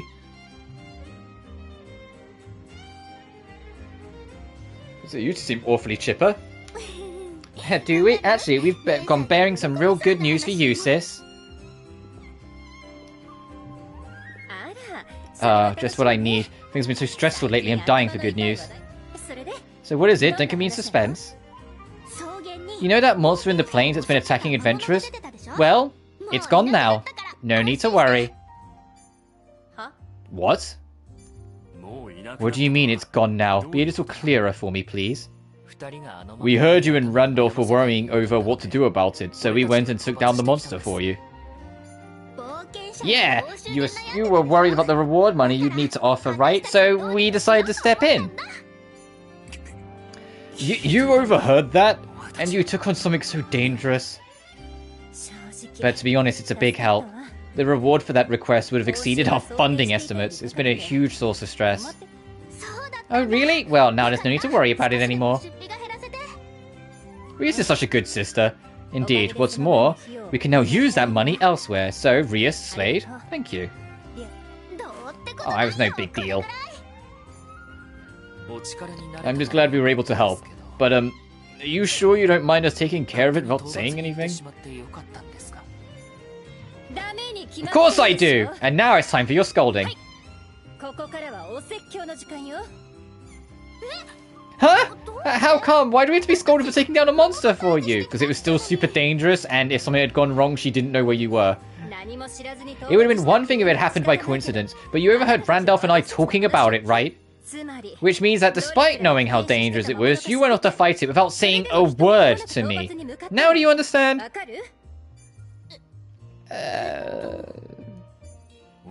You put yourselves in harm's way for the sake of the town's finances. Did you really think we'd be happy about that? It has us feeling more sorry and pathetic than anything. What? But we didn't mean to make you feel like that. Yes, I know full well that's not what either of you intended. Yeah, it's just like, but equally, like... However, we put a lot of thought into our decision, including how to minimize the risk of casualties. We're aware that you two have fought a lot of monsters during your investigations of the dimensional paths. Regardless, we decided to send a request to the capital because we judged that monster to be too dangerous for you to take on alone. I'm sorry, sis, I didn't take any of that into consideration. I just wanted to make you happy. I was so excited to show you how much stronger I've become. Oh, really? She looks like she's about to cry. I know you've grown stronger. And it's true, what you did was a big help. I really meant it when I said I was grateful. And I also mean it when I say that hearing about it almost made my heart stop. Please don't go off on your own like that again. Yeah, she's just a worried big sister, but yeah, just vanishing without letting anyone know where you're going to go fight a big dangerous monster. Yeah, no wonder big sis is worried. Okay, I promise. Sorry for worrying you, sis.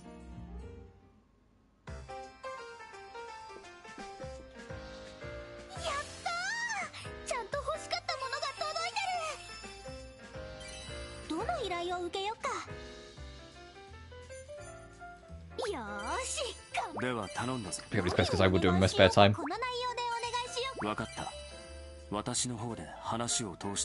Right, is there anything else? Or am I wrapping up the stream? Because I'm actually kind of hungry.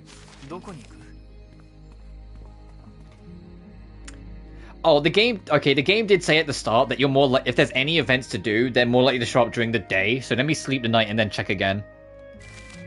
Oh, there's my tax. Yeah, because the fairies will refill any items or replace any items you used on the field, but they will charge you for it. So I call it my bomb tax. Because that's, bombs are mostly what I'm throwing.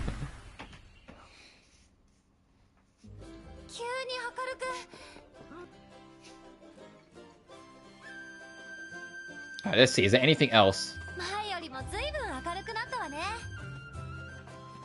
Not the bomb tax. Yeah, ever since my first Atelier game, Atelier Sophie, that game, there's a character in it called Corey. And if you talk to her, she can't do normal alchemy, but she can do duplication alchemy.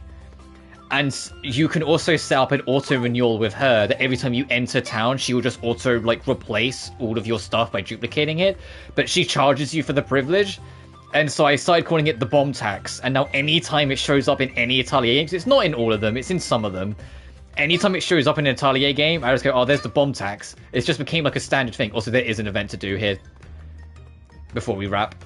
So there is another thing to do. I'm glad I checked. Oh, it's to do with the sister again.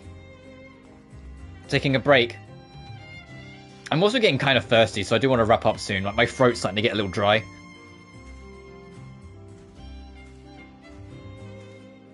God, Camilla is so pretty. I mean, both of the sisters are really pretty, but like, Camilla is so pretty. Every day I find you around here, sis. Well, the town revitalization is going really well, so I managed to find some time to unwind. With our aid from the capital, when our aid from the capital was reduced, I thought we'd never find our fate, so being able to relax like this feels truly special. I'm grateful to everyone who has worked to make this possible, especially you, Rias. This is my hometown, of course I'd work hard to see it restored. I suppose. But the fact remains you've worked hard. You're such a sweet, diligent girl, Rias. You do your big sis proud. Hey,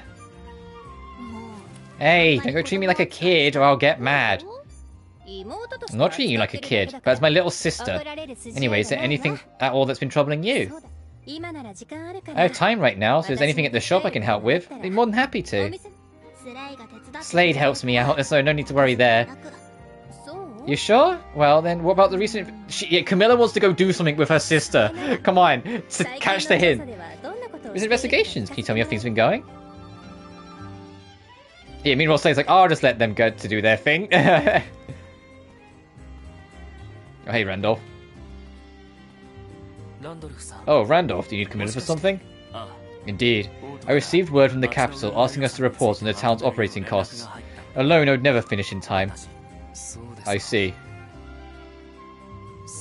Do you think I'd be able to help? I'd like to give those two some time together. What do you mean? The sisters are having a catch-up. Ah, I see. Yes, in that case, I'll have you help me out today. How are you with paperwork? Sorry for stepping in like that still. I promise to do my best. Oh, you're a good man, Slade.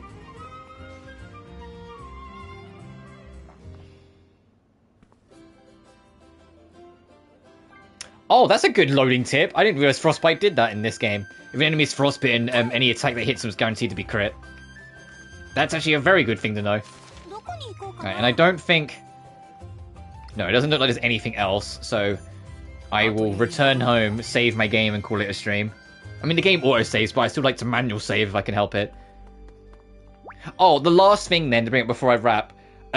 This game doesn't have every soundtrack, because it'll get added later. But in most Atelier games, you can change the music to any other track from most, if not every other Atelier game. Like, in this one, it doesn't have all of them, just the more recent ones. So, the third Secret game, Yumiya, which came out earlier this year. This game's soundtrack. The fifth... no, that's the fourth game. That's the fifth game. Seal and Arno Surge. The Knights of Azure duology. The Blue Reflection duology I was talking about earlier. Nelka and the Legendary Alchemist, the town developing sim spin-off I was talking about earlier. And so you can have any of the tracks in the game replaced, or like from a collection of them, play from that. And that's a consistent thing across most of the franchise. Like with games that have like weaker soundtracks, I tend to like add a bunch of tracks. Or like if I beat the main game, I tend to replace a lot of the music. Because I've already beaten the game, so I might as well just put my tracks on. And especially with like Blue Reflection Second Light. Some of my all-time like favorite tracks Gus have ever made are in Blue Reflection Second Light. Hey, you know I was talking about the story arc about the about Second Light earlier, about the lesbians, about a girl that goes to the ends of the world to try and save her girlfriend, even though she's like not unaware that her girlfriend's actually trying to avoid her because of her illness. There's a dungeon where you explore all of this, and the track that plays is called A Hopeful Estrella. And if I like turn up the volume for a second, like I have this on my phone because it's gorgeous. The whole soundtrack for this game's gorgeous. One sec.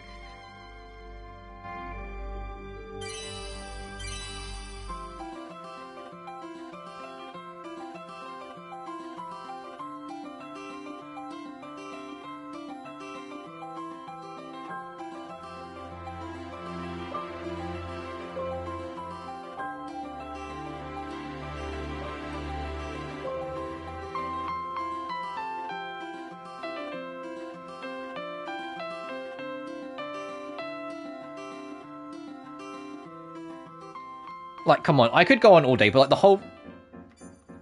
It's a very piano-focused soundtrack, but the whole soundtrack is gorgeous.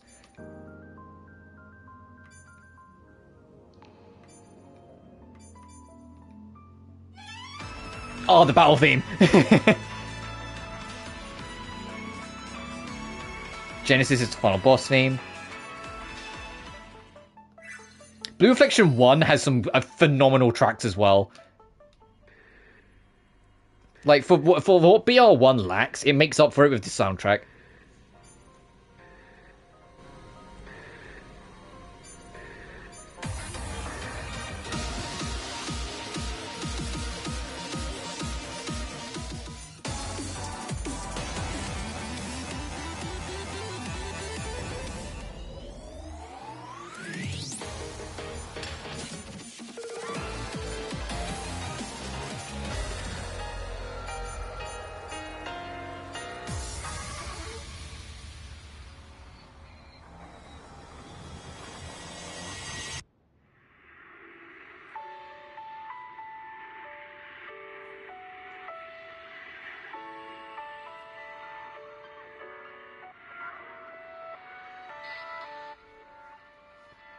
Yeah, Sayonara is the final boss scene for the first game, by the way.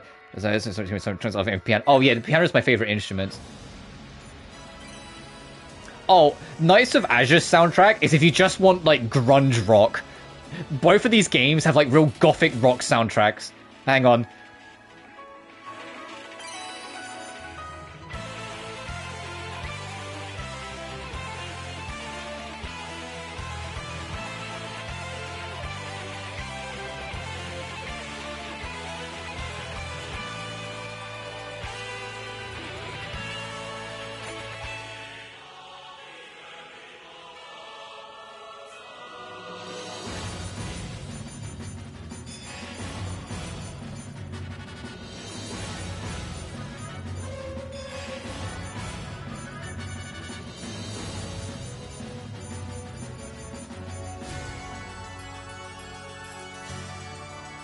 Sorry, I was specifically looking for this track.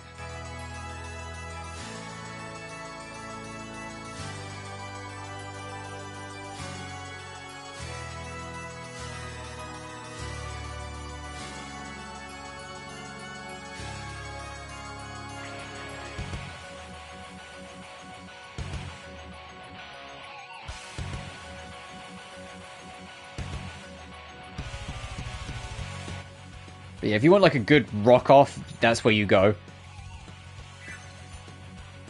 Unfortunately, the Artonico games have a shit ton of songs, but almost all the songs never show up in these collections because there's a lot of licensing stuff surrounding them.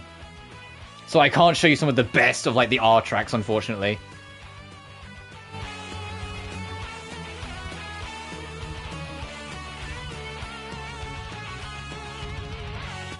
I always joke that Knights of Azure 1 soundtrack in particular is like a forgotten Castlevania soundtrack. Knights of Azure 2 has a great soundtrack too, but it has more variety, so it's not quite like on the same level.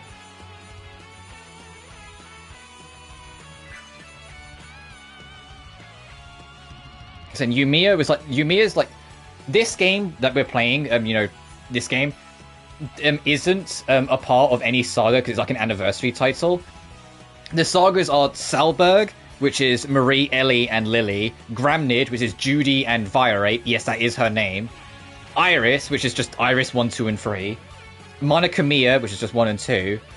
Arland, which is Rorona, Todori, Maruru, and Lulua. Yes, all their names are like double role names.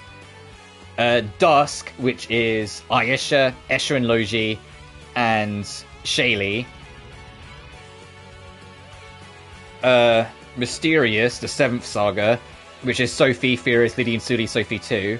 Secret, which is this saga, the Riser saga, so Riser 1, 2, and 3. And now Memories is the new one we're on, which is Yumiya, which came out earlier this year.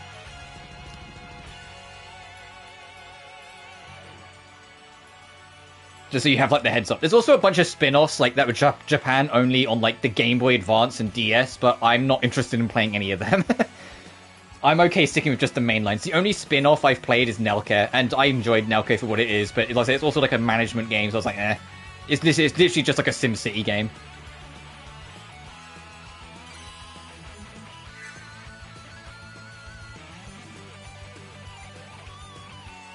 And you know how I said, like, hey, that people in that artwork for Knights of Azure 1, that's the married couple. And then I said Blue Reflection, I've also got a lot of Yuri in it.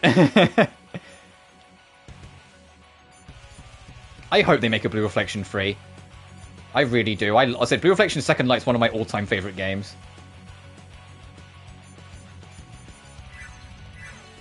But enough of that. Let me save and call it a stream. I've waffled on enough.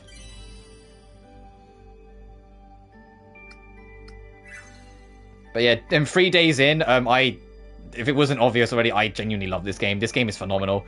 This is I love that this is both like a kind of fan servicey Atelier game, but it's also like a perfect entry point Atelier game.